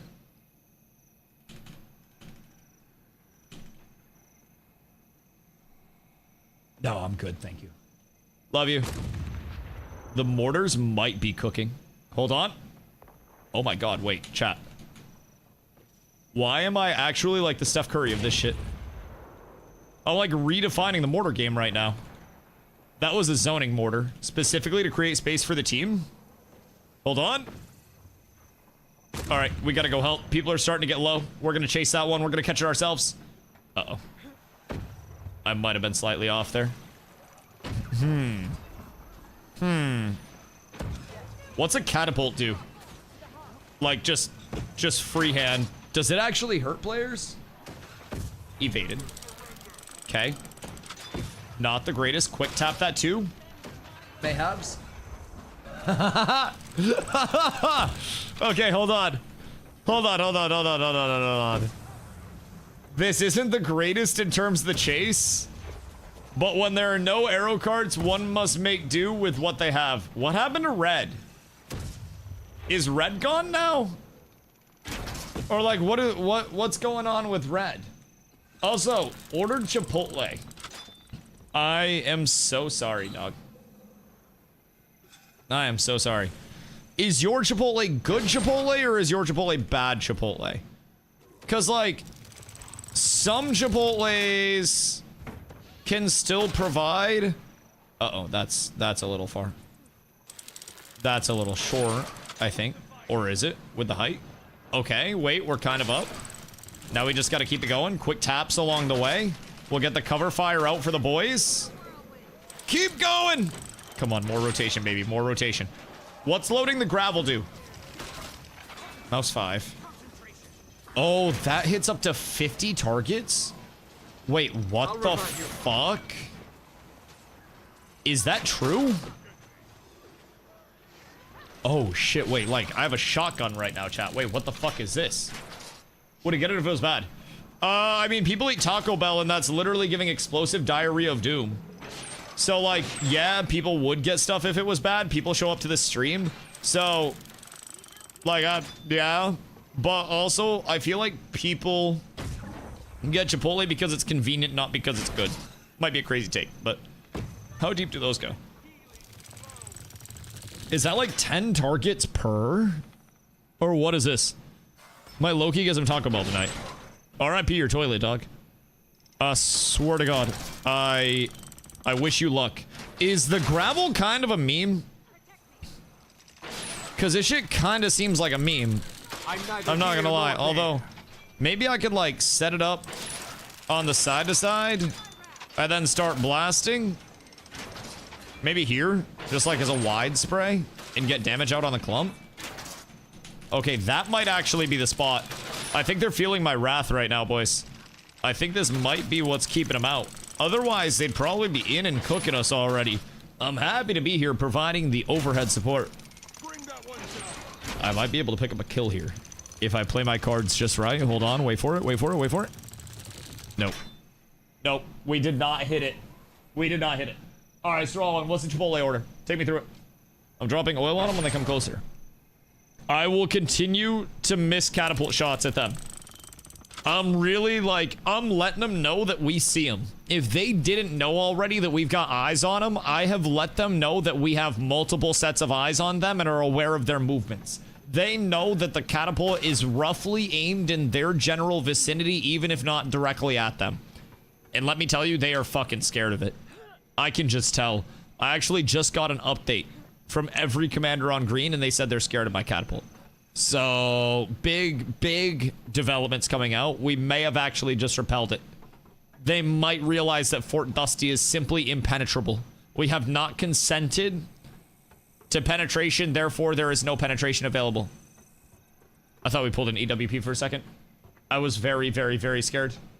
Not having fast travel in Ashes was one of my favorite things. It made the map of the world feel so huge. I will say fast travel definitely diminishes the size of the world sometimes, and it's something where even when I'm playing in Guild Wars, you know, if I'm doing story prog and stuff like that, I could definitely save time by just bopping around and teleporting everywhere. But I also very much like going around and exploring the world. I like running place to place and experiencing the terrain and the map build out. And there was definitely something that I really enjoyed about something as simple as taking time to run somewhere, which for people with less time, I definitely could see that as being a little bit of a cook, but it's also to the point where the gameplay design was intended for people to be citizens of like one part of the world instead of citizens of the entire world, which is a really cool concept that I think a lot of games haven't really given us, where it's like, hey, you live and play here, and if you're visiting here, it's because you went on a trip, which I thought was a cool take, but also definitely could encourage a little. Oi! Fook your mom?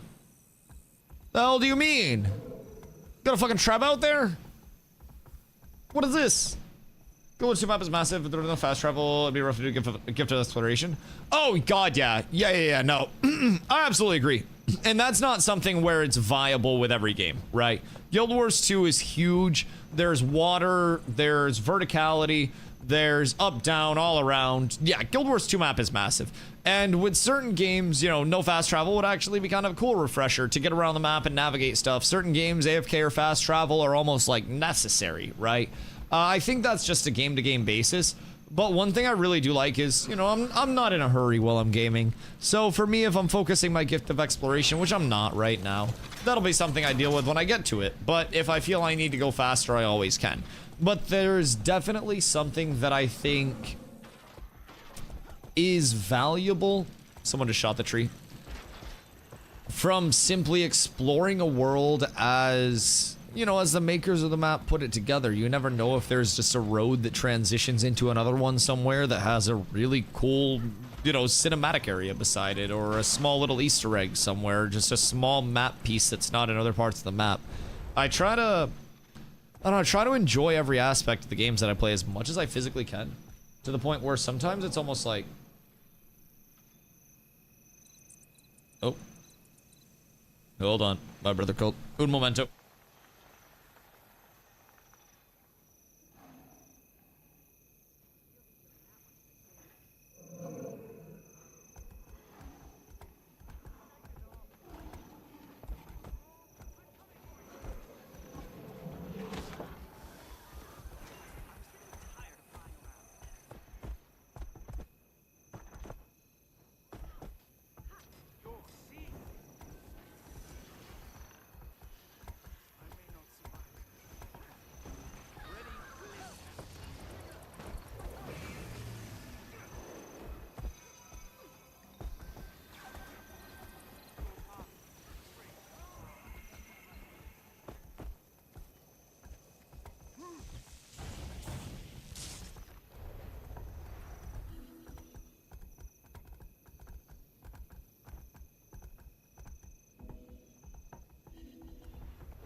All right, sorry, my bad. Have returned. My apologies. No, my oldest brother just called because he's the one that's moving. Hey, MC. Whoa, we had all the brothers in one place. Holy shit. Best stream ever. We're freaking lit out here. No, I had to give my oldest brother mattress advice because he's haggling a mattress salesman right now, so he needed to know what the margins were on the beds that he was buying. So he basically, like, what is it, where you can phone a friend during Who Wants to Be a Millionaire? And they always just, like, call in the expert. So I basically I delivered ways to min-max the taking advantage of Mattress Firm. Because he's also not getting things on sale prices. Want to sell mattress? Yo, mattresses make money. I'm not gonna lie, AMC has a mattress that I sold him. I got him a crazy fucking deal on it as well, but just get a purple. Yeah, he's getting a purple for himself, and then he's also getting, like, kids' beds, I think. So yeah, I told him between, like, purple and temper, those are always my best recommendations for, like, modern beds. If you want something that's a little more classic, Stearns and Foster is, I think, the single best, like, pillow top and coil that you can get. But yeah, we're talking about, like, profit margins and shit on it to see how much he can actually, like, nuke them down. Quiet Arc, or is he on phone? Quiet Arc is crazy, by the way. I love that I have a 3-minute phone call and everybody's just like, oh fuck. Oh, Dusty's dead. What's going on?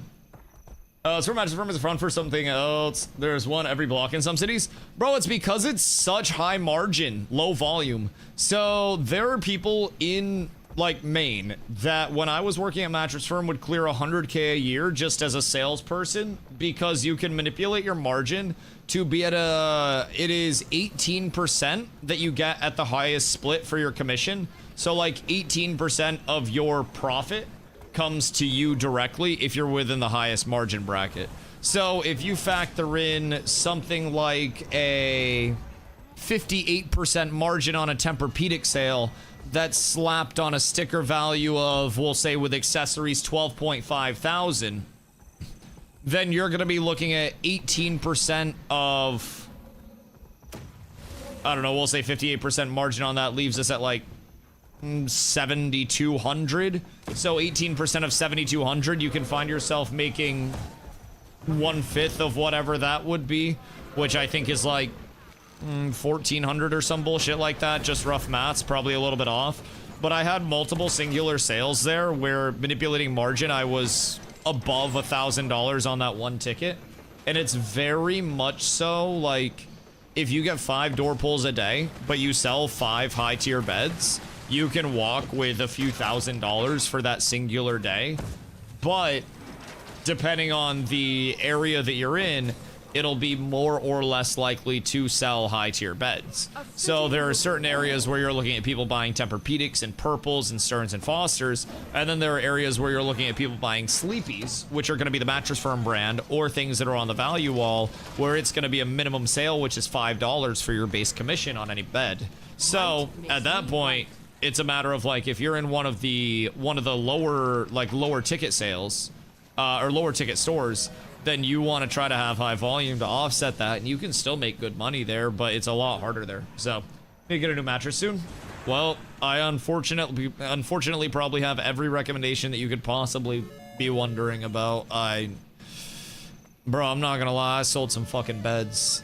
Like, I had the highest customer satisfaction in our state, to the point where I got a special line on my name tag that was like high customer satisfaction or some bullshit like that. I have my old name tag somewhere. I should get that shit framed. But I moved beds. I moved that shit. Because everybody that came in wanting a bed, like if you come into a bed store, it's not like sales where people don't know what they want and they're like, you know, what can I help you with? Oh, well, I don't know. I'm just browsing. No, motherfucker. You want a goddamn bed so you can sleep. I understand. So I'd get him in a bed. I'd get in the bed with him if I had to. And I'd sell them that goddamn bed. Back is completely fucked. Something like a Tempur-Pedic. I don't know how much it's fucked. Do you sleep on your stomach? Random question. Anytime somebody says my back's fucked, I always start with, do you sleep on your stomach? Because if you sleep on your stomach, that's step 1. You're gonna literally start being built like Lil Wayne if you keep sleeping on your stomach. You know how his stomach, like, he got like lean belly? So that's kind of cooked, but sleep on my back? Oh, your mattress might just be shit then. I don't recommend them frequently, but like people that are very traditional back sleepers, I don't even know if they're producing them anymore or what the modernization has been, but the Beauty Rest Black series, when I was there, it had like zoned coils. So I think Hoofsy actually has a Beauty Rest Black. I don't know why I remember this. Hoofsy, do you have a Beauty Rest Black? I got a close look at it one day. Wait. I feel like Hoofsy has a fucking Beauty Rest Black, and I don't know why. But it has zone coils, so in the middle, you basically have a double coil that's a lot firmer, and then on the, like, the head and the foot, you have a softer coil. So you get more support on your back type shit, but I have scoliosis. I got bronchitis. Ain't nobody got time for that. Sorry, my bad. My bad. I shouldn't make light of that. So are you built all squiggly? Like, how bad's your scoliosis? Because some motherfuckers have scoliosis and they're literally like this. So, hear me out. A back with scoliosis isn't necessarily going to get magically cured by a bed. And you could buy my exact sleep setup, which I think is genuinely the best sleep setup that exists on the market. It's literally top tier everything. At least, you know, within what I have available for availability and product, but it is hand-picked, everything off the market. I have 4 pillows on my bed, all of which are unique pillows with unique functions, temperature thresholds, all that shit. Like, I hand-picked my shit. But if your back's fucked, that goes far beyond that. I would recommend starting to stretch your hamstrings. I also have arthritis in my spine and bad inflammation. Motherfucker, what did you do for work? Let somebody hit your back with a sledgehammer for 8 hours a day? Jesus Christ. Do you think porn stars have lower back issues? From all the thrusting and or being thrusted? Because I feel like that'd be a very, like, back-intensive line of work, no? Like, what's harder on your back? 8 hours of fucking or 8 hours of shoveling?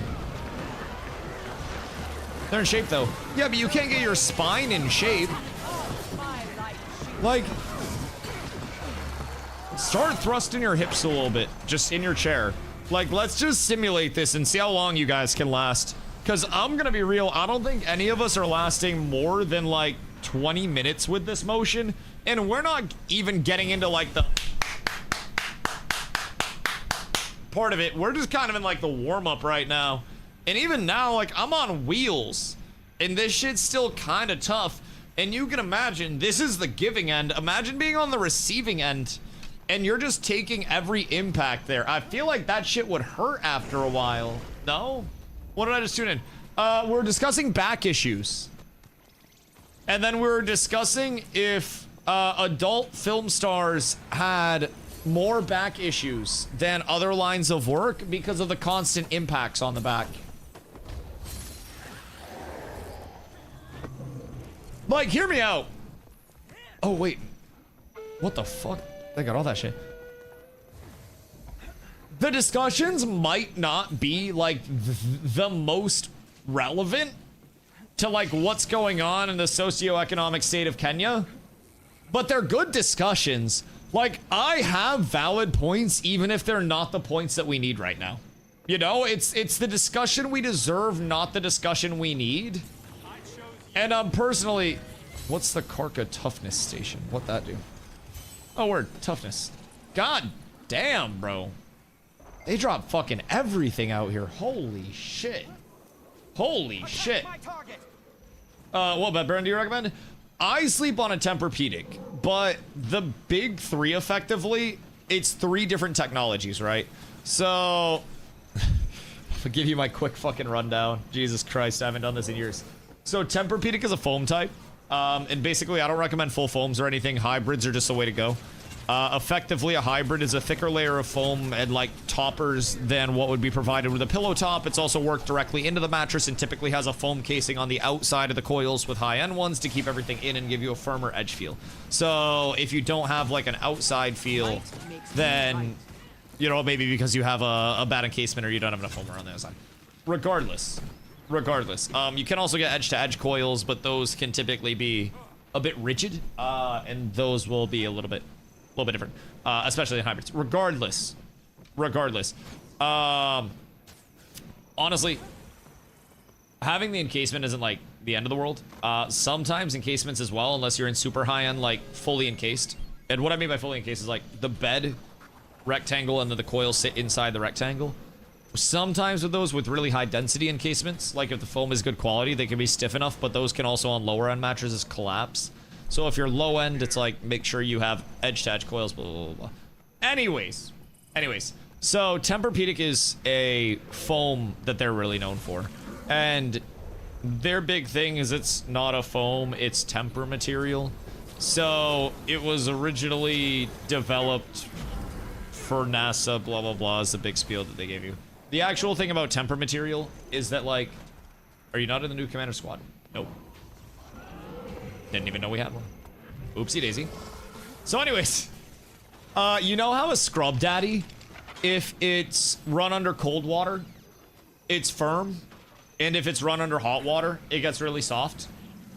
That's basically what temper material is, but a bed and way more comfy than a scrub daddy. So when you first get into a Tempur-Pedic, it's supposed to be firm and it's supposed to almost be like dense. But your body heat works into that, and basically a hybrid Tempur-Pedic.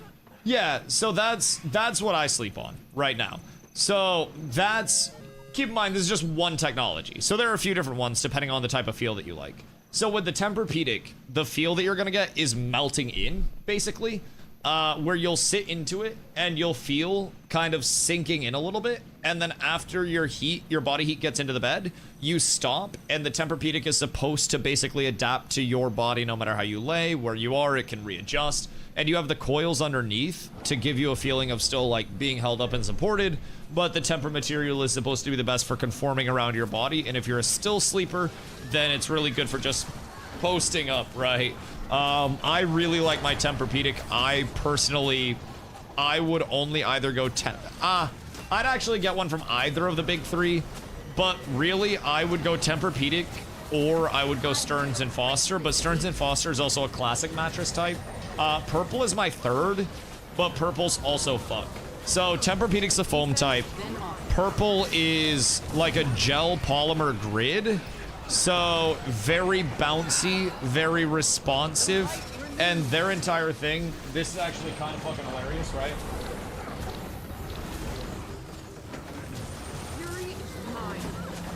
I have a little purple, like mini mattress. So this is Purple's grid. So effectively, this, when you lay on it flat, right? It goes stiff and keeps you supported, but when there's a pressure point, it collapses the grid, so you get soft on pressure points and then firm on flat spots. And then Purple has a bouncier, more responsive feel than a Tempur-Pedic does. So instead of soaking into the mattress over the course of a few minutes, or like melting in, you instead get instantly into the mattress and you get that bounce back. So Purples are really good, like, if you're old, because they can help you get out of bed. Because the polymer grid always wants to push you up. So purples I would always recommend for old people, people that have trouble getting out of bed. If you have trouble standing up or anything like that, then a purple can help a lot with that because it's super bouncy and responsive. And then in terms of like traditional mattresses, my favorite is Stearns & Foster. Stearns & Foster has a pretty unique coil design. I don't know if they're still doing it, but it's basically a coil inside of another coil where you have like a firm outer coil that's like wider, and then you have a taller, narrower, softer coil. So you initially get the soft coil, and that can still hold you up if you're super light. But if you're heavier, the coil, it's called an IntelliCoil, compresses down, and then you get on the firm, denser, wider coil. So if you're heavier, then you have the support of like a firmer bed. It almost like gives you, you know, the coil support that you need. So Stearns & Foster fucks for like pillow tops and whatnot. But that's like my budget irrelevant big three. Specifically, when I was there, I liked the Purple Hybrid 3, but I think that's been replaced. I think they're now in like fucking Tranquil Plus or some bullshit like that in terms of the names for the beds. They're into some weird naming now for the purple stuff. I don't know all their new hybrid names. But I sleep on a Tempur-Pedic Luxe Breeze medium hybrid. Shit slaps. Genuinely, I think it is the singular best bed available on the market. It's also very much so meant to deal with temperature. So that's the big thing about like the Tempur-Pedic, their material. It disperses temperature really well, and it naturally sits at a cooler temperature than like the ambient temperature of your room. So just some bullshit about how the material works. I don't really know what facilitates it, if I'm being honest. But need a cool bed. I'd go Tempur-Pedic then. I used to sweat like absolute crazy, and then I got my Tempur-Pedic, and this is not an ad or anything, but dude, it runs so cool. There are legitimately, and I shit you not, nights that I get into bed, and like you can ask Carla, I will be shivering like, oh god, until I actually warm up in the bed. It's genuinely like 5 minutes of cold, and that's when it's hot out. So yeah, the Tempur-Pedic goes fucking wild for that. That'd be my recommendation if you're just immediately, I need cold bed. That's gonna be your coldest one. I've had a Sleep Number for years. Stomach Sleeper, 0 back issues. Yeah, I mean, Sleep Numbers, I didn't sell those because they're proprietary to Sleep Number. But effectively with Sleep Number, they have a bunch of different air bladders, and within those air bladders throughout the bed, you can inflate those to a different pounds per square inch of pressure, and that'll either give you your firmer or softer feel, and then they have materials on top of those air bladders. So like the thing with Sleep Numbers is over time, sometimes, like, you know how everybody has their bad experience story where it's like, well, I don't get this because of this. The most common one of those with Sleep Numbers is that their air bladders start to leak, and you set your sleep number to like 80, and then you wake up and your sleep number's feeling like a 60, for instance, just throw random numbers, right? It kind of like loses its pressure over time as it gets older, but that's also just propaganda. They're still perfectly fine beds. The big thing now is, regardless of what the support comes from, like, you could, with how good foams are these days, put pieces of wood as your support in a bed and it would still be fine. Sleep Number uses air bladders. Tempur-Pedic hybrids use coils. Traditional mattresses use coils. Purple hybrids use coils. And their grid. But it's all about the comfort layers now. And there's so much science that goes into different densities of layers and how they manage those densities of layers. And how those layers interact with like air and temperature pull through, because foam mattresses when they first came out used to get super moldy. It's really like intriguing to go down a rabbit hole of. I was way overtrained for my position, but it's also really cool to break out just at trivia nights. Not that I really go to trivia nights, but man, the mattress knowledge that I have is fucking stupid. I used to have our entire showroom floor down to like the number of coils in each mattress, because there was a recommended distribution with each coil of how much weight you would want somebody on, so you could calculate like how much of the bed they were going to be sleeping on, how much they weighed, and then roughly figure out how many coils they'd be on, so if they'd have enough coverage for themselves or not. It was really just like a weird, oh shit, it's really a weird, like a weird little sub niche of everything that I went like far deeper into than I probably ever had to. But it was also really fun. I would just break out random tidbits of information and shit. Oh, this is some good Wovwa. Wait a minute. We might be up tremendous here, my boys. We might just have something good going our way, if I do say so myself. I am really, really liking how this looks. And we're fighting, I don't know what side of green we're fighting, but like, these guys definitely don't seem terrible. They be moving reasonably well. But I think we might be moving a little better. What's he playing? Oh, he's a block DH, huh? Yes, yes, yes, yes, yes. I stay on my block DH, and we exist, and we live. I think we're actually getting kills out here, too. Group comps are looking nice. Damage is looking nice. My group's looking pretty sick. I got a Druid and a Scourge and a Firebrand. Oh my god. Wait, my group's kind of fucking stinky, dog. What the hell do you mean? This is kind of nice. If I'm being completely a Buckington, I fuck with this. I definitely did not spread out my stab well enough for this fight. The good news is, I don't think that I necessarily had to. Because I think I can get it back up. That was just weird as shit. My camera just didn't want to grab. I take very much offense to that, if I'm being honest. Very, very, very much offense. Okay, we're up. And then we get a couple of heals up at the top here. We jump out with Commander Man. I'm with you, brother. Everything's fine. Brother, we run! To the hills! To the hills! I'll distract them. I'll distract them all, my commander. I will die for you, sir. Oh, God. Which BG? EBG. Eternal Battleground, right, meow. I don't really know what's going on side maps and shit, but... Super speed. More super speed. That's a tree. Oh, shit, wait. Hold the phone. The double super speed tech is actually kind of crazy. Actually kind of crazy. I like this tag, by the way. He pulled us out because we were too far off of him, so he wanted to fully reset. I don't know. Like, I don't think I've run with these guys before. But I like how this lad is yapping so far. Just pulls us entirely out of the fight and then goes way too off tag. It tells us to lock the fuck in. Also, make sure you guys are setting a personal mark on your tag as well. Just so you guys can see that easier. Bungly bungly, arm hurty. Why? Soft? Why don't you get on World vs. World and start fucking blasting? I have all the support you could ever need. Fury is mine. And if you show up, I believe you just win. I think we have many good fights ahead of us tonight. If I do say so myself, brother. Also, Shrimp, you guys set up? I like Wolfa. Why?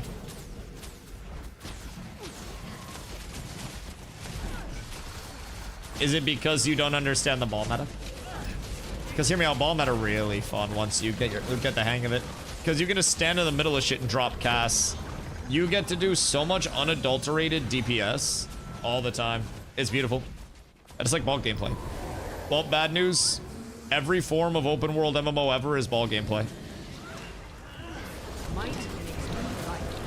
Ashes of Creation 2 was ball gameplay.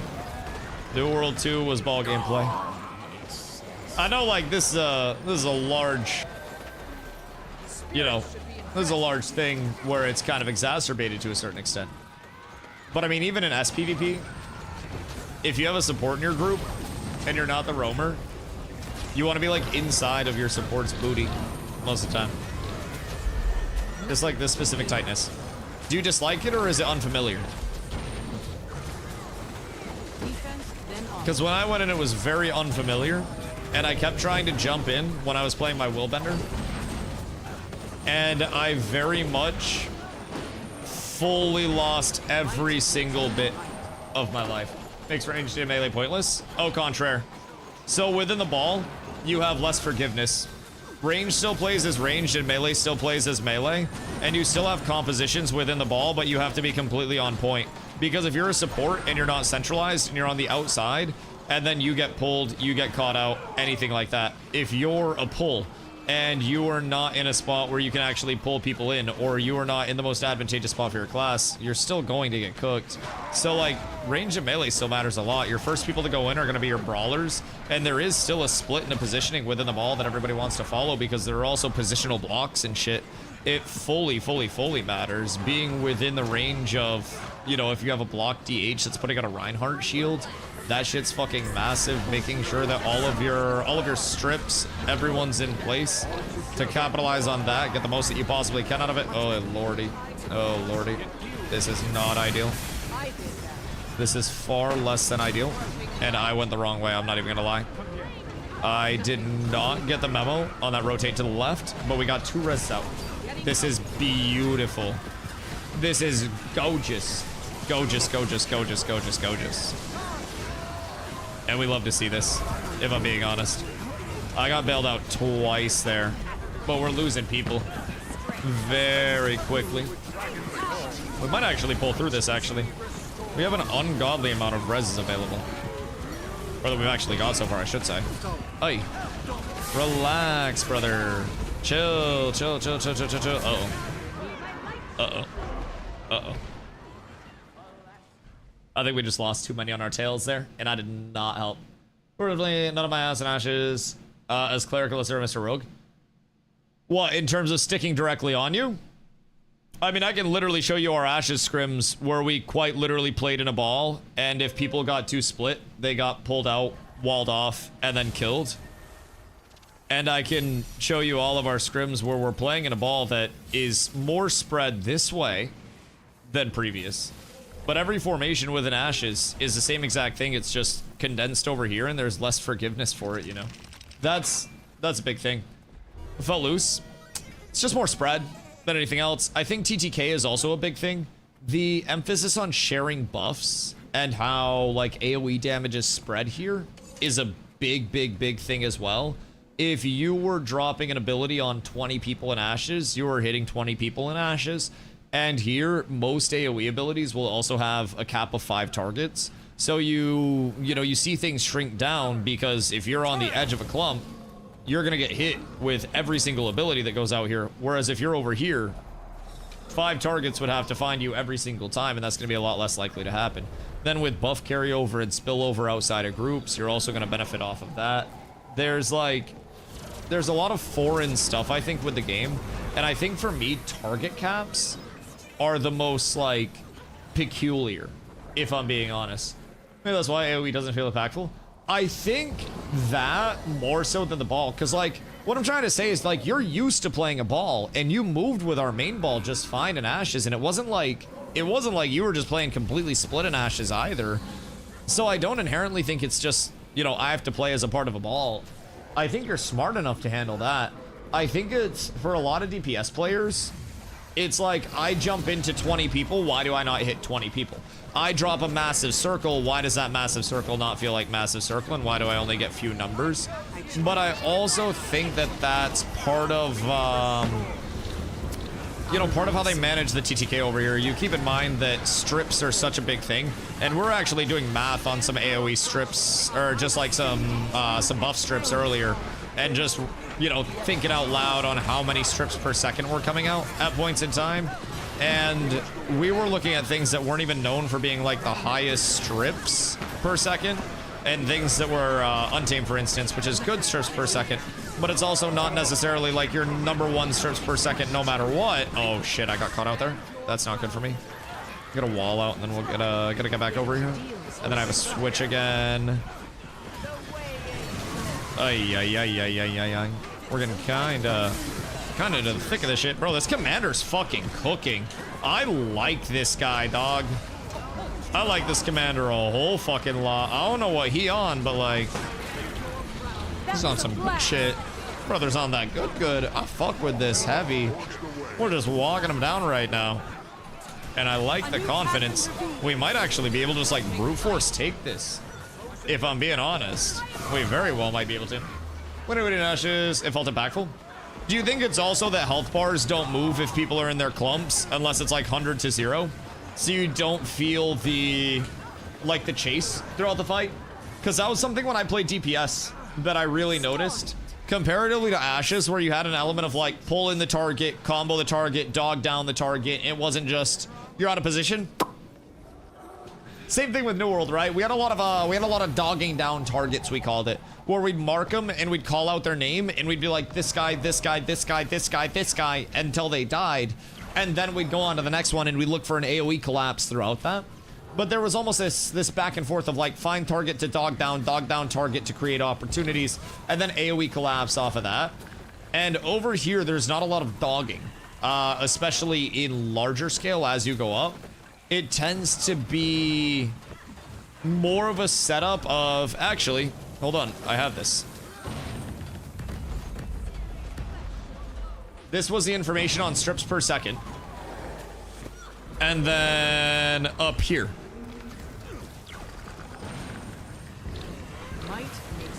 How to make world versus world wins. Recruit boons, buffs, okay? Use strips in CC, and then use all damage. If you do anything differently, none of your damage will go through. You will find yourself incredibly sad, and honestly, you won't really do much or have a real impact on anything.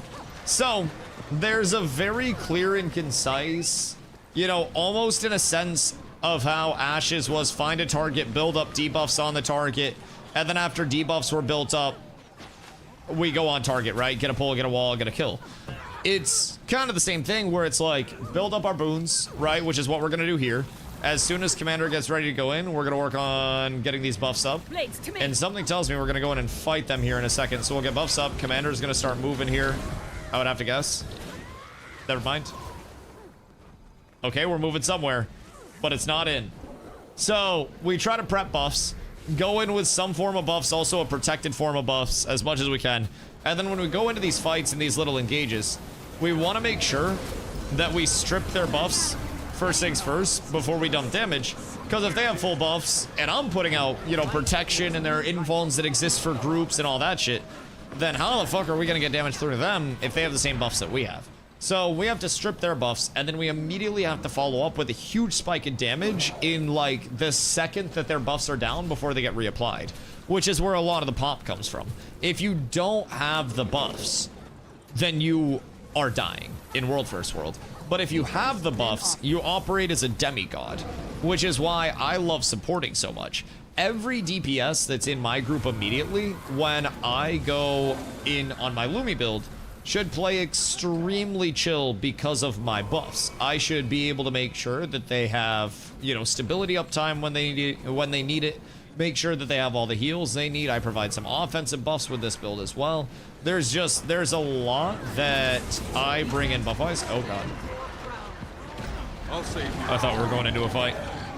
But there's a lot that I bring in where immediately there, you see how filled the buff bar gets. If those are all stripped, you're so much weaker than you would be with all those. So that's the big, you know, big emphasis on the buff sharing. But I think it's that paired with, Good to have you back. like we said earlier, the target caps. And AoE's maybe not feeling the most impactful for everybody all the time.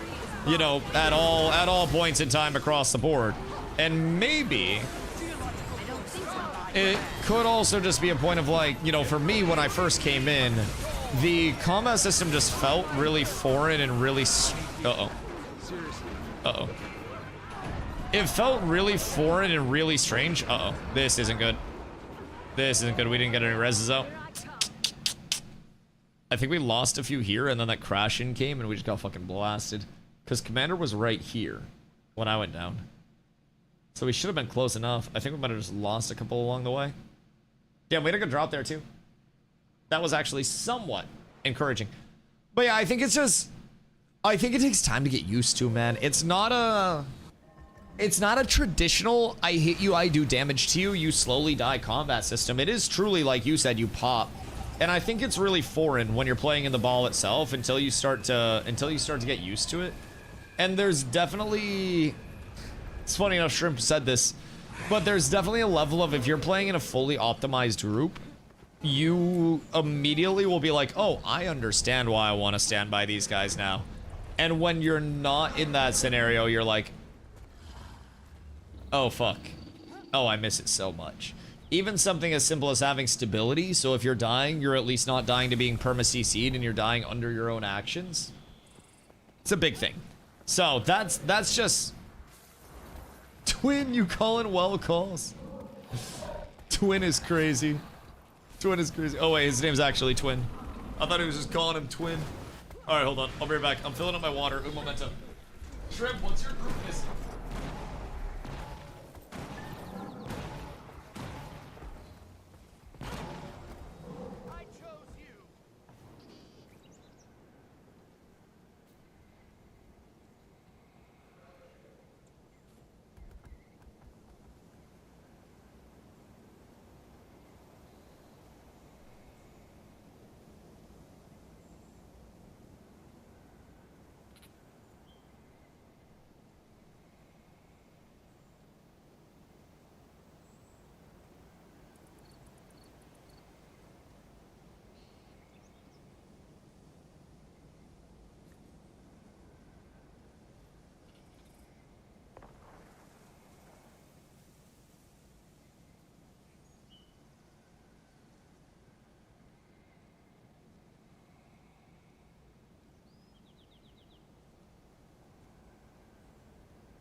Good day. Oh, Hoofsy.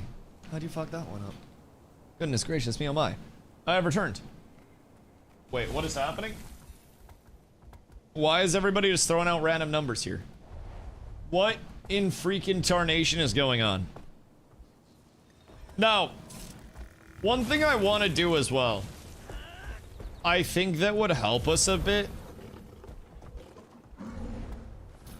And let me know if this sounds appealing at all, Nin, and chat in general. Organizing scrims within our guild hall.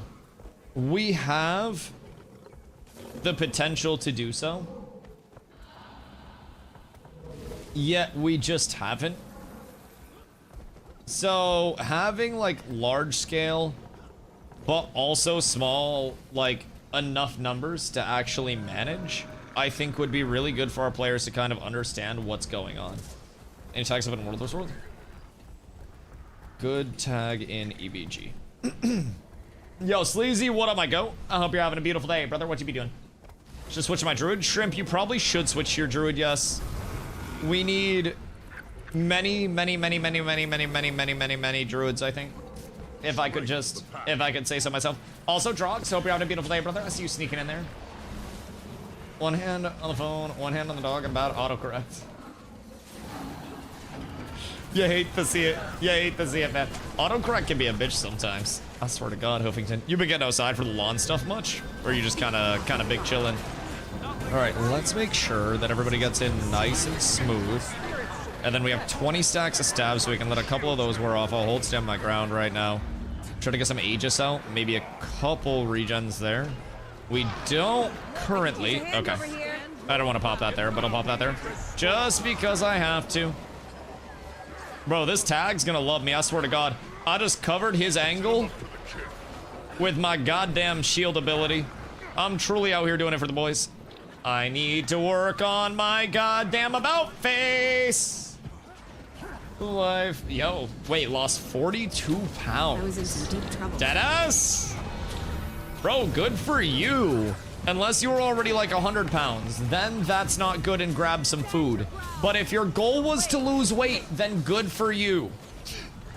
Some people, it's like, I lost 42 pounds and I need that back, please. I was big as fuck. Hey, the gaming world do that to us sometimes. Nah, that's sick, dude. I'm happy for you. I'm happy for you. We have a lot of people in chat that are on a, you know, get active or die trying kick right now, which I really admire. I like that this community as a whole seems to just instill, I don't know, something in people to try to be a little bit, I don't know, just better to themselves. Whether it's a little bit kinder to themselves, whether it's getting a little active, whether it's taking pride in something that they're doing. It's cool. I like that, you know, I myself have got a lot more active because of, you know, chat's recommendations. People in chat have got very active off of, you know, just hearing the conversations. And even if it's something as simple as going for a goddamn walk, man, it's something that we talk about here frequently as something worth celebrating, because it truly is. And I think a lot of people forget how, I don't know, not only like satisfying, but how truly like healthy and good for you it can be to do something as simple as get out, go for a walk without a destination, and just kind of take your goddamn time with things for a change. We're always in a hurry these days. We're always zooming around place to place with another place to be. Like, it's just, it's nice. And I think the, you know, the mental health side of things is also as important to take care of as the physical health side. And I feel like they almost go hand in hand to a certain extent, you know? Just woke up one day and was like, today's a day. Brother, sometimes that's all it takes. Literally, sometimes that is all it takes. I am at a point where, you know, I was living very, I don't want to say like sedentary for a while, because I still like, you know, I live pretty healthy. I eat healthy. Carla and I make sure we have good groceries and eat well, and have, you know, good food. But still, I stream a lot. I sit here and I don't really leave the house too much unless I absolutely have to. So I hit a point where I was like, I'm gonna start, you know, just something as simple as fucking walking again a little bit and seeing where that takes me, with the goal of being able to run a little bit consistently without feeling like I'm gonna fucking die. And, you know, as that's evolved, I have, you know, some weights that I throw around from time to time. Just nothing too crazy, but little light couple of sets before streams to get the blood moving. I go for walks at the bare minimum daily. And get outside and actually like enjoy time outside. And it's something that has immensely helped my mental, you know, just taking the time to slow down a little bit. I think everybody's so go, go, go, go, go. And I make it a point every single day. Carla and I try to remember, some days we forget, but we do our Wordle together and we drink a cup of coffee together and we just fucking vibe out. And that is one of my favorite parts of the day because it's just so... I don't know, it's so relaxing. Hoopsie! Paying for a couple cups of coffee. Oh my goodness gracious, Hoopsie. My God, thank you for the 10, brother. I appreciate you. I appreciate you, dude. You are absurd. Thank you. Thank you. Consulting's fun. If I ever had to work a job, I would want it to be as a consultant. Because, like, a consultant got the best of both worlds type shit. It's like people ask for your opinions and your ideas on things, and you just give them your opinion, and if it doesn't work out, then you're just the consultant. So it's like, what's the worst that happens? They don't consult with you again? Okay, that's not the end of the world. So, I don't know, consulting would be dope. I would love to consult with video game companies on like what, you know, communities tend to enjoy versus not, and maybe get a look at systems and stuff and give feedback. I think that would be really cool. But I also wouldn't want to be at a point where I'm like, you know, fucking on the W-2 for the game development company. A W-2 scares me. Very much. Very much, I don't want to go back. The 1099s may be more complicated. But let me tell you, I don't have to worry about getting fired. At least for right now, anyways. Unless for whatever reason I start texting and driving, but Extra Emily has shown us that that's only a 3-day suspension. So. Peak post-workout snacks? What's that? Ass? Yogurt and goose jerky. What in the fucking Canadian is this, brother? Actually, what is that?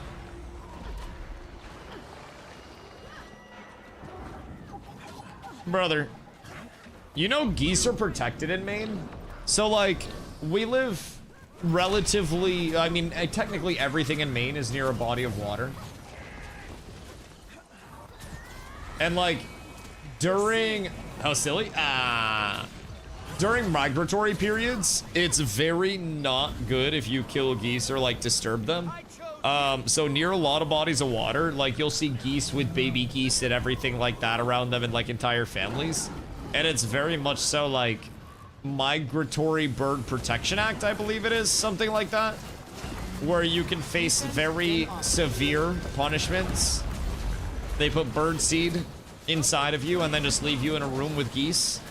It's crazy. I actually think it's like a fine or some bullshit. And you're an asshole. Just outside of that, you're kind of a dick if you fuck with geese. But what did I come back to? The Migratory Bird Protection Act. I think that's what it's called. Unironically, hold on. Migratory Bird... Oh, it's Migratory Bird Treaty Act. Fuck! It's the MBTA of 1918. What kind of bird enthusiast am I, man? Fuck me. Migratory Bird Treaty Act of 1918 makes it unlawful to pursue, hunt, take, capture, kill, or sell nearly 1,100 native bird species in the U.S. without a permit. It also strictly prohibits bird parts, including feathers, eggs... strictly protects, bird parts, including feathers, eggs, and active nests. The MBTA is a foundational U.S. conservation law enacted to implement international conventions with Canada, originally Great Britain, Mexico, Japan, and Russia. So you basically, unless it's an act of self-defense. Bro, they're chill most of the time. So Carla and I went for a walk. Oh my God, we got a hype train. Boys, check your primers. $2,000 per bird shot and up to 2 years of prison for a bird. Like, the government don't fuck around when it comes to birds, bro. They spend good money on those things. You think they're gonna let that shit get destroyed? The fuck do you mean? With how cute they've gotten their surveillance at this point? They're adorable, brother. I have like 30 pigeons I feed on a daily. I'm probably like just constantly surveilled. They're probably in the house right now. You know, some yogurt with some mango.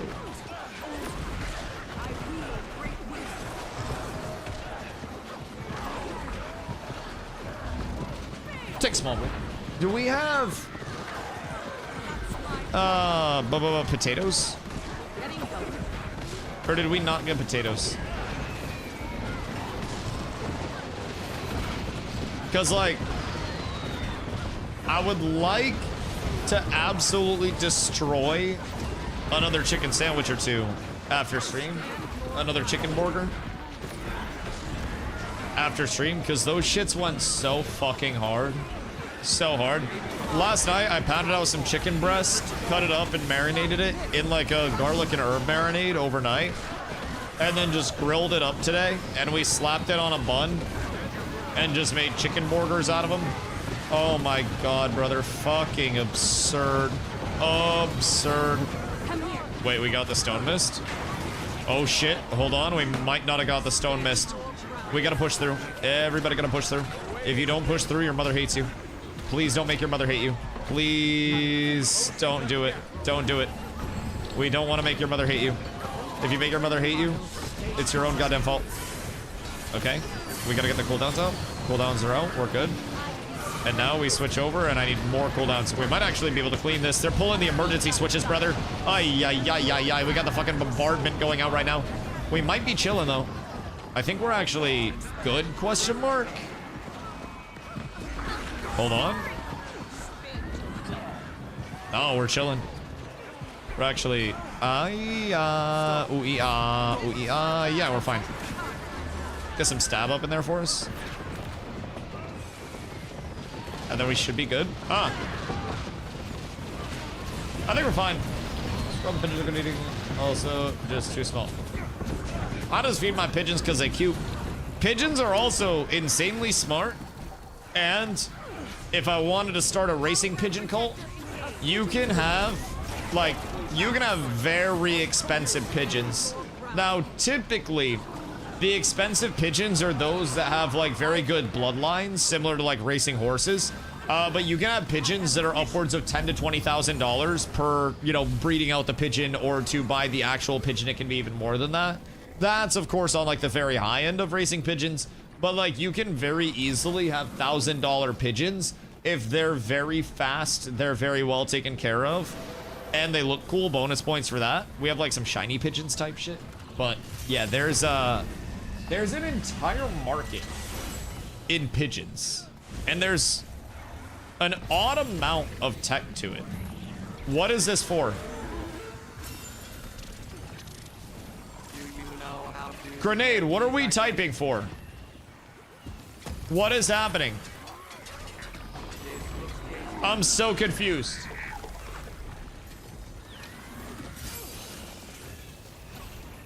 Is this like a comms check? Because I'm gonna be real, I'm gonna have to just like type something. What? I don't want to type anything, but I also don't want to get in trouble. Yo, Avenge, what up, dude? What world and tier are you on? We are tier 1, and we're on Yolon. So, basically, it's between us and Throne of Balthazar to see who gets their ass absolutely railed out by Raw's Rest for a 3rd week. Technically, it'd be our 3rd week, Throne 2nd. Or who drops down to tier 2.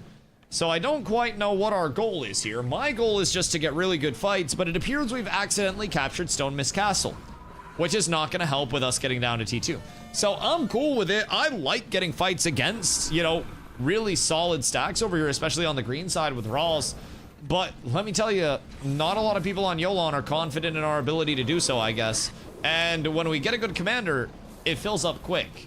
And I think a lot of people very much want to take on green and have good fights. There are just so few people that are willing to and capable of leading a group good enough to do so. So that's a big thing right now. Raw's crazy dominant.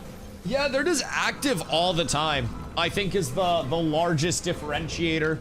We very much don't have commanders everywhere at all points in time throughout the day, which I think cooks us just a little bit, if I'm being honest. Gets us into a spot of, wait, why'd I get moved in the shit group? Oh no. This isn't good. I got moved into this buns group.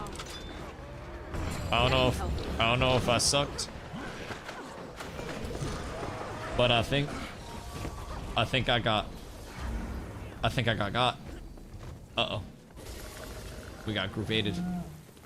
Tell me we got a healer on the way. Uh-oh. Because I went from a good group to a bad group.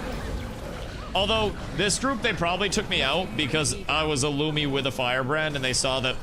Maybe they saw my stability was too good. And they said, we don't need a Lumi and a firebrand for stab, and a troop in this group. So they might have put me here to carry these lads. Because I think...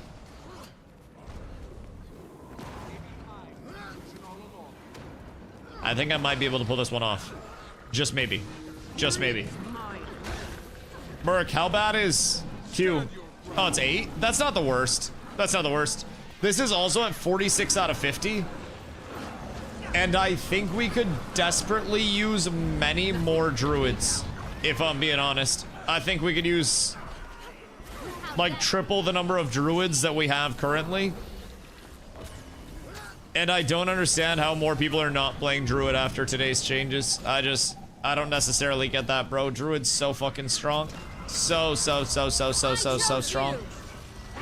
Is red following? Or what we doing out here? See, my worry is that this group runs it too hard, and then we generate a shitload of points, and then off of all of those points, we stay in T1 and then people quit again. But again, I like the T1 fights. I'm hoping that we do stay in T1. I just also hope that people want to fight through T1, because sometimes motherfuckers be motherfuckering. So, yo, Nate, I hope you have a good night, dude. I appreciate you. Much love, much love. Dude, hella gonna hunt. Well, also, so they don't get in trouble going hunting without a gun license for other states. I think it's less the gun license. I think it's more the actual, like, killing the burbs. That's less than ideal. Because the permit that you get there is typically the hunting license for the specific birds, from what I've gathered. And other than that, like, it doesn't really matter what you hunt them with. I mean, technically, I don't think you'd want to particularly hunt, like, small game with, like,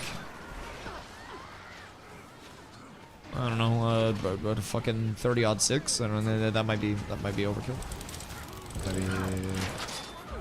That might be overkill. But 2 blue tags on blue borderland. Whoa. Why is it getting active? Who are the tags over there? What do we have going on? Because that might actually be... That's probably the most active night that we've had so far, no? Might also be a good play as soon as our tags over here go away, if I'm being honest. Because as of right now, this tag's been killing it. But I also worry that at some point, our goat could leave us. It just seems like they always leave. All right, we go through. Everything's beautiful. Everything's fine. A wall behind us. And then we might. All right, everything's cool, boys.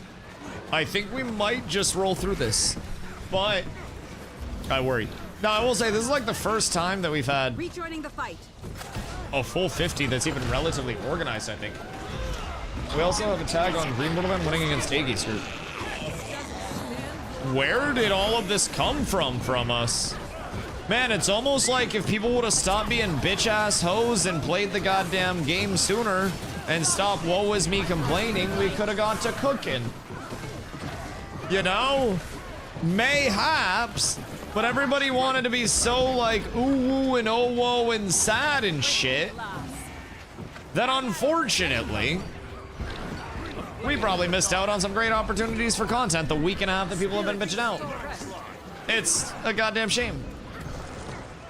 Me as well. You'd be saying whoa if you learned how to play World Wars World. You do a shitload of damage still. I almost wonder if damage meters would be the incentivizer that you need. As much as I hate to say it, damage meters sometimes motivate the soul when it has no motivation. Sometimes it's exactly what you need. Yes, yes, we will all stand our ground. Everybody stand your ground. Everything's fine. When this caps... Do we just kill them? I feel like we go kill them.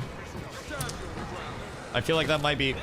That might be a really feasible play, if I'm being completely honest. And they'll drop that around the corner. And we ball. Commander goes down, I go down. How many mark shards do I have at this point? Hold the phone. Mark shards. 27. Is there any T3 fortified stuff that's not ours? Nope. Wait, green recapped SMC already. Those fucking rats. Phoenix. Thank you for the 285, dog. I appreciate you. That is getting up there, man. We got some big streaks coming out. I think Kristen had like the 265 today too, bro. Like, people's streaks and subs are getting up there. It is crazy to me. Dawes had his 45-month resub today, man. I'm gonna have to start coming up with new sub badges soon type shit. It is actually wild out here, man.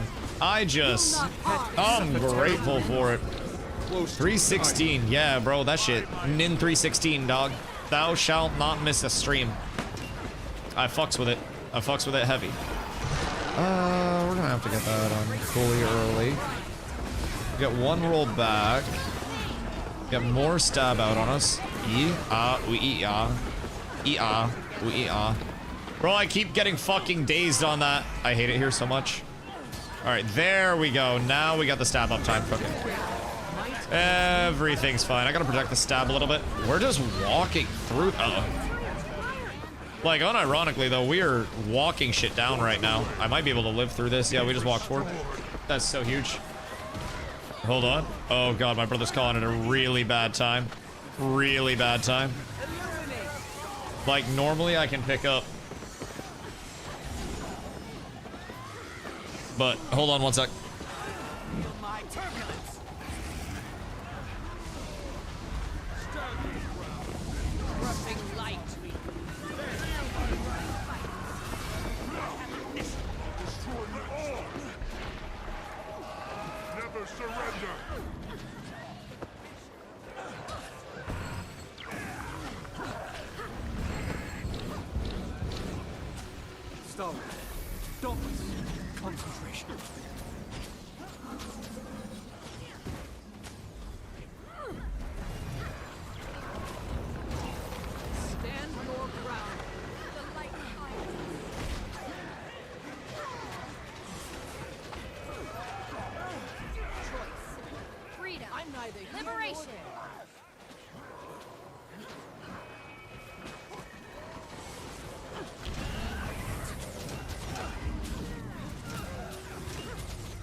Stand your ground.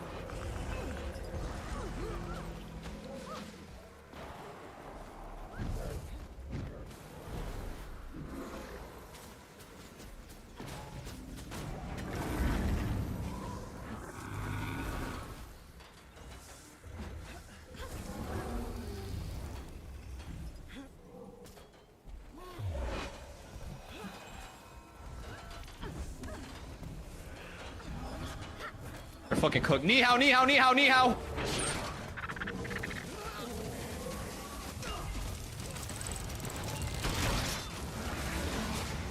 Might makes me right. I'm amazing. Getting help. Stand your ground.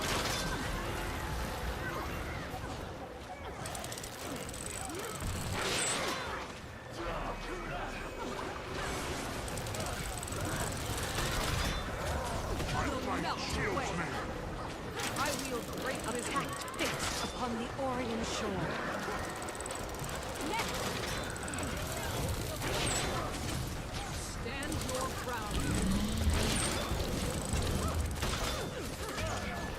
Farm him, reaped. Dead, fucking idiot.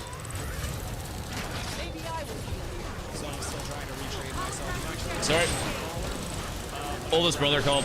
They just got down to their new move, and he's been consulting me on the mattress stuff, so he called back to tell me that we absolutely got a crazy deal on their setups.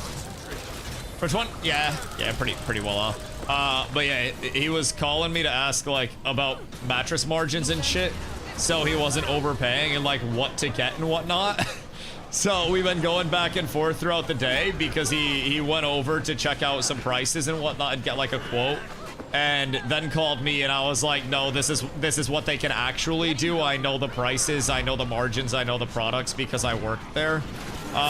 So yeah, he's just been consulting me, phoned an expert, and then got a crazy deal because of it. So we're up tremendous, but he's down at the new place, and he was trying to get to a gas station, and he goes, dude, I don't know where the fuck I'm going. I gotta get off the phone so I can see my GPS.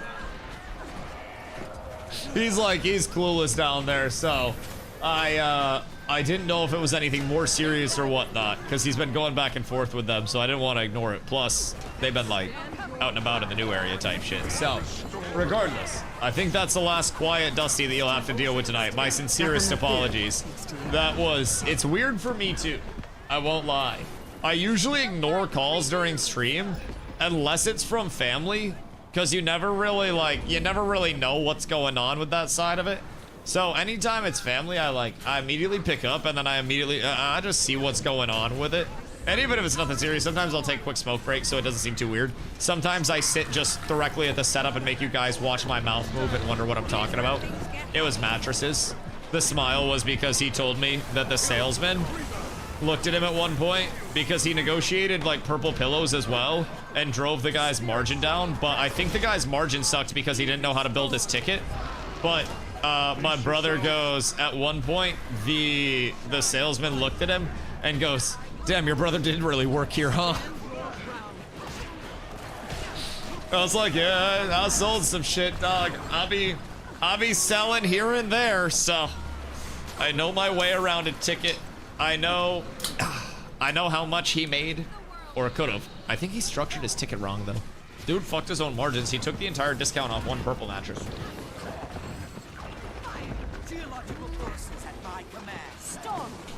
Which is almost never how you want to do it. If I'm being honest, it's kind of strange to do it that way. But, teach their own. Teach their own, I don't fucking mind. Is what it is. So, I think Vegas broke me at 220. Oh, your streak? Yeah, the streaks. Streaks hurt. Wait, Leon. Did your streak die? Or is your streak still alive? Wait. Cause there's always a high streak.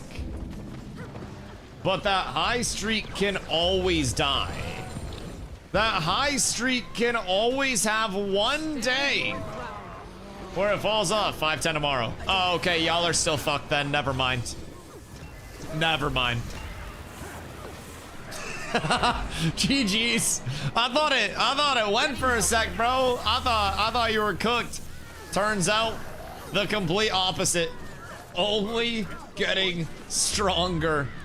I definitely think that's the highest right now out of anybody's streaks. I would be shocked if it weren't, just as a baseline. But yeah, that shit massive, bro. That shit massive. It's crazy to me how many I don't know, multi-hundred day streaks there are at this point, dude. It's really crazy to me. What about Carla? She's 300 and change, I believe. Something like that, right around there. Cause Iceland last year, excuse you. Iceland last year cooked hers, and then I think Something else cooked hers last year. I think hers got cooked a couple of times last year. Hotbod Slayer's back, dude. He's crazy. This guy actually looks like he would be a self-insertion type shit. Like, that body type is so peculiar. He's riding an otter as well. Is that pirate software? Pretty sure it'd be $4.93 without Vegas. Without Vegas is wild. Yeah, which Vegas stream was it? Was it a late night one or what happened with it? Because definitely some of the IRL streams are most of the reason why streaks get cooked. Oh, god damn it. Wanted to take a drink, but my stability uptime. In we go. And it's time for me to get in your butt. Welcome to having a Dusty in your butt ski. I am the Dusty. It's truly a pleasure to be here, delivering your butt to me. Thank you for the bags, sir. Yum, yum, yum, yum, yum, yum, yum, yum, yum, yum, yum. I love those bags. More bags, more bags, more bags, more bags. Please, more bags. Thank you, my good man. Bro, I'm not gonna lie. This commander's good. This commander's real good. He's not allowed to leave. He just exists now. And if he tries to leave, I will be incredibly, incredibly sad at all points in time. I will be depressed. He's playing he's got glowy eyes. That's fucking crazy. Is that a Helmbog? Or is that just actual character glowy eyes? Because that's crazy. Moved up to 7. Who'd you pass? Did you guys deduce, like, what the leaderboard was? Does anybody have, like, a physical up-to-date leaderboard or nah?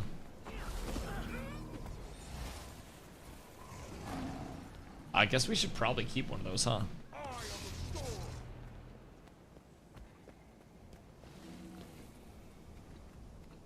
We never wrote it down? Surely there's a way to see that leaderboard, right?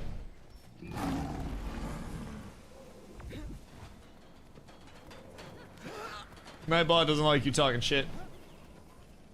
Nightbot ain't about that bitch out of life. Leon? Leon is 5th. So you 2 bots, Mini, I think another bot, then me. Carla, do exclamation watch rank. Check yours. Because honestly, Mini was 9. I think Mini changed his name again. I don't even know what his Twitch is right now. Oh my, but Carla's 4. So Carla's 4. Checked 199 times. Goodness gracious me, oh my. Goodness gracious. So Carla's 4. Leon's 5. Pussy's 7. Who's 6?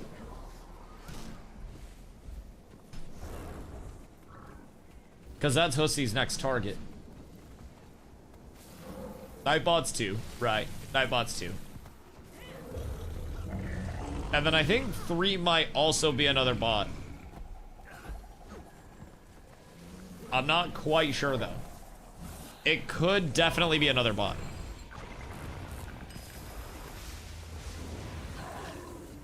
Oh shit. Wait, buffery up. IRL buffery up as well. Chat. Smoke him if you got him.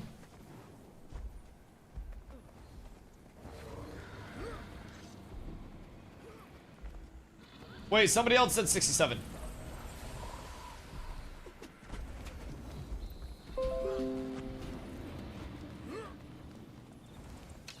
Okay, I changed. I'm unoriginal. Everything's bad. You have something to report. Let's see.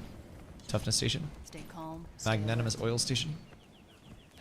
And then fruit salad. All right, hold up. What do you need? One sec.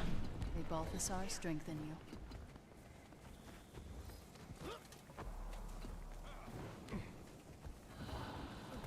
Obey the law and we'll have no problems.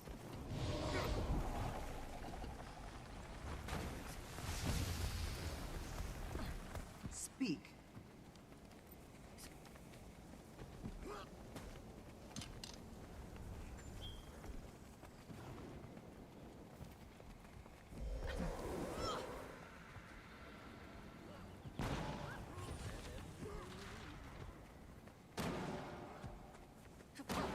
May Balthasar strengthen you.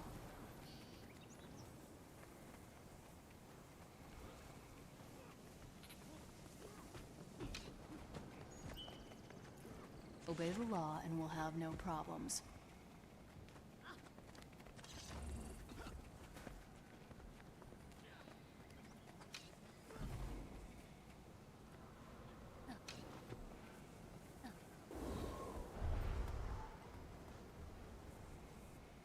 interesting.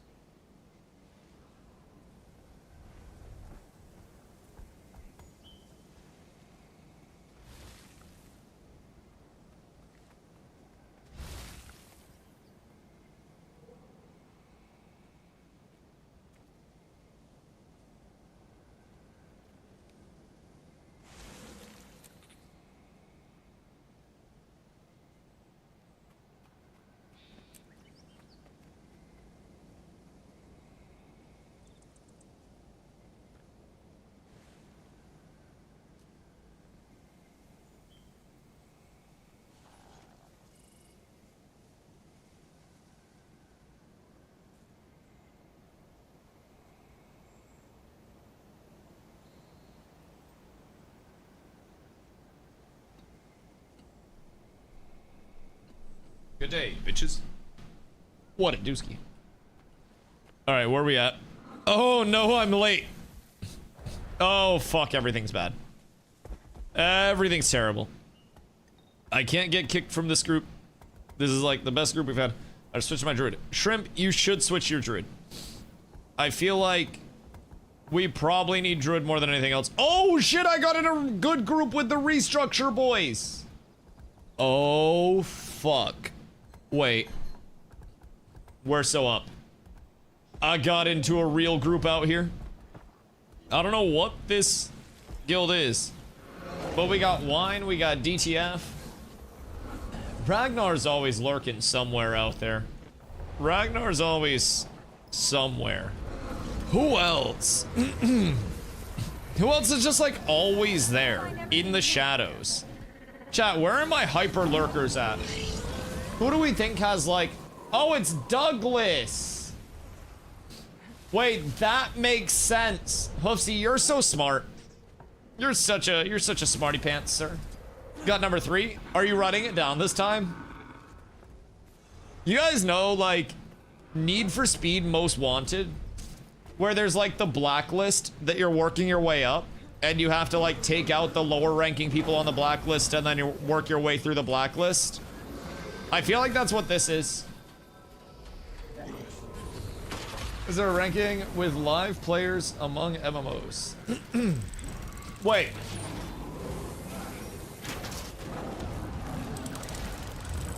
A ranking for what? Mr. Outplayed. Like, just in terms of total player base? I don't think so, because it becomes so hard with proprietary launchers, like individual launchers versus Steam, and not every MMO supports API pulls and stuff. A lot of it is estimated or based on figures that devs choose to throw out most of the time. For instance, I could not tell you what Guild Wars player base is, specifically because many people run through the actual ArenaNet launcher, which is, you know, Guild Wars launcher itself. So, with Guild Wars 2, there's, you know, you have the Steam numbers, but outside of the Steam numbers, you're also looking at, like, so many people that are running outside of that, so curious to see where Guild Wars ranks among them. Shit, I mean, if I had to guess, we can do a little bit of theory crafting, and not to say that it'll be 100% accurate, but WoW, OSRS, Final Fantasy 14, I think is your big 3, right? And then I think, realistically, we'd be looking at BDOs, ESOs, Guild Wars 2, within the next tier, not necessarily in order, but I would be willing to guess that BDO and ESO, I mean, they're a little bit more watched in terms of like the Twitch side of things now, I think, but that's also a little bit seasonal based on update cycles and, you know, shit like that. But outside of that, I do still think that Guild Wars 2 has a very healthy, and at this point, consistent population, which is a big thing. Ay. The groups went down. That was a really good fight, though. That was a really good fight. What did you set as top 3? WoW, Final Fantasy 14, and Old School RuneScape, I believe, is a top 3. I don't know their exact player bases, again, but Old School RuneScape still has... Thank you, love. Oh, fuck yeah. OSRS still has such a large presence. So, OSRS, WoW, yeah, OSRS, WoW 14, I think, are the big 3 right now. Just overall. Now, I do think Guild Wars 2 has a higher player base than a lot of people will give it credit for. If I'm being honest. Especially considering how large the world is, how many various forms of content there are, both instance and open world, and the fact that all of those are still popping 13 plus years after the launch of the game. I've been really fucking impressed with how many people are here and how alive the world feels. It's really strange, if I'm being honest, that it feels like this in this old of a game, you know? I really have grown to appreciate it, like, heavily. And it's one of those things that I think, you know, the community being as active and alive as it is facilitates new players, even though it's a, you know, a complex game to hop into and there can be very many pain points, facilitates new players feeling like when they go somewhere the world is actually alive and responsive, and it feels like a, you know, feels like an immersive time spent. It's quite nice. But yeah, I definitely think in terms of the tiers, it's the big 3 and the tier 1, and then tier 2 underneath that's kind of like your ESO, BDO, Guild Wars 2, shit like that. And then you kind of branch out into some smaller projects that have aged, are just, you know, some popular indies to some smaller, larger than indies, so to say, that for whatever reason don't have a ton of population. And it's hard saying. Oh. I spilled my yogurt.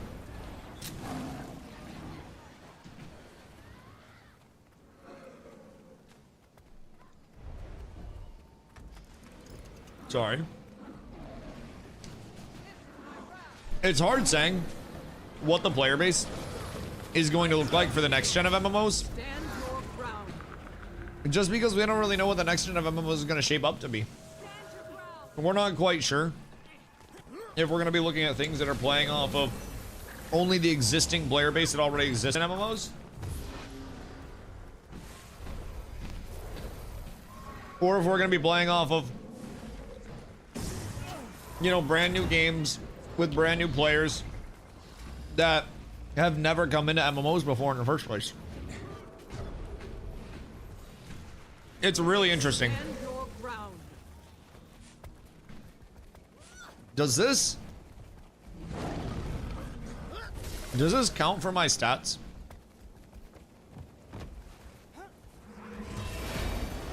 Because I may or may not be padding some stat. Nothing can bring me down. Who pinged? Was it Hosey? What happened?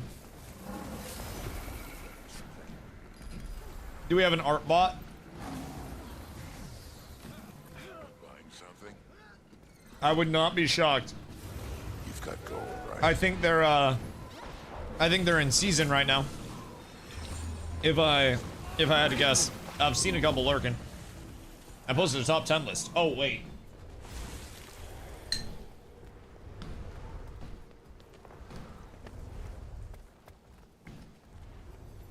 Hold the phone.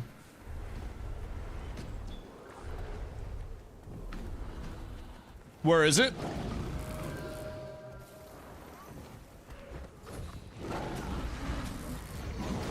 Un momento. I must see this. Might makes me. Is in general on mine? Why doesn't it show? What? Mine? General. That takes me to my general. It's not there. I don't see it. Am I tripping? Or are you fucking with me? Because it feels like one of the two. If I'm being completely real. What the hell? Where did this go? Okay. We have projectiles protected against. We get a couple of heals out, get some big stab out. We get into the thick of it, no KSI. And then more stab out for the boys. I need to cover this a little bit. But I need to also get some ages up. Some heals out, wall behind there. Push up a little bit. Watch behind us, make sure we're not gonna get cooked. And then we drop some heals out, some more Aegis. If they turn and try to hit, I get procs. Otherwise, we no take projectiles. This is a good fight. This is a good fight, boys. I feel like the stab up time's going crazy here too, I won't lie. The fights are starting to move a little bit slower for me.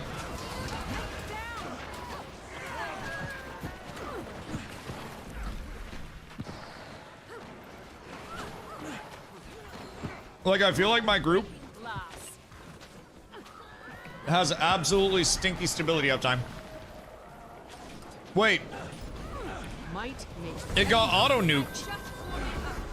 It deleted it. I saw it pop up, but it died instantly. Is it getting nuked? Yeah.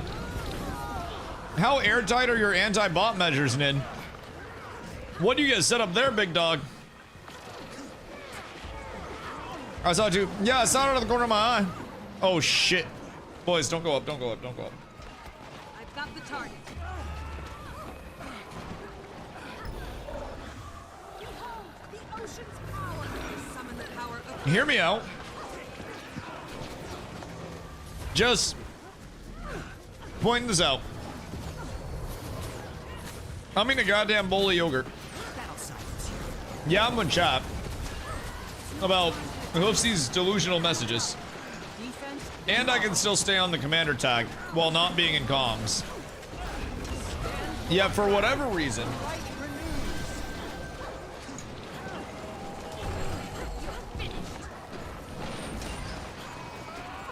People can't stay on the tag when it's the only thing they're doing. Fury is mine. Choice. Freedom. Liberation. I don't understand it. I don't get how that's a thing that occurs. What I do know is that this is time for me to pad.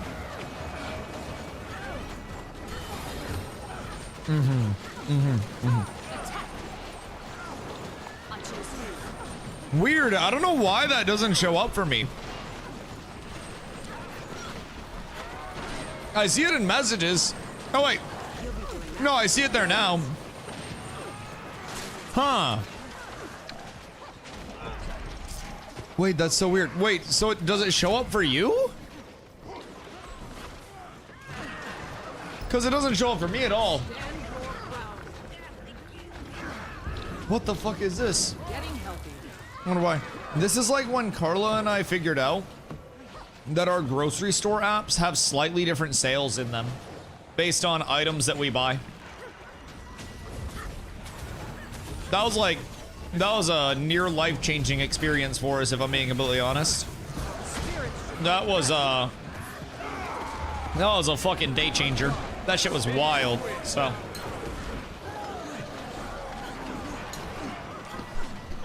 Oh god, not like this.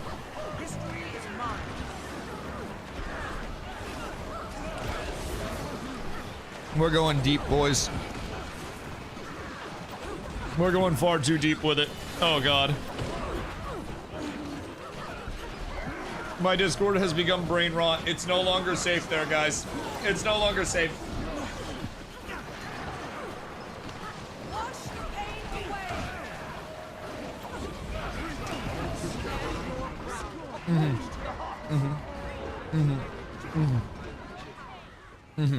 Right.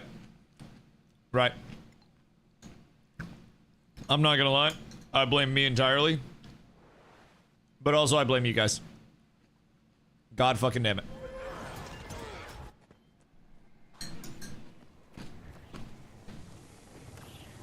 Because you were eating? And they're popping off of my Discord right now. They're literally brain rotting my Discord. You hate to see it. The craziest thing is I definitely still could have lived if we got a single banner out. I did fuck up though. Carla made me yogurt with fresh mango and fresh strawberries and some granola. And I'm not about to lie, dude. I've been playing out of my mind. I'll allow myself one death to have a bite of this because holy shit, it's good. I don't even fuck with yogurt that heavy, but it's like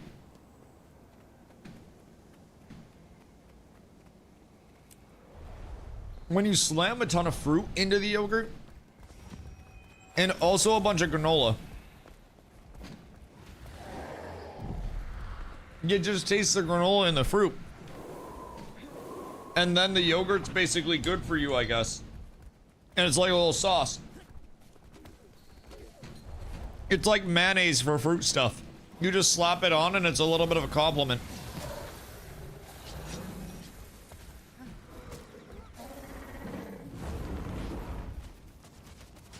What if he just like kicked me from the group for that? Just straight annihilated my ship. Sir. Sir. I would not recommend that. I have a crazy suspicion that that may not be the play. Alright. I am absolutely getting the most out of that pad. I'm amazing.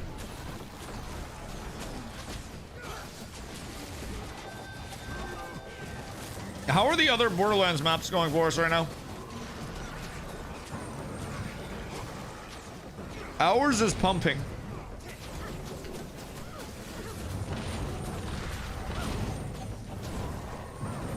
Which is actually kind of sick. I do worry. I hope our energy on Yolan remains like this high, where we have multiple fights on multiple Borderlands, or like multiple maps.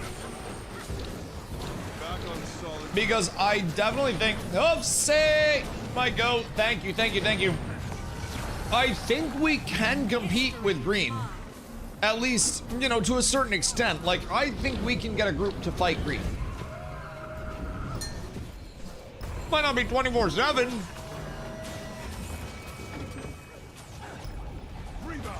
But I definitely think that we could get groups together on Yolan's side to give green the goddamn business. I think it's possible.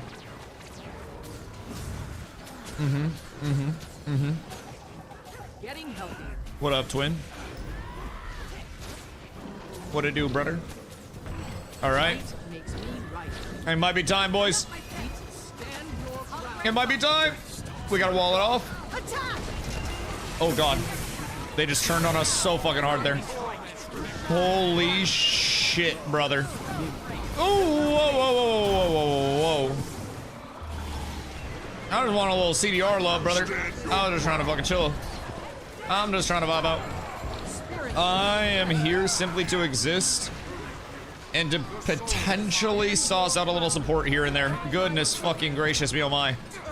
They snapped on us so ungodly fast, brother. Like, real quick. They turned and snapped on our shit. That was wild. They are... Oh, I'm dead. I fucked up there. That was really stupid of me. That was so incredibly dumb. Oh, we're so up. I have no idea why I insist on jumping into the back line with that and trying to roll out, call limit testing. Ni hao, ni hao, ni hao, ni hao. I don't call it smart though. Ni hao, Raph. How are you, big dog? I hope you're having a beautiful day. I just gotta accept, I think, that I might not be able to get the most value out of my mouse 5 as a support. It's just one of those where, you know, as life goes on, you realize that certain things are meant to be, and certain things aren't meant to be. And me getting mouse 5s off mid-comp fight, probably not the most meant to be, you know? Holy shit, brother, we might just have enough support out here. I can't get caught on the tail. I'm trying to still get some goddamn granola out of my teeth. It's a fucking shame if I do say so myself. I need to get the most out of all of my Aegis here, though. Alright, we walk forward, we walk forward, we walk forward. Everything's fine. Everything's fine. I don't have a lot of Aegis for us, but I will give them whatever Aegis I do have. Because this is scary hours. Scared? Slightly scared. Slightly scared. Very scared. We reset. Okay. Okay. Oh, hello, Green. Pleasure to fucking see you guys here. Not really. Please leave me alone. I just want to fucking exist. Super speed buffs. 10 seconds of super speed. Wait, that wasn't 10 seconds. Oh my god, it's only 5.5. Oh no. Feel like I have no stab ever. So you were just playing. Your group is a Firebrand, which should be stab. You have a Renegade, an Amalg, and a Harbinger. I feel like you're a Troob off of stab. I won't lie. I don't have meters, so I can't see what, like, group stability uptime percentage is. I'm sure somebody from the guild that's running this is going to be logging, primarily because they seem like a good guild. So they could probably give more information on that stuff. But they also likely would have more information, too, on, like, who's putting out high stability uptime individually and, like, total stability time itself and shit. So that's... I think that's a big thing, though. Within groups, like that fight, I got knocked once. Well, I got down once because I jumped into their backline like a fucking idiot because I just keep insisting on using that ability to get 2 seconds off of my fucking Radiant Courage. Anyways, I got, like, CC'd once because I was letting stability, like, lapse for a sec so I could get other abilities out. And honestly, I thought somebody else was gonna cover it. So it went to drop and I had an ability coming up and I popped the ability right after, but I only got one instance of CC that entire time, and I think most of my group got to chill. Spear Ellie dead? Is it that bad now? Like, did the nerfs actually hit it that hard? I CC 3 times. Like, individuals or chains? Stand your ground. Oh, excuse me. I'm burping now. Every spell ratio got nerfed? Yeah, but what if it was really good? Individual? Well, if it's only 1 CC, then that's not the worst, because sometimes strips come in too. That's a big thing as well. It depends on what we're fighting against, because, like, at certain points, if we're clashing or trading, and a strip comes out, and you don't have immediate reapplication in your group, then that's gonna be pretty stinky to try to deal with, if I'm being honest. That's the #1 thing that'll get me, is we'll be on these large exchanges and I'll be trying to make sure that I have, you know, heals going out for people and whatnot, making sure that everybody's up, but cause my autos are gonna be shouting half the time. Wait, your auto attack is caps? Or your auto run? No, you can yell, that's okay. I yell a lot here too. Auto run? Oh, okay, yeah, that's what mine is. That's why I yell at people so much. And then people started asking me why I was yelling so much that I just kind of, like, deliberately started, you know, using it. Pretty bad. Doesn't take that with a grain of salt. No, I mean, it makes sense. A lot of the coefficients did get nerfed pretty hard. Certain things also received some pretty bad nerfs today, I won't lie. I'm glad that my Guardian went relatively untouched. I feel like we're already in a quite solid spot as it is, so. Wonder what the premier DPS is now. I mean, in World vs. World, you're gonna be looking at, from what I've gathered, Core Necro as your strip of choice if you can control it. Like, if you can get a shitload of people, you know?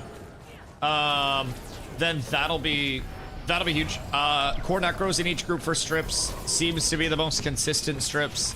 And then off of that, Untamed got nerfed a little bit, but they still bring in some good utility. But certain... Oh, wait. Okay.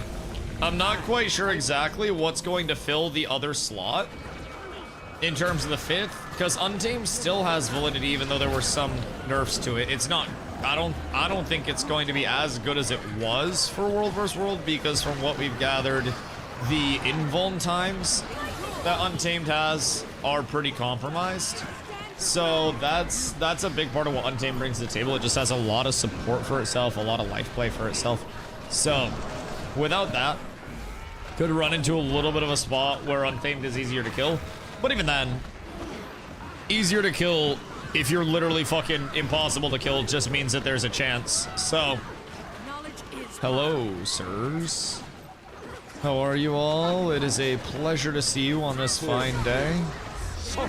Absolute joyous occasion to be here for this. Thank you, thank you, thank you. We actually got a pretty clean pick. Oh, lordy! Oh, lordy. We're gonna stay directly on our tag here. And then we pop over to the side. I gotta get some Aegis out. Yikes. I have no stab for a sec. Oh, we just got ravaged there, I think. I don't think that's the best. They just had a really good clash with us in the middle there. We lost like half raid. Yeah, that one's cooked. Zam. They got, I think, like 15 people with one clash in the middle there. They got us with that, like, that two-hand throat goat shit. That was, oh my god, it caught me off guard. Made my legs shake a little bit. Because we got a good jump at the start. We got a decent amount of kills. And then after that, it was just that, like, that one mid-clash. Are you a Donkey Kong enjoyer? Me? I've been known to enjoy Donkey Kong every now and then. Are you asking if the bananas are inspired by Donkey Kong? Because, honestly, the whole, like, banana inspiration kind of predates even cats with abs type shit. So, I was always told in a lot of the games that I played that I played like an ape. And I effectively just ooga booga'd all the time and played with my chest out and beat on it. So, I figured bananas and the sub notification with the apes together strong. So, I went with just the whole branding, bro. We made up bananas for it. I ended up getting the whole apes together strong going. It was this whole thing. So, ever since then, I've always just stuck with it on that end of things. I feel like I could change it to like cats with abs theme stuff. But oh, a few people just got fucking yoinked. But like everybody knows like the whole cats with abs type shit. I feel like it's important to remind people that together, many apes can accomplish great things. One ape can accomplish okay things. But together, anything ape possible. Thank you. Thank you. It's just, I'm happy to be here inspiring the next generation. Hopefully reminding some people that it's okay to chase your dreams. Sometimes it takes a little help. Just wish Ellie still had a good ranged weapon, staff kind of meh. So what are your alternatives now? Like, what do you end up switching to if you don't have a ranged weapon? They're 53 last log. They do have a couple. I will say, I can see that side of it. They got just a couple over there. But I think we kind of just like dick into them, if I'm being honest.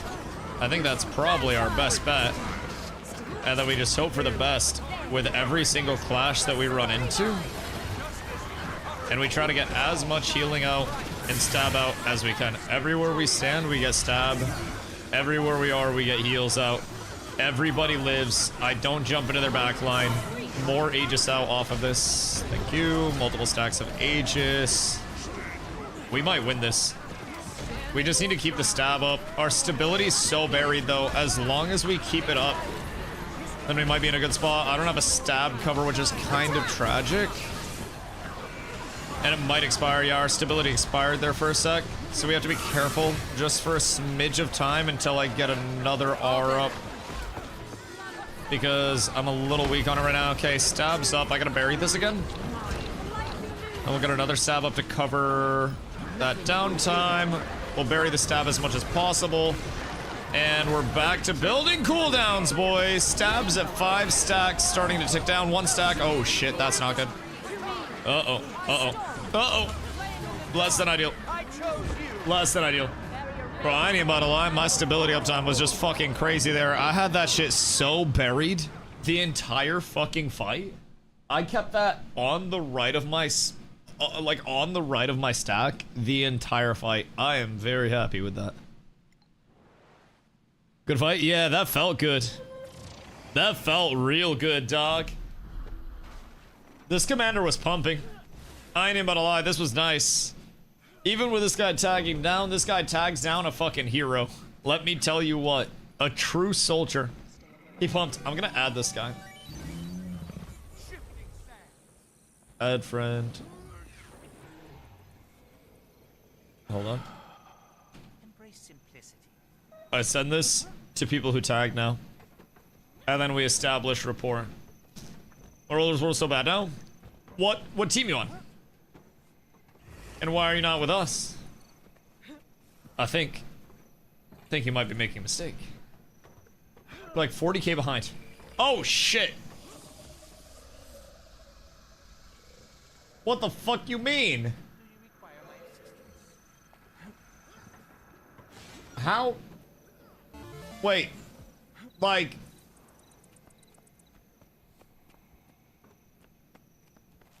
40k or 4k? So, these points basically go into these points. So, the way that it works, for anybody that may be new as well, during the tick, which is this up top, you basically try to capture points and hold all that shit to generate tick points. That goes into this bank. At the end of the skirmish timer, that's when these points translate over here. So, skirmishes, I don't know how long a brand new skirmish is. I think it's like a few hours or some bullshit. But 40k behind is a lot. Oh, yeah. Oh, yeah. I mean, we can see exactly what's going on over there. Let's see. World vs. World.gg. Hiya. So, Abaddon's prison is a 0.86 KD. Honestly, T2 looks kind of fucking lit. What the hell? Like, that ain't the worst, if I'm being honest. I just spit. Oh my god, I just started salivating at the thought of that. Like, that's really not looking the worst right now. That's really even. Here, Tombs of Draskir is just blasting. What happened with Tombs of Draskir?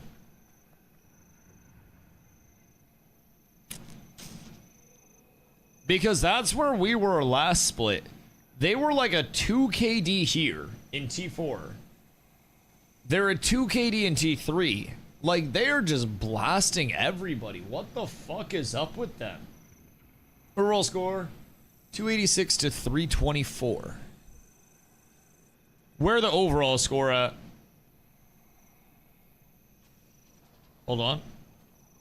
Can I, like, click to see more? Or where's that activity? Oh, wait, so you just get, like, general activity score and shit like that? What the hell? Huh. Huh. This is interesting. This goes deep. So we have like a ton of stats. So activity score, Rawls is just dominating there. And then this talks about different Borderlands and our kills. Why is this one yellow? Oh, they organize their raids and shit? Interesting. Interesting. 6 guilds.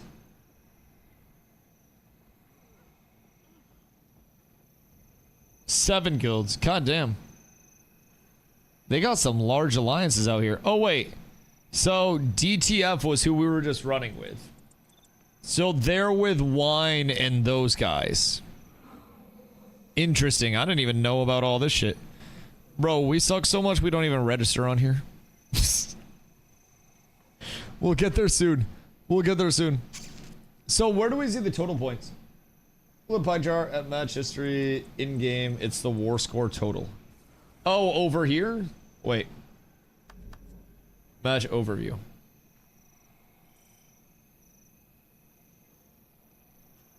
Wait a minute. Where at? History at the top. Oh. Oh, war score total.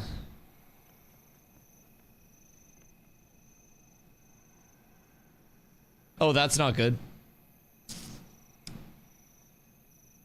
So does that mean that we just overtook Throne? Wait a minute.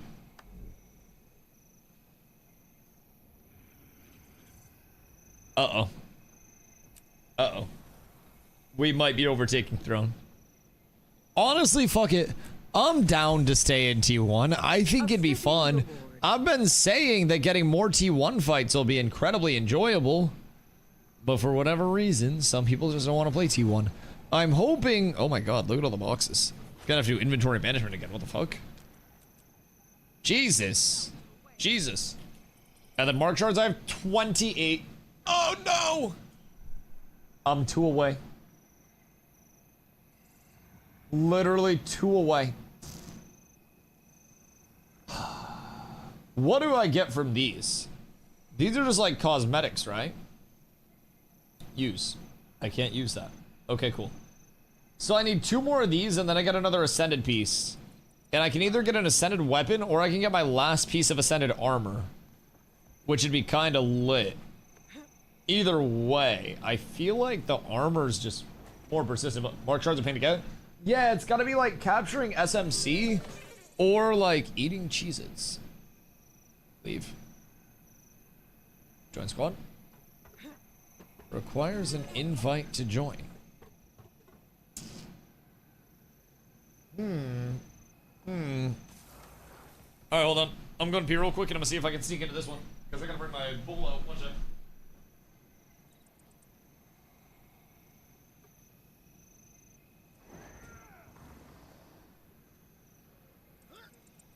Big Sills.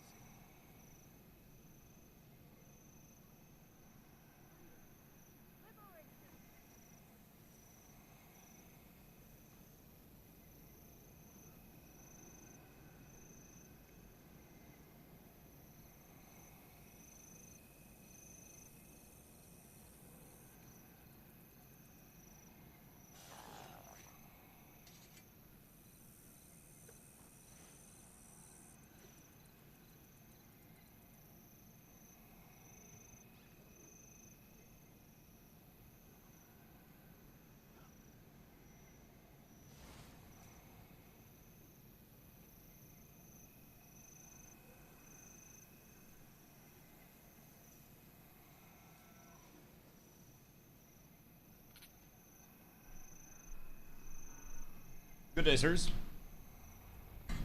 For the most Oregon SteamWorld 24/7. Yeah, that's okay. I mean, we were honestly... Oh, this is a coin stack. Word. Our first month, we were tombs at the bottom of T4. And, like, we got fucking rolled, brother. It was... rough. But... you learn a lot from losing, too, which is quite nice, I will say. That's been a big thing for us so far. Hold on. Lumi support if you have room will stop. Where we at now? EBG still. There's a tag here from Coin, which is a good stack. So I'm seeing if we can sneak in there. I don't know if they need or if they don't. But they're on... oops. They're on invite only. So I might see what happens over here. We're up. We're so up. Oh, we only have 21. Lord, oh lord. Okay, we ball. Good news. More stability. I would message and maybe like request to join or something. But other than that, should be pretty chill. The last tag ended up tagging down. They actually were really solid. Turns out they're in an alliance with Wine, I believe, which is another one of the tags we like running with. So, just small little connections and whatnot that are kind of cool. Need people to leave 16Q.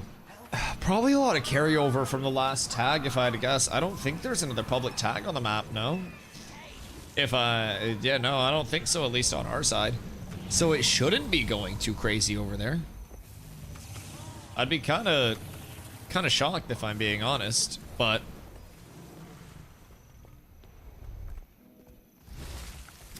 could be private.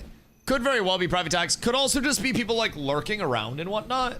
There are a lot of roamers. There are a lot of people that late night will just kind of get activity and then soak ticks and whatnot. So like, Need help here. you know, could be any number of things over there if I'm being completely honest. All I know is oh shit, I should not be on that. I should not be on that whatsoever. I am the wrong person to be trying to pull that off right now. I don't have any trap mastery, I don't have anything. I wonder why it's so popping though. You would think if it was a private tag Might makes me that we'd right. see the tag somewhere, no? Like at least at SMC or something, just run into them along the line type shit, like somewhere along the line. But who knows? I'm with you, sir. I exist here with you and only with you. Slightly tragic. Slightly tragic if I do say so myself. I think it might be time to go back in. Nope. We may have wanted to go back in slightly sooner. We fucked up. We're just playing this back and forth right now. Oh god, that's a large stack. We tried so hard. And wait, I'm not even in a group. I'm in the overflow group. We're down horrendous. Boys, this might be an uphill battle over here. I don't know if EBG is going to be the play if we only have one tag. I'm a little bit scared if we only have one tag. Because if we're on a queue with one tag, and this tag has 21 people, then correct me if I'm wrong, but we have like 80 people that are just missing right now. That are either roaming around, soaking participation somewhere, or otherwise like congesting queue. There's like 80 people fucking off. But like, where is my question? Like, where do people even go to fuck off to where we don't see 80 people? That's 4 times the size of the clump that we have here, which is a pretty sizable clump.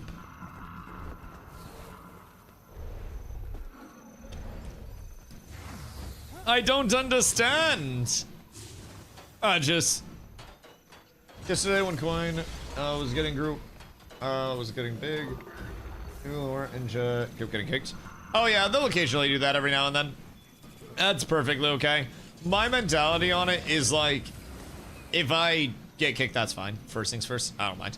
But second thing, like if I join a group, I'd feel a little worse, I think, just immediately throwing their comms out to stream. Especially without permission.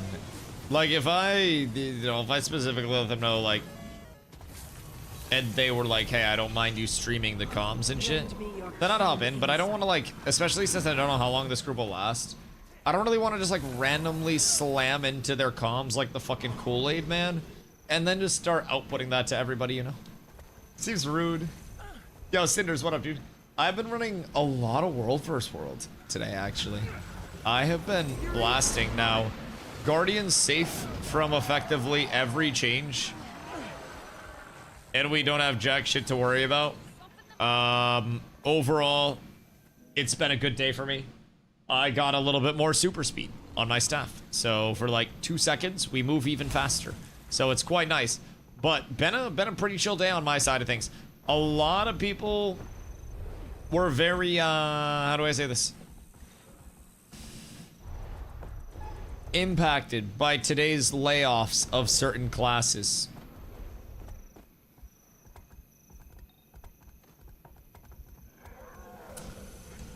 Very impacted by the layoffs. So, all things considered, would definitely recommend reaching out to anybody that you know that was playing Untamed. See if they're okay. Tell them you love them. And let them know if they need a hug, you will give them that hug. Because right now, Untamed players are probably going through it, man. Probably absolutely going through it, if I had to guess. So, overall though, good day for me. I just blast, I put stability up, and everything's going well for me. Is that the monster fuckers? No, the pet fuckers are the soul beasts. Untamed were also ranger. Close, yes. But they don't fuck their pets like the soul beasts. So, Soul Beast fucks its pet and then, like, spiritually merges with it or whatever. And then from there, Untamed was, like, tanky, DPS, strip, you know, strip boons off of enemies, open up opportunities to get kills and shit. So, that was a lot of what Untamed did. And it's been kind of nerfed. We did a few calculations because they have a cleanse, not a cleanse, they have a damage ability that strips and has 6 individual orbs that will blow up. And previously, those orbs could each hit 5 targets, and every hit would strip 2 buffs. So you could do 30 strip, wait. 5 targets per orb, yeah, 30 people. 2 strips per person, so 60 strips. It got reduced to 3 targets per orb. So still 6 orbs, but 3 targets, 2 strips. So it's 36 instead of 60 in terms of the strips. So it got pretty substantially nerfed there. Did Evoker get hit at all? I heard something about Spear. Spear Ellie got, from what I've gathered, kind of cooked. I ain't even about to lie. Seems like it got at least a little bit cooked. But I don't know exactly how bad the changes are. I think one thing to keep in mind is that a lot of the time, the day of a patch, people will be very reactive to, you know, a very small percent of the changes or a very short kind of like test time on certain changes. And as a result, people can almost, you know, be a little bit presumptuous with things.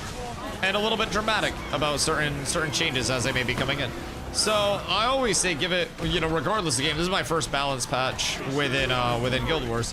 But in any of the games that I play, I always say you really have to give it a week or 2 after any major balance patches. Otherwise, people are definitely just going to baby rage like absolute mad. I died on tag. I did my job. I did every bit of my job. I don't even have a druid in my group. If I had a druid in the group, we go crazy. What skill strips 30 boons? So, previously on Dragon Ball Z, keep in mind that was an ideal scenario, but I have a diagram drawn up.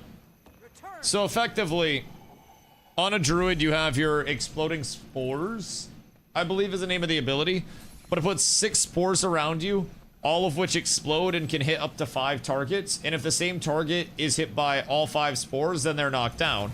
So on hitting a target, it strips 2 boons. The only thing is, every spore in an ideal scenario can hit a different target if enough targets are around. That would require 30 individual targets. But every spore has an individual targeting mechanism for what could defined of up to 5 targets, and it can go anywhere off those targets. So, theoretically, with the old setup, you could take each of these 6, and they would hit 5 targets, right? So that's 30 boons. And then it would strip 2 boons per target, so that's 60 boons per cast in an ideal scenario. because 2 boons per target. So you divide that by the old 25-second cooldown, and that gives you a rate of 240 boons stripped per 100 seconds in ideal scenarios, which you're never getting ideal scenarios. But in ideal scenarios, you're at 240 boons stripped per 100 seconds, which is a rate of 2.4 boons stripped per second. Whereas with the new changes, you're looking at 3 targets per the 6. So that's going to be 18, and then you multiply that by the 2 boons stripped. That's going to give you the 18 times 236. So effectively off that, it's now a 35-second cooldown as well. So you multiply that by rough times 3 to give about 108. So somewhere around 1.08 per second, or a rough metric of over 50% nerfed.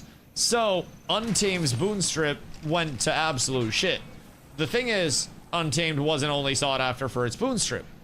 The other thing is, the boon strip wasn't the only thing that was cooked. So a lot of boons get applied to. Keep in mind, a lot of that, if I am not tripping, if you strip something like a mite that's 25 stacks, you would need 25 strips, right? Because it doesn't take away the entire stack, it takes away an instance of it. But I might be wrong on that. It might take away everything. In which case, yes, that's a lot of boons. It strips fully. Oh yeah, then that's even more boons than I thought. That's stinky. Yeah, and keep in mind, Necro does even more than that.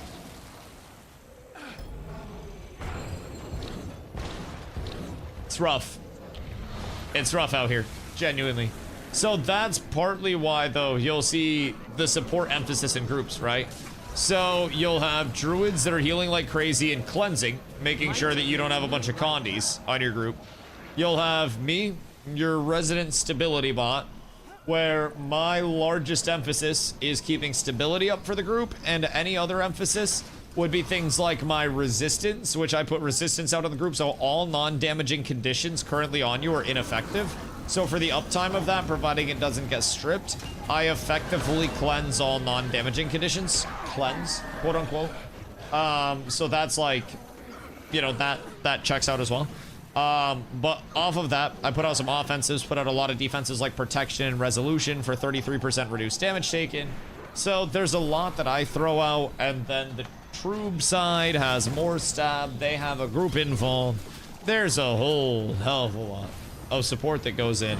And there's this constant battle between strips and reapplications within the fights, where it's almost like your DPS role isn't even a real, like, traditional DPS role for a lot of people. One of your 2 DPS roles will typically be filled by, you know, a specified stripper. And with that, they will just be trying to pump out coordinated, you know, caller goes in, and then caller calls for strips and CCs. Strips and CCs go out, and out of nowhere, entire clumps die. And that level of coordination, because of how many strips can happen, right? And you factor in, that is, and again, that's not a consistent 2.4 per second, that's a spiky 2.4 per second. So with strips, if you go in, and you find a very good opportunity where you can get a lot of strips and you can find a big opportunity to capitalize off those strips, then that's a game changer, right? That can legitimately win a fight just as is off of one singular strip coming out at the right time. So the stripper's name is Tara. I feel like everybody needs to have a stripper name for their stripper alt. I won't even fucking lie. Like, Melody and shit. Stuff like that. We all just have to have strippers in our groups with random ass, like, just, you know, actual stripper names type shit. I would love that so fucking much, now that I think about it more. And I applaud your commitment to that. Alright, we might need more people for this green ball. We're getting good opportunities with it. But I don't think we have much to base it off of. I suppose, let's see the back of that. Is your wife's name also Tara? Because, I mean, hear me out. I feel like that's a symbiotic relationship.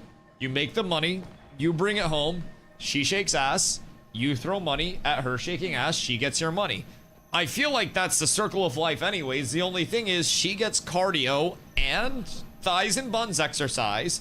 You get to live out your dreams of attending a titty bar, and she buys something nice. I just think that's a healthy relationship that encourages exercise, but that might just be me. Abs is absolutely S tier. Thank you for following, dude. I appreciate you. I'm trying. I think our tag down. I think there might be a slight numbers dilemma, if I do say so myself. It appears that that is, yep, they go. They go. I think the Q is probably fucking it as well, if I had to guess. Because I'm gonna be honest, bro. I don't know where we have 100 blue on this map. I am convinced that we have a queue at roughly 5 people on the map right now. I don't know what our capacity is on EBG. I don't know what we've done to be punished by Daddy ArenaNet on this fine day. But I yearn to see other blues on the map that weren't just in my group. Because I haven't seen jack shit since that one big group that we had. We had a 50-person group earlier, and that actually won some fights, but... Take it off. Coin? Yeah, Coin untagged because there's a group of, like... They logged 53 greens that were in a fight against us, and we had, like, 22. So I think they hit a point where they just tagged down and dipped, probably to a different map. So you can check different maps to see if they're over on that side of things. But I think it's hard fighting green right now with less than 40. If I'm being completely honest, it's tough. Green always rolls very deep. And even when you catch them at like a downtime, it's very hard to keep them at a downtime for long because I always have people on other maps that will funnel in if there's any reason to. I just feel like shit every time I pick a class and it ends up sucking or gets broken for an extended time. I mean, that's also why I always try to recommend that people play classes that they enjoy the prospect of more than anything else. Sorry. My bad. I thought that was a jump. I know I didn't respect the 1v. That's on me. That's on me. I didn't know that was consensual. I thought my homie was just getting the shit kicked out of him. My bad. My bad. My bad. Anyways. What the fuck? Alexa just had a stroke. But that's always kind of why I go the route of just playing what I enjoy. And then trying to, you know, do what I can within that.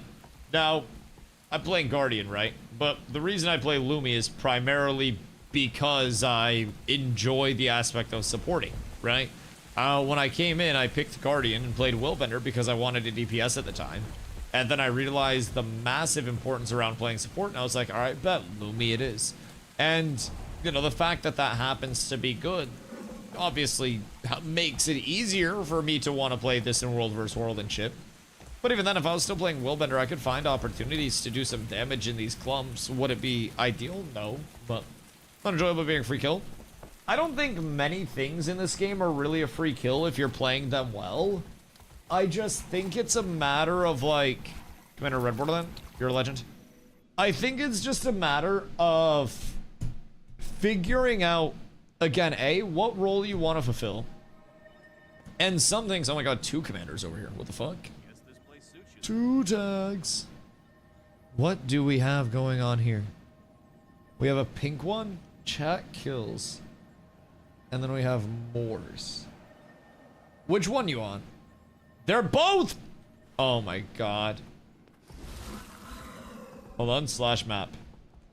Any hot, sexy commanders with a slot for a hot, sexy stability bot luminary? Alright, we'll give it a shot. We'll give it a full shot. I may be able to shoot my shot and find an invite to one of these tags. But there also may be a very, very real chance that I do not. They're both invite only and I'm not quite sure what's going on there.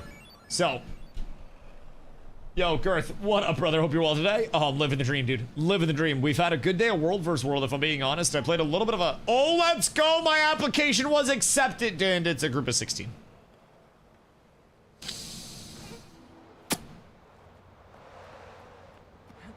I creep you on YT, my guy.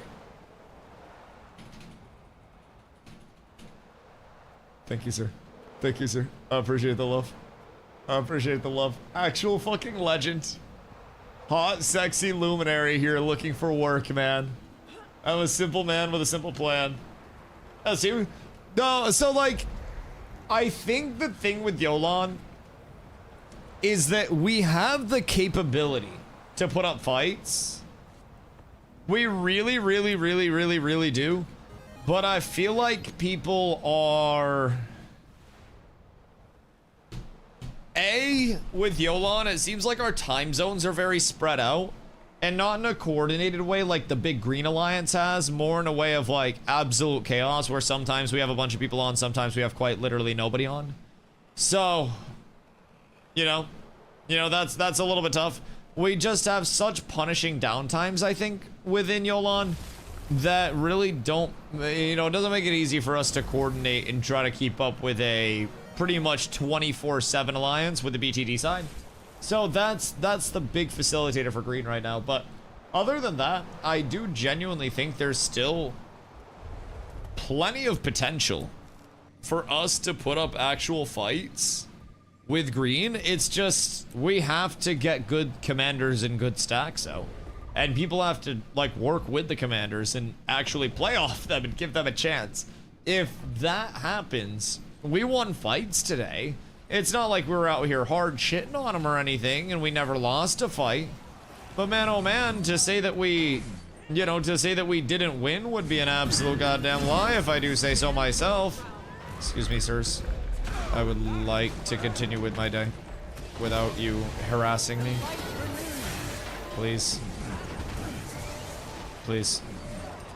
Please, please. No! I'm so close! Tima! Tima! Ain't no way. Ain't no fucking way. Bro, they're so close. Defend my body. Tell me we got the reses. Alright, hold on. Hold on, they might be able to get me up. I am so sad about that. I genuinely... I could have made that too. I could have held my heel for longer. And then I would have been fine. It's okay, 16 brave soldiers. And like 10 of them here.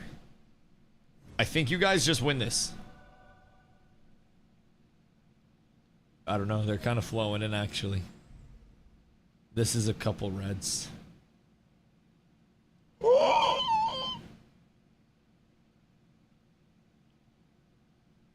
Oh my god, it's a fucking 9 to 5 commute. What the hell is this? It's a YMCA men's league of dads. Jesus Christ. This is a relatively mid-sized Zerg. I've never seen it before. Oh god. Oh god. Okay,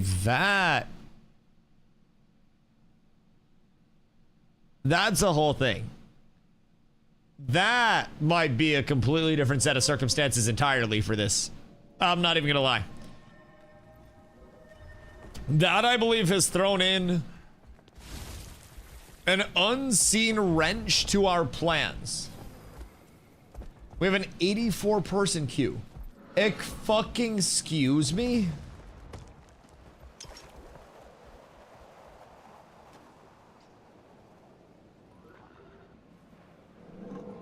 What do you mean you have an 84-person queue? Who has an 84-person queue? Green? Oh my fucking god, for EBG? Bro, I'm still so confused how blue EBG is even on a queue. Like, I don't know if you're in right now, if you're stuck in queue, but I ran around before I came over here. I didn't see any blue. I saw nothing after our stacks dissolved, and we were still on a fucking queue. I don't understand. I'm not sure if it like takes time for the players to whittle down, or if everybody was like huddled together on the edge of the map soaking participation points somewhere, or what. But let me tell you, I was flabbergasted, if I do say so myself. Absolutely just gobsmacked, if I do say so myself. It was intriguing. I don't know what could possibly lock us in a queue with seemingly having like fewer than 20 people going over there. But like, I just don't know, man. I just don't know. All I know is that we had a couple of good tags today. And as the night goes on, no matter how good the tag may be, the numbers get smaller. And it seems like, I'm not even gonna lie, it seems like at 10, everyone just kind of like hops off for the evening. It's really interesting. It's really interesting. Like the weekdays die out so fast, and even with like stream viewership, I always notice that the closer it gets to 11 and the further I go past 11, the quieter it gets overall. Like the directory quiets down, everything kind of settles a wee bit, which makes sense, but it's like a staunch cutoff, bro. That shit falls off a gosh dang cliff. It is crazy. All right, I think it might be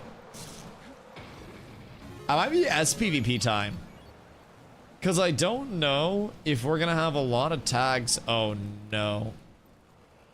We pulled ahead of Throne. Not like this. Not like this. Chat, we gotta slow down. We gotta let Throne catch up. I think it might be some SPVP time though. I feel like that might be a little bit more enjoyable than what we're cooking up right now, because SPVP do make me quite happy. And I might be able to get a solid little group together for it. Are there any tourneys? Or are those done for the day?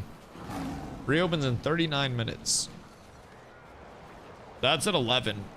And we'll probably have like next to nobody in it, if I had to guess. Like probably not many people at all. So that might not be the worst. But I also think maybe just a little pub stomp. Chat, anybody want to run SPVP? Because I think I might be... Grenade, you cooked? I think I might be worldview worlded out, at least from a standpoint of like small group. I'm down. All right, bet. I'm gonna hit the dip set with this then. I appreciate the invite to the stack, but I think it might be get a little quiet. What did I do? Oh, I saw you run into a gate. I was just making sure you're okay. I was making sure you ain't die. All right, I gotta pee. I peed like 3 times, but I gotta pee real quick. X SPVP, and then we'll run some SPVP before bench. Be right back.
P is weakness leaving the body. Crackle. Good day. E to you, brother. Hope you're having a beautiful night. What you be up to? Alright. Grenade, do you want to do some SVP? Or are you World vs. World League? Cause I won't lie. The World vs. World seems like it's dying out a wee bit for the night, which I'm cool with it. But I must pump a little more. And I think tomorrow I need to do my Dungeon Rush event. I don't exactly even know necessarily what I get for doing the Dungeon Rush stuff. I think I can buy like runes and stuff, but World vs. World need full reset of Ascended Armor. Oh no. Wait, are you re-rolling because of the balance patch? Oh god. Oh dude, I'd be pissed. Oh, that's a lot of work. Golly gee willikers. No, okay. Oh, thank goodness. Dude, there are people who are going to be. Now, people that have full legendary are just kind of like chilling, huh? They don't really have any worries in the world whatsoever. Maybe I just need to get... You know that? Maybe I just need to get full legendaries. That's what I'm looking at. You said you were looking to play range with a little support, yeah? Play Troob. Troubadour's always literally sought after. Granted, Troob is pretty like true supporty type beat, but let's see. What do we have here? They probably, if I had to guess, that's maybe double druid. There's one druid. Do they go double druid? Do they go... Oh god. I'm a returning player, so sorry if I suck. Alright, I like this guy. He tries his best. He tries his best. And we will pump. What's he playing? Oh, he's playing a Paragon. He's playing a Paragon. He legitimately cannot suck on a Paragon. I think he just ascends. And probably becomes the most OP person on our entire team. If I'm being real. Switching Condi to Power. I feel like Condi for World vs. World... What the fuck is this?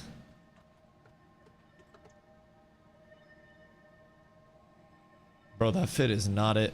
Anyways. I feel like Condi for World vs. World just leaves itself susceptible to being stripped or I should say cleansed so frequently, especially with the druids getting buffed to shit. I don't want to say buffed to shit, but druids getting buffed. But I feel like when I look at World vs. World, I look at my debuff bar a lot of the time. Unless I'm just fucking up and I'm completely outside of the area that I'm supposed to be, my debuffs stay relatively cleared off pretty much all the time. So I don't really know what the validity of Condi in World vs. World is, if that's what you're trying to do. It just seems like power is so much more consistent, you know? Don't worry, I have buffs. Everything's fine. And then we go in and you guys blast, and I will help you guys blast. So that's a pet fucker.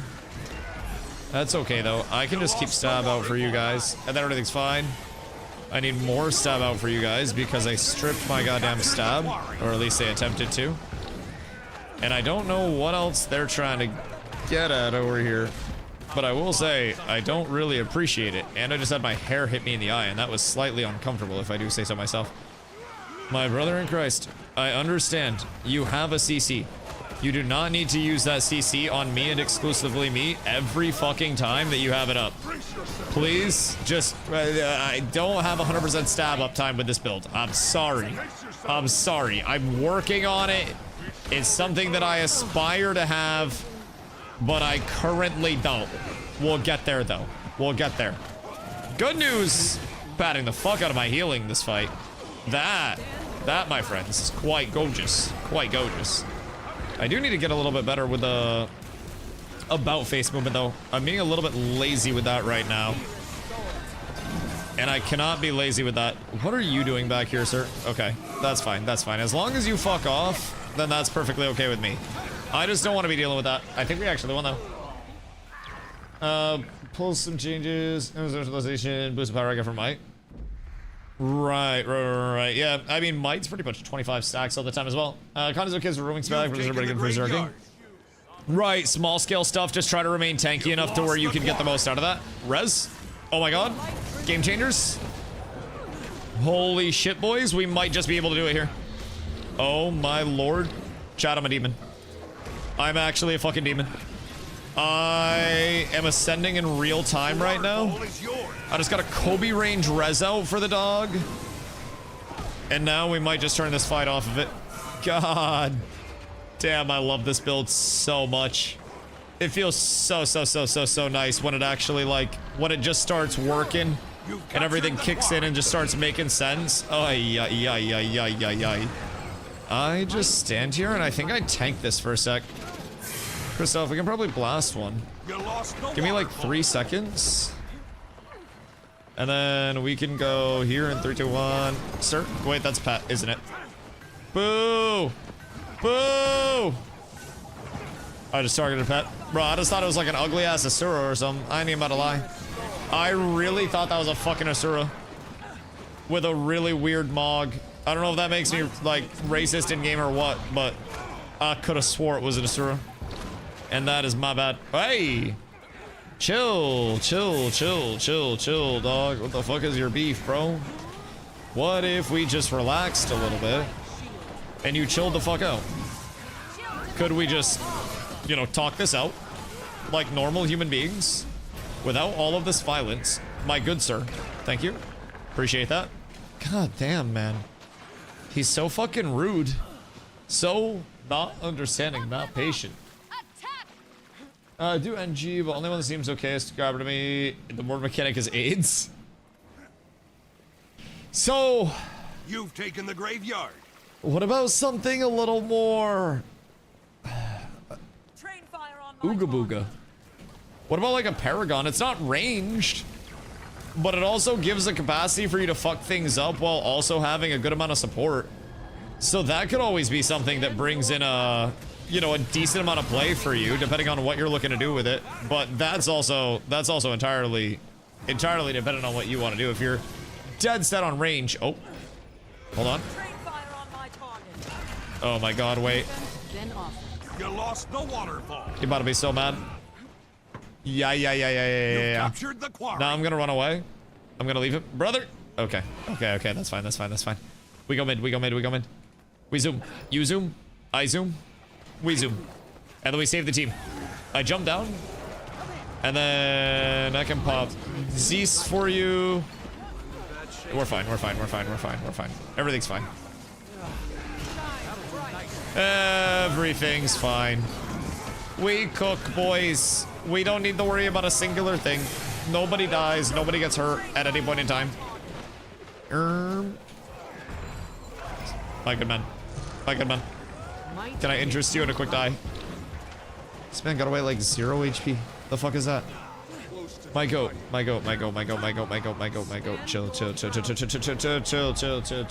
Nothing can bring me Might try Necro and turn into a dirty slaw.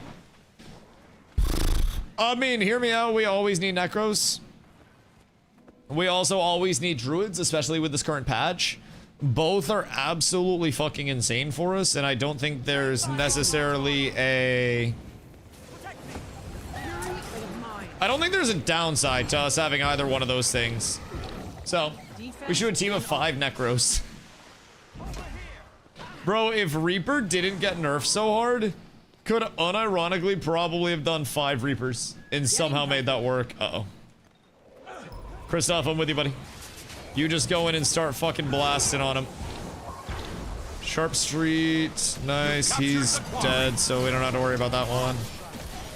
I got you with stab. We got an X on the backside. He's gone. Okay, we both. Good sheet. Are you amalging? Yeah, you're amalging. No, I was slow. Oh, fuck. That's my fault, dog. Amalgam got a heavy nerf as well. Amalgam's nerf was allegedly to its tankiness, right? Something about its spike, which is its CC break, and then something that gives it magnetic aura as well as something else. Blood Bank? So Blood Bank, when you went into your shrouds, made it so any of your, like, health restored while in shroud, even, would generate barrier for you. So basically, you'd go into your shroud, and then off of that, you would effectively, like, Giga Lifesteal when in your shroud, and then you would also have heals coming in, and then those heals would also basically generate the barrier for you, and when you're full HP, you generate more barrier. That stupid shield. Yes. So effectively, when Reapers would go into their, like, you know, into their second HP bar, and then come out with another full HP bar, right? And shield on top of that, that was because of the, because of Shroud and Blood Bank and whatnot. So that got made so it no longer works while you're in the Shroud itself. So that got completely obliterated. The notes actually might have them copy pasted still. Hold on. I do. It was in particular. The waterfall is yours. Hold on. Thief Rev, Necro. Yeah, Blood Bank. So Blood Bank is gaining health, grants a proportionate amount of barrier. Conversion amount increases while at full health. This trait will no longer trigger while in shrouds that replace health. So if you go into a shroud that gives you that, like, secondary life bar, then you're not getting that. Most Reapers don't use Blood Bank. What? From what we've gathered and from, like, people that play it a lot and people that were kind of helping me through the notes in chat today, the meta Reaper build was running Shrouds and Blood Bank, no?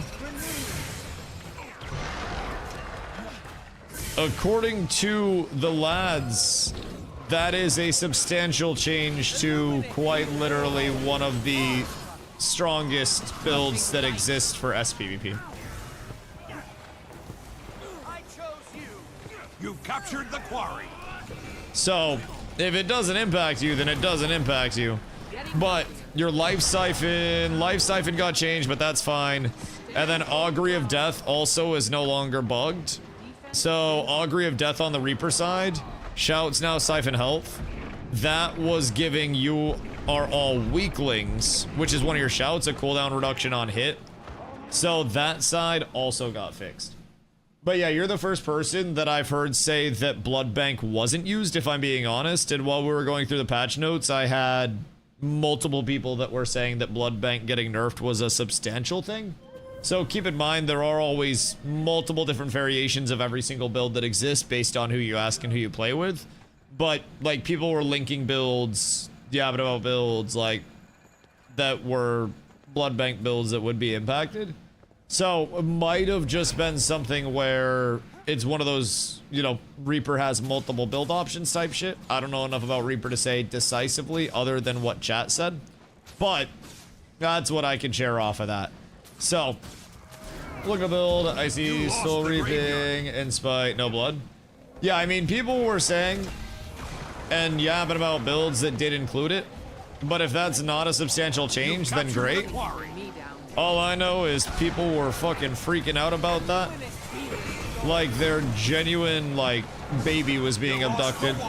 So if that's, again, if that's not a good change, or not a consequential change for you, then good for you, dog. That's beautiful. Augury of Death is also not something we use as a Reaper tree. Usually chilling nose for burst, or lens pursuit for mobility. Well, if that didn't change it for you, then great.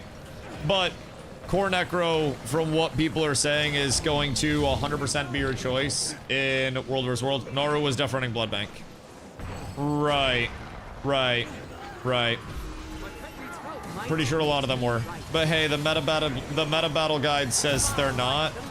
So the meta battle guide is the one. There's options. Right. Again, I think that's one of the important things with it. There are a lot of players that might not share everything they have, just in terms of making a guide, publishing a guide, because there are so many changes that can be made so quickly. So from what I heard, most of the people on top end SPVP that were running Reaper were blood banking. But again, depends. Bloodmatic is an alternative spite if you want more sustain. Spite is a more damage ones. It's also for meta battle, which is what I was using, but also some streamers. It is that for SPVP or world versus world? Because the blood bank build, I'm being told, is specifically the high-end SPVP meta that pretty much every, like, high-ranking SPVP Reaper was running. Which I can also, knowing the mechanic of it, I can also fully say that I have absolutely fought against Reapers that do come out of their shrouds with full HP. Blood bank is locked down side nodes. So that's why you'll see a lot of the higher end streamers that are running it, primarily because they roam a lot and shit. Cook side nodes, bunker those down. Which is probably going to make it a little bit less God tier 1v1. I wonder how a DH would fare against that with the whole area control type thing. I was kind of just on autopilot that entire time, I'm not even going to lie. Kind of just going through the motions here. But I will say, the cool thing about Guild Wars 2 is with changes like this, there are still like 3 other builds that exist literally all the time, which is quite fucking cool. So even in the event that one person's variation of a build got cooked, there are still multiple other variations along the way that are going to be relevant. And it's all a matter of like, I don't know, perceived meta, if that makes sense, more than anything else. So, what are YouTube content makers for Reapers? Also use Spite and not Blood Magic that I've watched? I don't know, man. Listen, again, Bone. If you're that set on it, then feel free to go ask Naru why he's blood banking. But, brother, you're talking to somebody that hasn't played a Reaper at all, like contesting what I was told on it. Just drop it. Like, I'm gonna be real. You're kind of just like pushing it to push it at this point, bro. I'm just telling you what people told me and showed me. I don't have anything else to contest you with, nor do I really give a fuck. Thank you. I appreciate you. Just did 600k damage and 52% of the team. Yeah, I don't think a lot of people were doing a lot of much. So, it's getting late too. Yeah, a lot of people hop off Guild Wars at like 10 is what I've noticed. I was talking to Carla about this too, but like my stream window, I've considered moving it forward a couple of hours and getting on at like noon, but that would just cook like the full day basically, and I'd miss so much of the day. But it's almost like there's such a dad schedule with Guild Wars overall that it's like,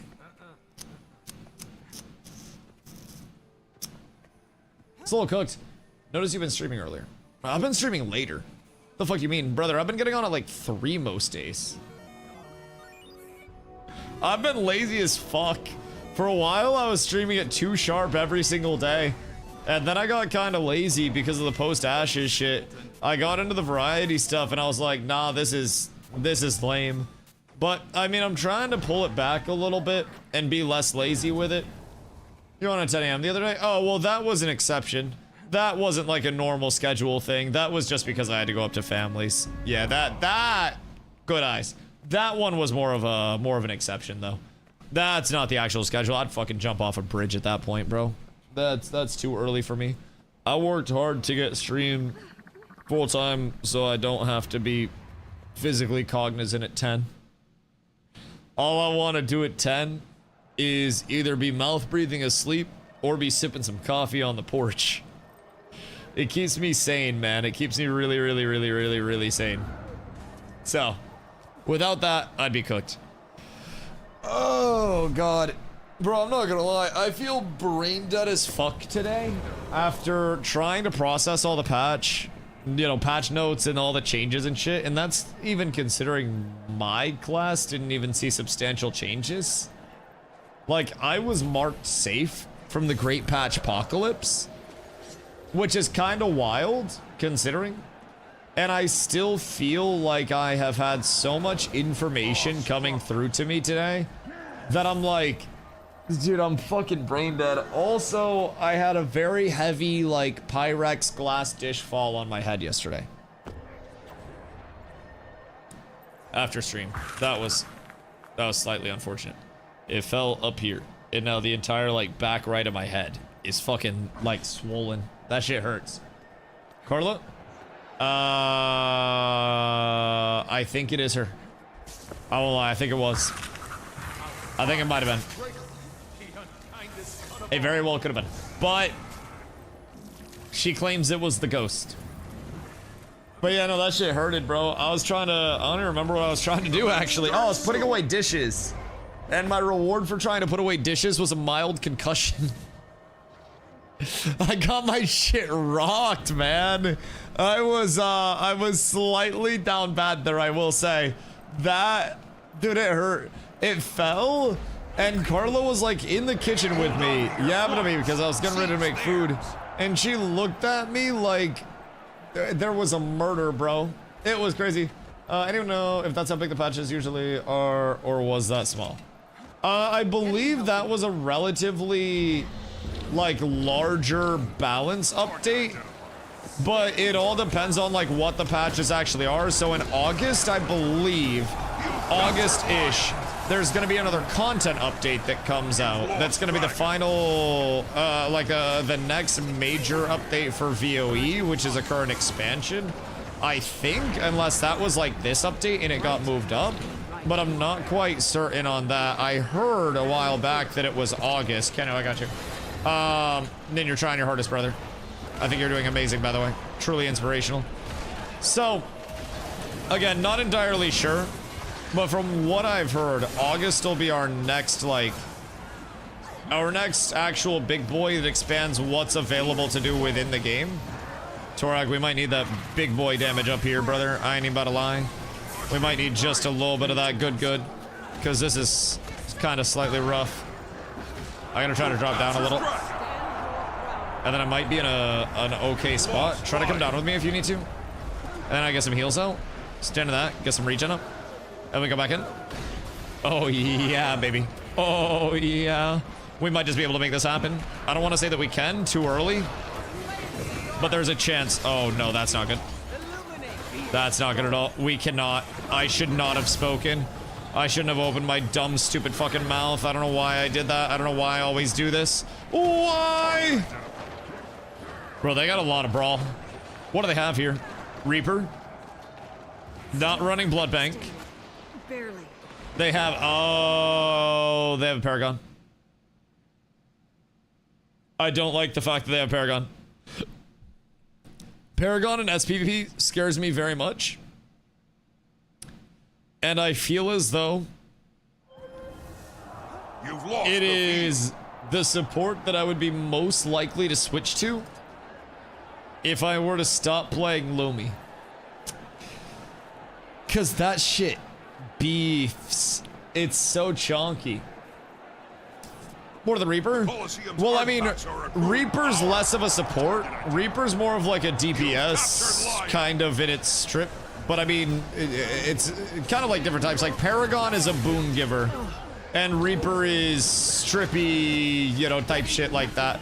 So, on that end of things, both of them together are very brawly. And they have both on that comp. Which is very, very, very, very, very tragic, if I'm being honest. Like, it hurts. They hurt. Everything they do hurts. I wish that there were an alternative. But, like, as you can see, bro, they shred. They do a lot of damage. They have a lot of sustained fight. A lot of condies going out. It's a little rough. Because we don't have the most condi cleanse either, I don't think. I'm trying to cleanse condies, but I can't keep up. They have Paragon, Reaper, and then they got the Tempest out here. The Tempest is also supporty, right?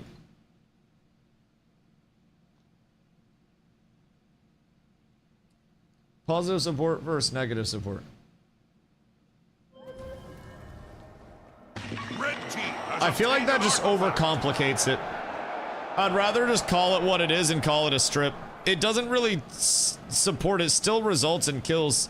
I don't know. I haven't really heard that one before, but I also feel like that just overcomplicates it drastically. I think support, and again, this is just my mind and how it works, but I kind of retain support, or reserve support to being the things that are strictly on the buff giving side, and then anything else that's directly contributing to kills is a DPS in some form. You just have kind of like subcategories of DPS, because even with support, you already have Troop, which is a type, yeah, not like a type, but you have Troop, which is a, you know, a spec that brings in support, that brings in different shit than a Firebrand or a Lumi or a Druid, which is also technically going to be a support. Oh, they killed right before that came through. So sorry. There's like, yeah, I think there's a lot, and I hate the term negative support. That's one of those like, oh, it just doesn't sound right to me. It's like, why not just call it a DPS? Because it is a DPS. You're still doing damage, but it's also like, I do see the negative support. It's just weird. I can't get behind it. Nothing can bring me down. I'm being pedantic, but I just don't like it. It's like those words. It's like moist, except I don't mind moist. I mind negative support.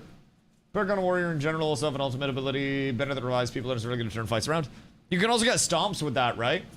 Like simultaneously, you could throw out your banner and it can revive and stomp, or is it a revive or a stomp? Because, yeah, that shit's strong. I have Signet of Mercy, which is a revive on a single target, but that's also a 135 second CD, which is long. I don't know what the elite one is. It's revive and stomp. How many targets? 2 of each? Or what's the deal there? Getting healthier. Hello, Michael. Mr. Jazzington. Might makes me right. What to do, brother? We need to regroup, brother. We gotta regroup heavy. Like, I think we just go in as 5. Jump Ranger. Maybe try to go, like, Paragon or Tempest after. I don't know what our kill prio is, though. Because, honestly, I got Emerald in League. Ayo, I'm proud of you. Except I'm not. Carla's also working her way up to Emerald in League. She shall be there soon. Careful. They will rotate over to you fast. And I'm waiting for the rest of the team. Once she gets on band, she bought a skin, so she got unbanned today. But then, apparently she got chat banned today. So I'm not quite sure what all happened with that side of things, if I'm being completely honest. Because apparently she didn't say anything, and she got chat banned. According to her, allegedly. She said nothing and did nothing, and the chat ban just randomly came through. Now, I don't know if I believe that necessarily. I feel as though that might be a little bit of a, you know, a figurative story. But she claims it to be true. How does she know she was chat banned? I don't know, she probably went to say something and then realized she was chat banned, or she like went to slur or something. Definitely didn't call the jungler names. Well, like, she got temp banned twice because she was trying to like communicate with her team in draft phase and say that she got counterpicked, right? And effectively, she said, I'm going to lose my lane. No, she said, I'm going to feed unintentionally because the lane was bad. Turns out, Daddy Riot thinks that for whatever reason, just means she's going to, like, hard feed. Which, you know, it is what it is, but Torag, fuck him up. He thought that I was the DPS. Stomps, what up, brother? Got sunburn on the top of my feet. Probably got sunburn on the top of your bald-ass head. The fuck you mean? Actually, I wouldn't be shocked if being 5'6" and the manlet that you are, you're far enough away from the sun to not get a sunburn at all. It's kind of an advantage that I never really thought about you would have at your, had straw hat on? Of course you did. I don't know what you bought that straw hat for, but you have probably got about $100,000 worth of use out of that goddamn thing, Stomps. Let me tell you what. That puppy is used, abused, recycled, put through again. They're busy for being outside. Is this the same straw hat that you had at TwitchCon previously? Like, just straight up same one? I understand why people have worn them for years. Well, and because it's super available, take grass, weave it into hat form around somebody's head. Straw hat. For the last 3 years. So your daily driver? Does your head sweat? Did she actually say she was gonna feed? Yes. She literally... She said, I'm going to feed unintentionally, or something like that, word for word, for her first ban. And then she said she was gonna lose mid for her second one. And now she's just like chat banned randomly. So it's a whole set of circumstances for her. I'm not exactly sure what she's looking for next. All I know... Hello, sir. How are you? All I know... Those will get you banned for sure. How will that get you banned? That, to me... I don't know, in like a pre-draft lobby, I might be crazy, but that doesn't seem like it should be the most bannable offense to me, no? Or am I just absolutely on the ayahuasca? Like, am I on the crazy pills there? But saying, hey, I'm gonna lose my lane, might need help, that doesn't seem bad. That actually seems like it would be the use case that they being Riot, want to see within their game, no? But again, maybe I'm just fucking crazy. Maybe I'm just wild there. But I just thought that they'd want to see people communicating. Saying you're gonna feed, I can see that, but saying you're gonna lose mid is overboard. Sounds automated ban. I think they have AI oversight on their bans. I want to say. I might be wrong on that, but I'm pretty sure they just have like AI ban detection type shit. And if people are in chat saying things, then they will full cook you. Saying you're gonna feed is basically saying you're gonna disco Nunu the game. Motherfucker, I don't know what the fucking Nunu is. Double support was impossible to get through. It's like, but I'm 2 supports, more or less. It's like saying I'm gonna run out of mid. Well, I understand what, like, it means in MOBA terms.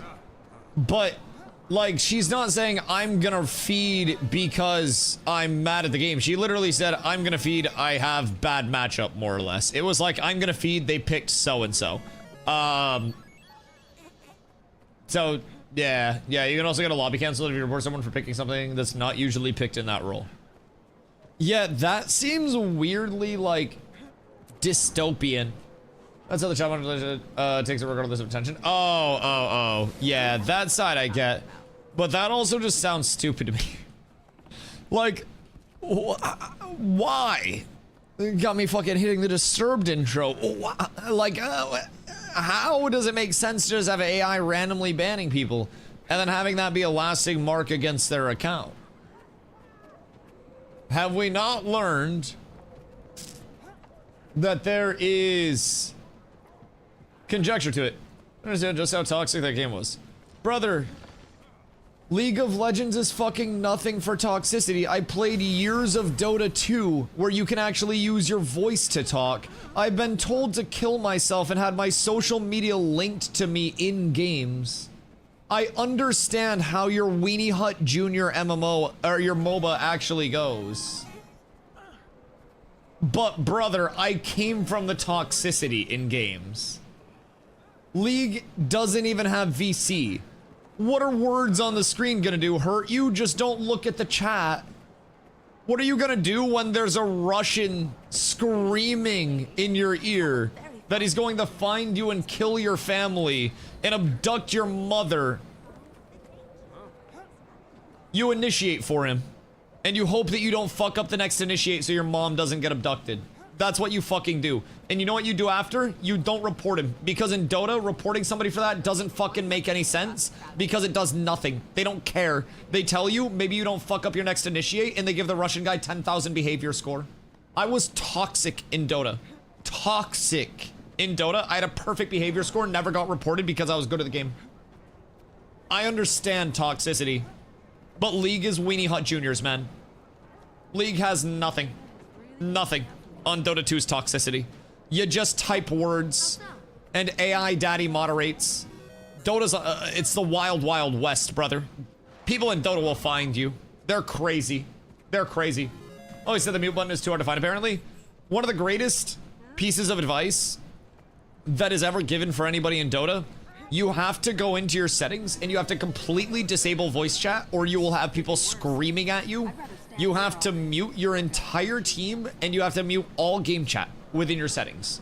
You are literally advised to turn every form of communication off except for pings because Valve will not save you. Gaben will laugh at you from his mega yacht because if somebody's slurring you out in Dota, apparently it just means that you fucked up on an initiate and you deserve it, apparently. According to them. There is zero moderation out there, bro. League toxicity. If you build a champion wrong, I almost called it a hero. If you build a champion wrong in League of Legends, Daddy will ban you. Daddy will discipline you. Bro, you can drop all your items, run down mid and feed in a top 10 ranked game. That lobby's not getting canceled or invalidated. That person's not getting banned. They're gonna go on a rant about how everybody on their team is absolute dog shit, and then they're just gonna queue again. Like, Valve doesn't care. CS as well? Yeah, it's heinous how bad it gets. And I wish there was more moderation to it. Sport, thank you for the 16 months. I appreciate you. Like, I wish there was more moderation because there's not. Like, heinous shit gets said, and I never took it that far. I basically just called my team a bunch of fucking idiots a lot of the time and basically, like, told them to pay the fuck attention. But golly, the Weenie Hut Juniors. I was like, no, I know. I just wanted to go on a rant. I like calling it Weenie Hut Junior MOBA.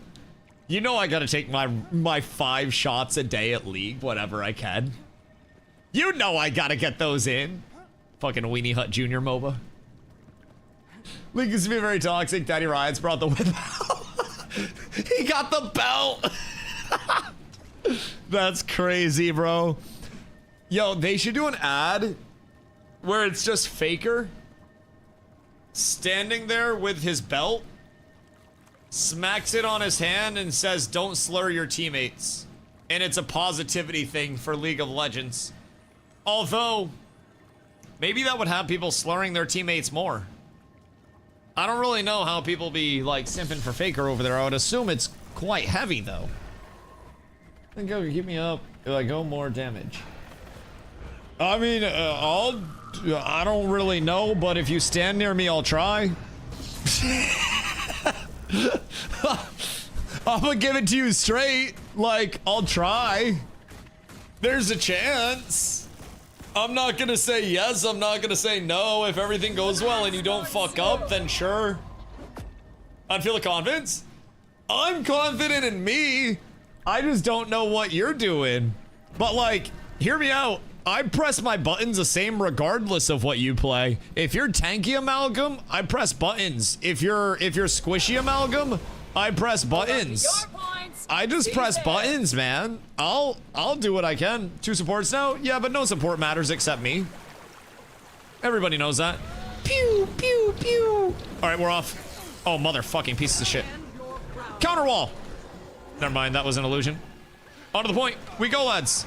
We go. Mush. Mush. I don't know what their Lumi is. Ow. Their Lumi's not a support. He hits hard. Wait, maybe he is. I don't really know what he's got going on, if I'm being completely honest. But I don't know if I want to get involved with it, if I'm being real, because they have a Reaper in my ass. Aye, Poppy. Oi, oi, oi, oi, oi. That's not very cool. That's not very cool at all, if I do say so myself. But we might be able to kill their Lumi here. If we can get him down, then we win the fight. Yeah. Get the X here, get the X here, get the X here. And then, oh. I wanted to get my roll off. Make sure we get the X's. Good sheath, boys. We're up tremendous. We win the fight. We win the world. You, sir. Where are you going? You! Fortnite? Fortnite? Can I interest you in a Fortnite? Thank you. Plus 1 kill for Dusty. We're up tremendous. It'd be really funny to kill with 5 Mirages. Bro. You can queue up with 5 of anything if you just switch directly before the match begins. It's fucking crazy to me. Oi! Oi! Whoops. I'm not even gonna lie. I thought I could fuck with them way more than that.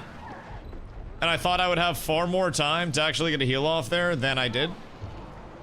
And I may have slightly underestimated them. Ain't no way you pull this off, right? No! No, that's my fault. I wasn't paying attention. I'm literally just running back and forth reading chat. I blame me, dog. I blame me. Good news is you got my trade. I'll pay more attention. That's my bad. Thanks for support, got out. Getting healthier. It's not a matter of thinking. If every single fight that you're in, every motherfucker around you is invincible. It's a matter of knowing. It's a matter of feeling the impact you have on every single fight when you're not throwing. Just as a once over. I think I've knocked him back off that, no? I'm not 1000% sure, but I think I might have knocked him back. And we win this as well. Again, I'm here. So we cook. Zero chance that we lose. Never lost a fight with DustyWhy involved in the fight, if I do say so myself. And then we get all of our healing out, all of our moves out, get everybody topped off. More stab, keep that stab up. Good fight, GG's. One trip.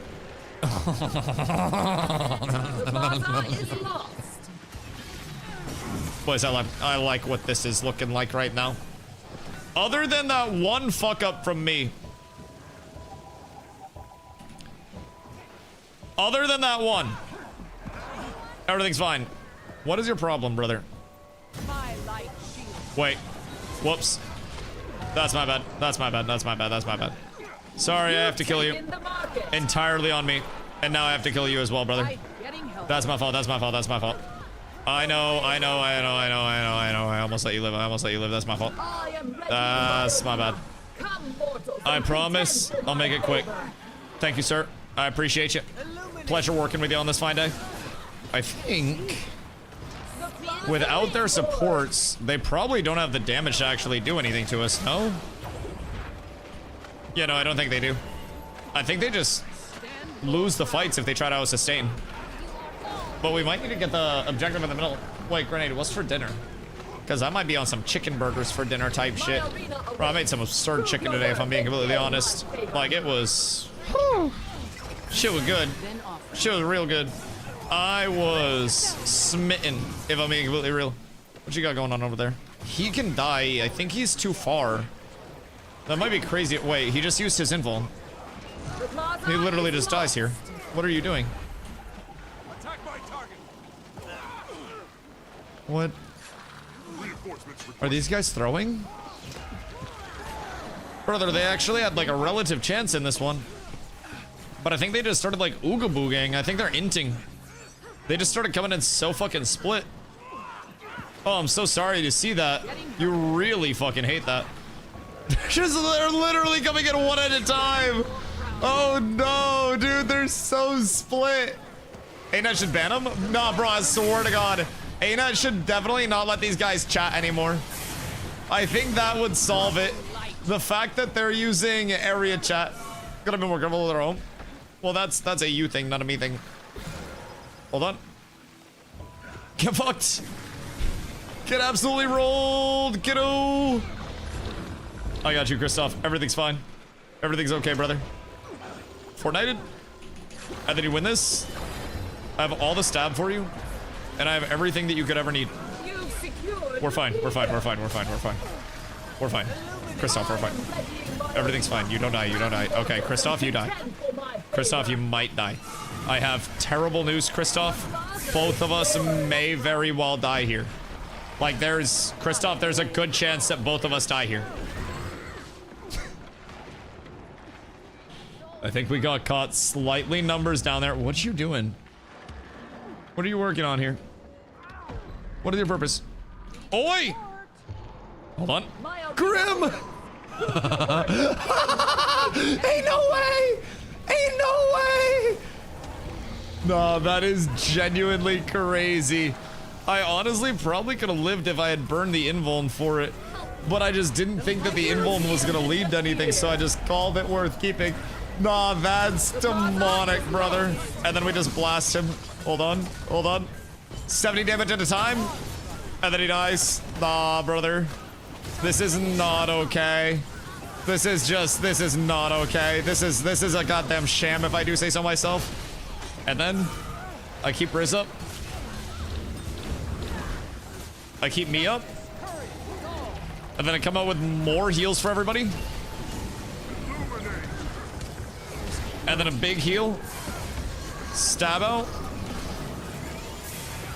And then we walk in. Get on the Lumi. I target hold this, we can probably kill it.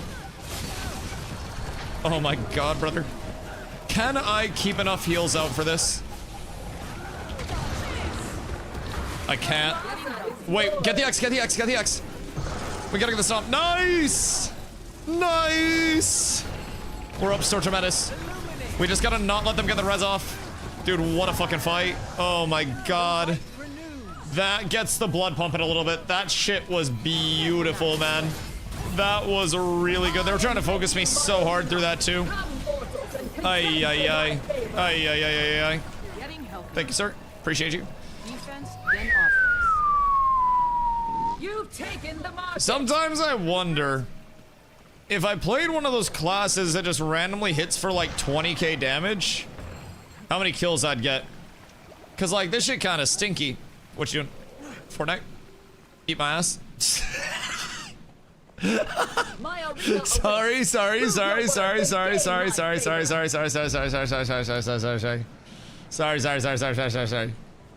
That's my bad, bro. What's going on over here? Where is everyone? Y'all fighting down here, or what's the deal? The plaza is yours. Why we got 4 people home?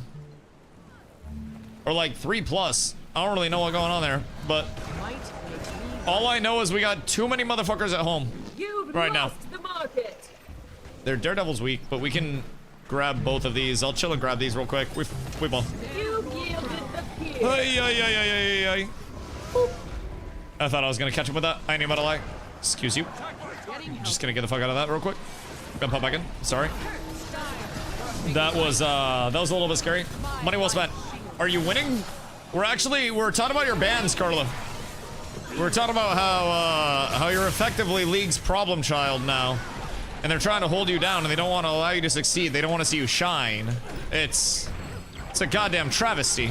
They're making a mockery of democracy, if I do say so myself.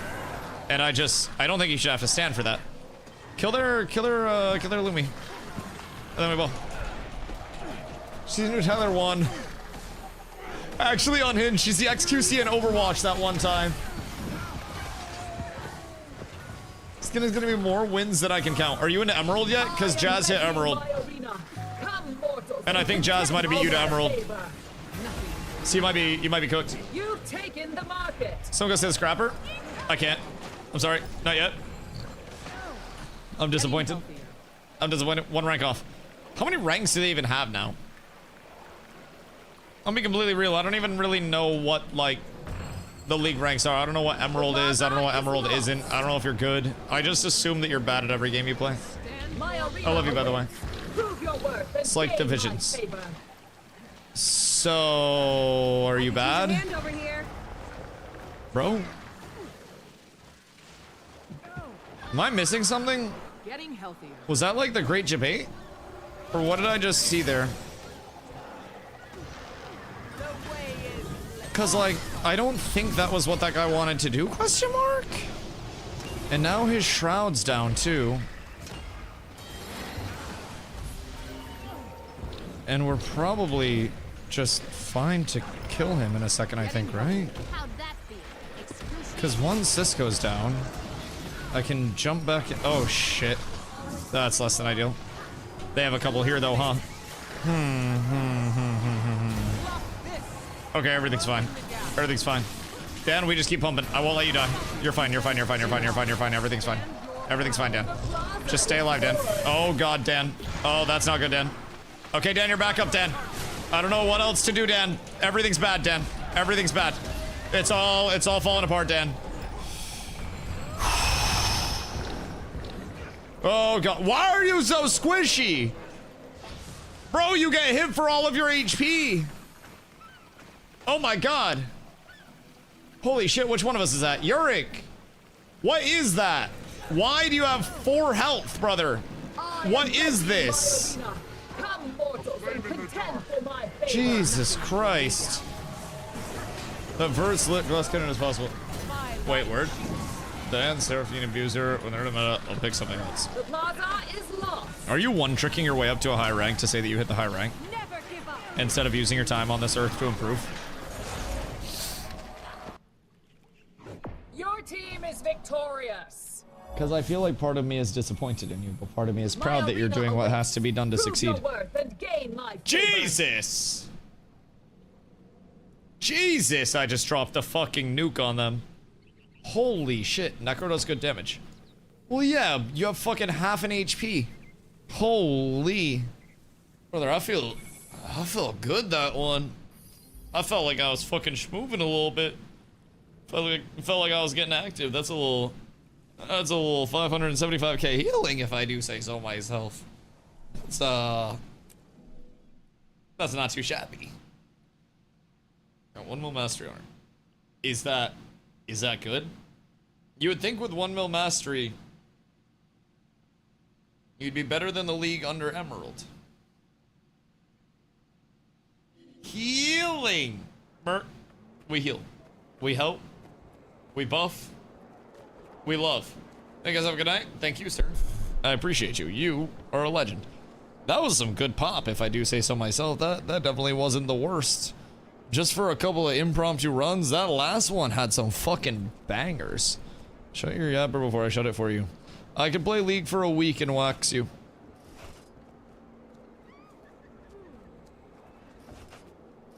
Just know. I like it. I unironically smurf your peak, bozo. I don't know. I'm gonna put your mouse on the top shelf of the pantry and not give it back until you admit that I'm better at League than you. Completely disregard that one time that we were laning together and you asked me for my heal and I flashed right beside you and watched you die. I have a step stool. What are you gonna do if I put the step stool on the top shelf one day? Is that like a paradox of sorts? I took wrong runes because of you. Bad player. A true soon-to-be Emerald goat wouldn't get distracted by small things like yaps. Fun to think that reveals stealth. Yo. Stealth reveals, definitely not the worst against certain comps. When we played a tourney relatively recently, and there were some stealths that came in, and let me tell you, those stealths hurt.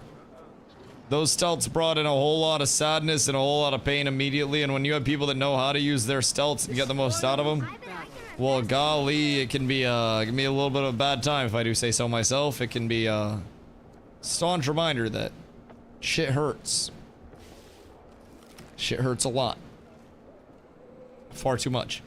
All right, quick salvage. Several finds. Oh shit. Well, RIP to those bags. Actually, might be able to move them. Nope, never mind. They're never safe. You hate to see that. Wait, where'd my... Oh, whoops. Invis bags. Oopsie daisy. Close your inventory. That's okay. It's like 60 bags. It's not a big deal. I have so many more bags than that. It's perfectly okay. I still get the mats for them. If I cared more, then I would definitely cancel. But let me tell you, I just want to get the inventory organized. If it's not fully optimal, but it's a little bit clean, then I'm happy with it, dog. And then every night, I must come through, scrap them without opening for years. It's just a chance to get higher rarity when you open them, right? So it's not even like, I don't know, that necessary, so to say. I have 1 lucent moat. Okay. I can stock up for a little bit. My gold actually isn't the worst. I'm kinda sustaining pretty well out here. And I could also pull in some more gold if I wanted to empty my material storage and sell from storage. Wouldn't be the worst. So far the inventory is staying kinda clean, I will say. I usually save up a bunch of these bad boys and then open a shitload of them and then sell all the mats that I get and then call that good. I'm trying to rebuild. Bro, got a spoon? Master gave Dusty a spoon. I love my spoon. My spoon, best spoon. 164 inventory slots of fucking doom, baby. We're up tremendous. Do I have gray gear still? Just sitting around? I don't, which is great. Salvage rare spray. There's rare back. Why can't I salvage that? Boo! Okay. That's tragic. What are the spoons even for? I have a few different, like, trophies and shit. And I'll be real, I don't even know what the trophies fucking do. I have legitimately no idea. Use all. Okay, cool. More tomes of knowledge. I have 149 tomes of knowledge. Collection, you can sell them now. Wait. So if I go trophy. That's for making legendaries. But like shit like this. Defend this sector of Terror from the Octavine. Item collection achievement. So I can just get rid of them and it'll keep the collection.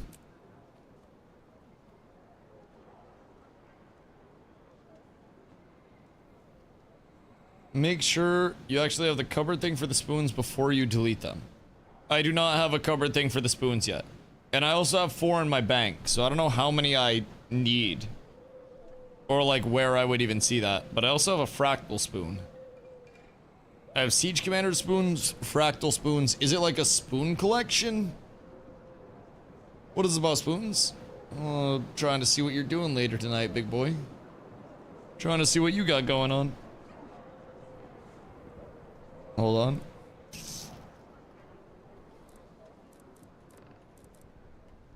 Codifile. Purchase a collectible spoon box from Master Red Nax Youngblood in Lion's Arch. Where's he at? Whereabouts? There's a guy that gives you the thing that holds them? If I were that guy, where would I be? Can I search this or no?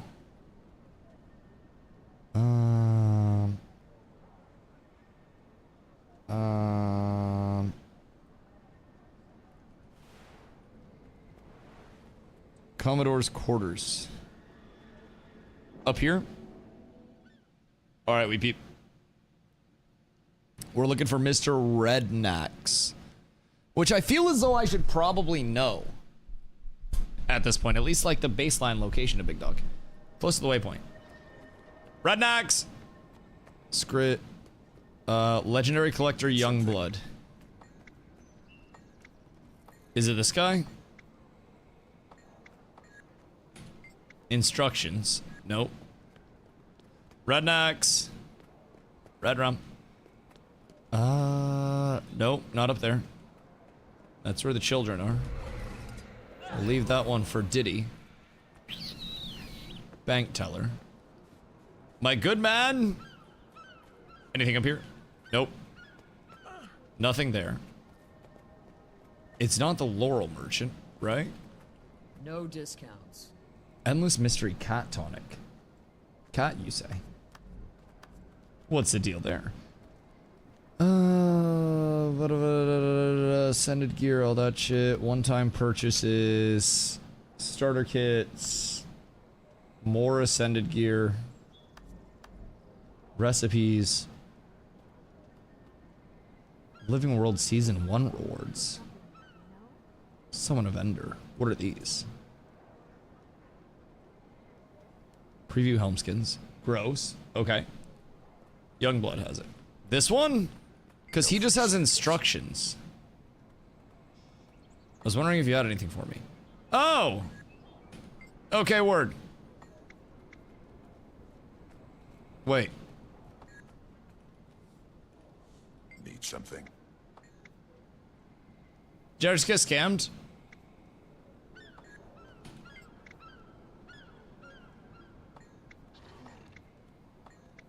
He gave it to you. Did he? Hold on. Check the achievements now. Okay, and what was it called? Codifile? Purchase a collectible spoon box from Master Collector Rednecks. Wait. This is the wrong guy. I think I got scammed. Master Collector Rednecks Youngblood. But that's Legendary Collector. Is that the right guy? Collectible spoon box. Consumable bound on acquire.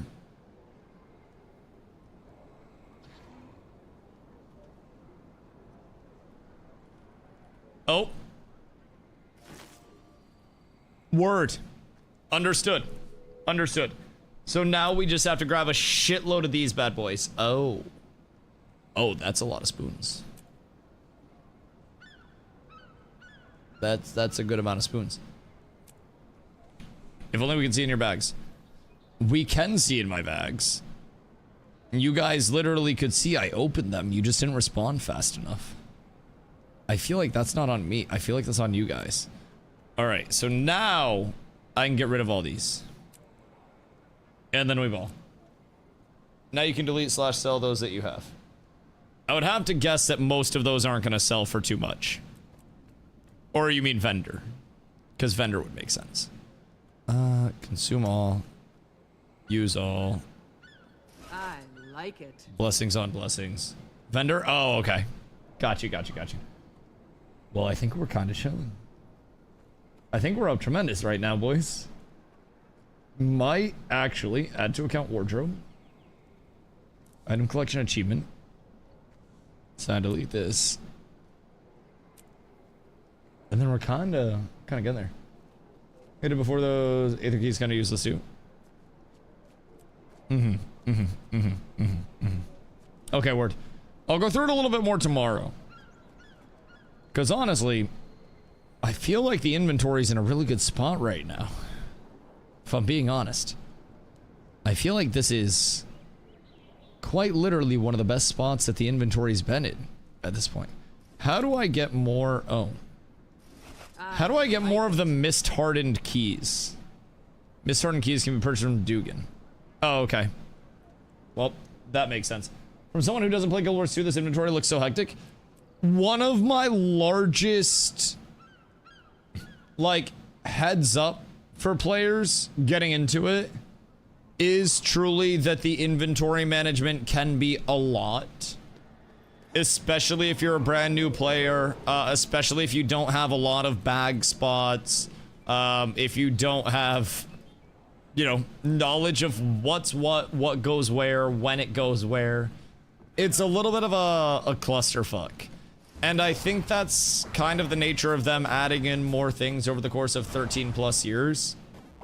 Where it truly, like, if you're playing a lot and constantly doing stuff, there can be quite a bit that goes into it. Now, I do still have quite a few crates and whatnot that I could clear out of my bags. I have some pieces of gear that I could salvage and definitely could, you know, things like this. Go through, sell at the trading post, just list those, clear them out. So, Nin, how are your bags empty? Well, Nin also doesn't do any content, just for perspective. Nin plays about 2 hours every other day and doesn't play World vs. World, doesn't do fractals, doesn't do raids, and only does unranked SPVP. So if you play 8+ hours a day and you do non-stop content that gives you a shitload of crates, then you're definitely gonna run into inventory management issues.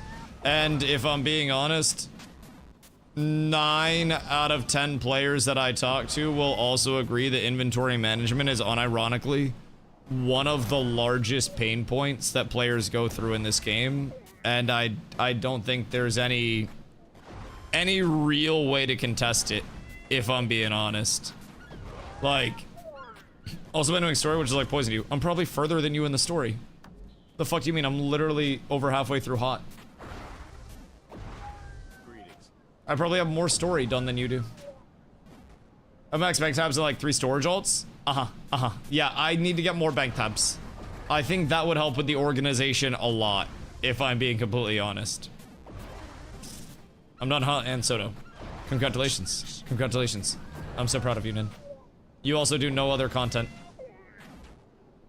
that generates any form of inventory flow whatsoever. And I'd rather manage inventory stuff than manage story inventory stuff than manage 2 hours of World vs. World shit, bro. Be real. 8 hours of story is going to generate so much less than 2 hours of WoW. Managing bag drops, managing everything that comes through the bag drops. Again, let's just realize that when we're talking to new players from the outside in, talking about pain points as actual pain points is very important.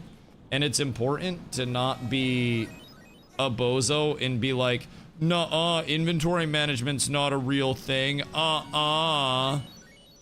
when it quite literally is one of the most cited pain points from players all the time. Like, it's one of the things that annoys me so fucking much about people sometimes. When someone brand new comes in and I talk to them as though they are brand new because they're asking brand new questions, there's always someone that just goes, nuh-uh, Dusty, it doesn't impact me because I play the game for 3 hours every 3 days, and also I have quality of life, and also I stop what I'm doing every 5 minutes to open crates. Sorry, I put out 8 hours of content nonstop and then open crates and manage it as I go. I don't like taking 10-minute breaks to manage my inventory as I go throughout a stream, so I can keep doing content and then manage it all at once. It's a matter of, do you want to take 3-minute breaks multiple times throughout the day to do it? Or do you want to take one 10-minute break at the end of the day to do it? But regardless, you're going to have to do it. And every aspect of it is inventory management. It's just how you go about it. Which is, again, why I try to tell new players, for the love of God. It's one of the largest pain points. And please, please, understand that I try to talk to new players as they are brand new players, you know? It's brutal. Exactly. That's the big thing. Keep in mind, my inventory is as it is, with paid quality of life, with infinite salvage kits, bag slots out the ass. Now again, I play 8 hours pretty much non-stop a day, so I'm going to have a lot of shit. But also, I have the shit to deal with the shit. I have the salvage-o-matics. I have the bag slots. I have the bags. I have everything that I could need. And even with this, just for perspective, this is 2 days, and I salvage a stack of 100 as well. This is 2 days of just gear drops. So, I could just go through and deal with opening over the course of this now, the what, 850 or some odd, yeah, literally 850. Different, you know, slots of gear, and then deal with that, which again, even with 300 bag slots would be multiple full inventories of the gear.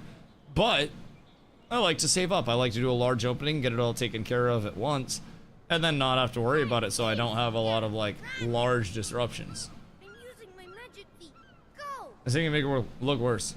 Come back here, you little. Because honestly, again, if you're taking a bunch of breaks throughout your day to open every box that you get and then sort your inventory throughout your day multiple times, you still spend a fuckload of time organizing your inventory.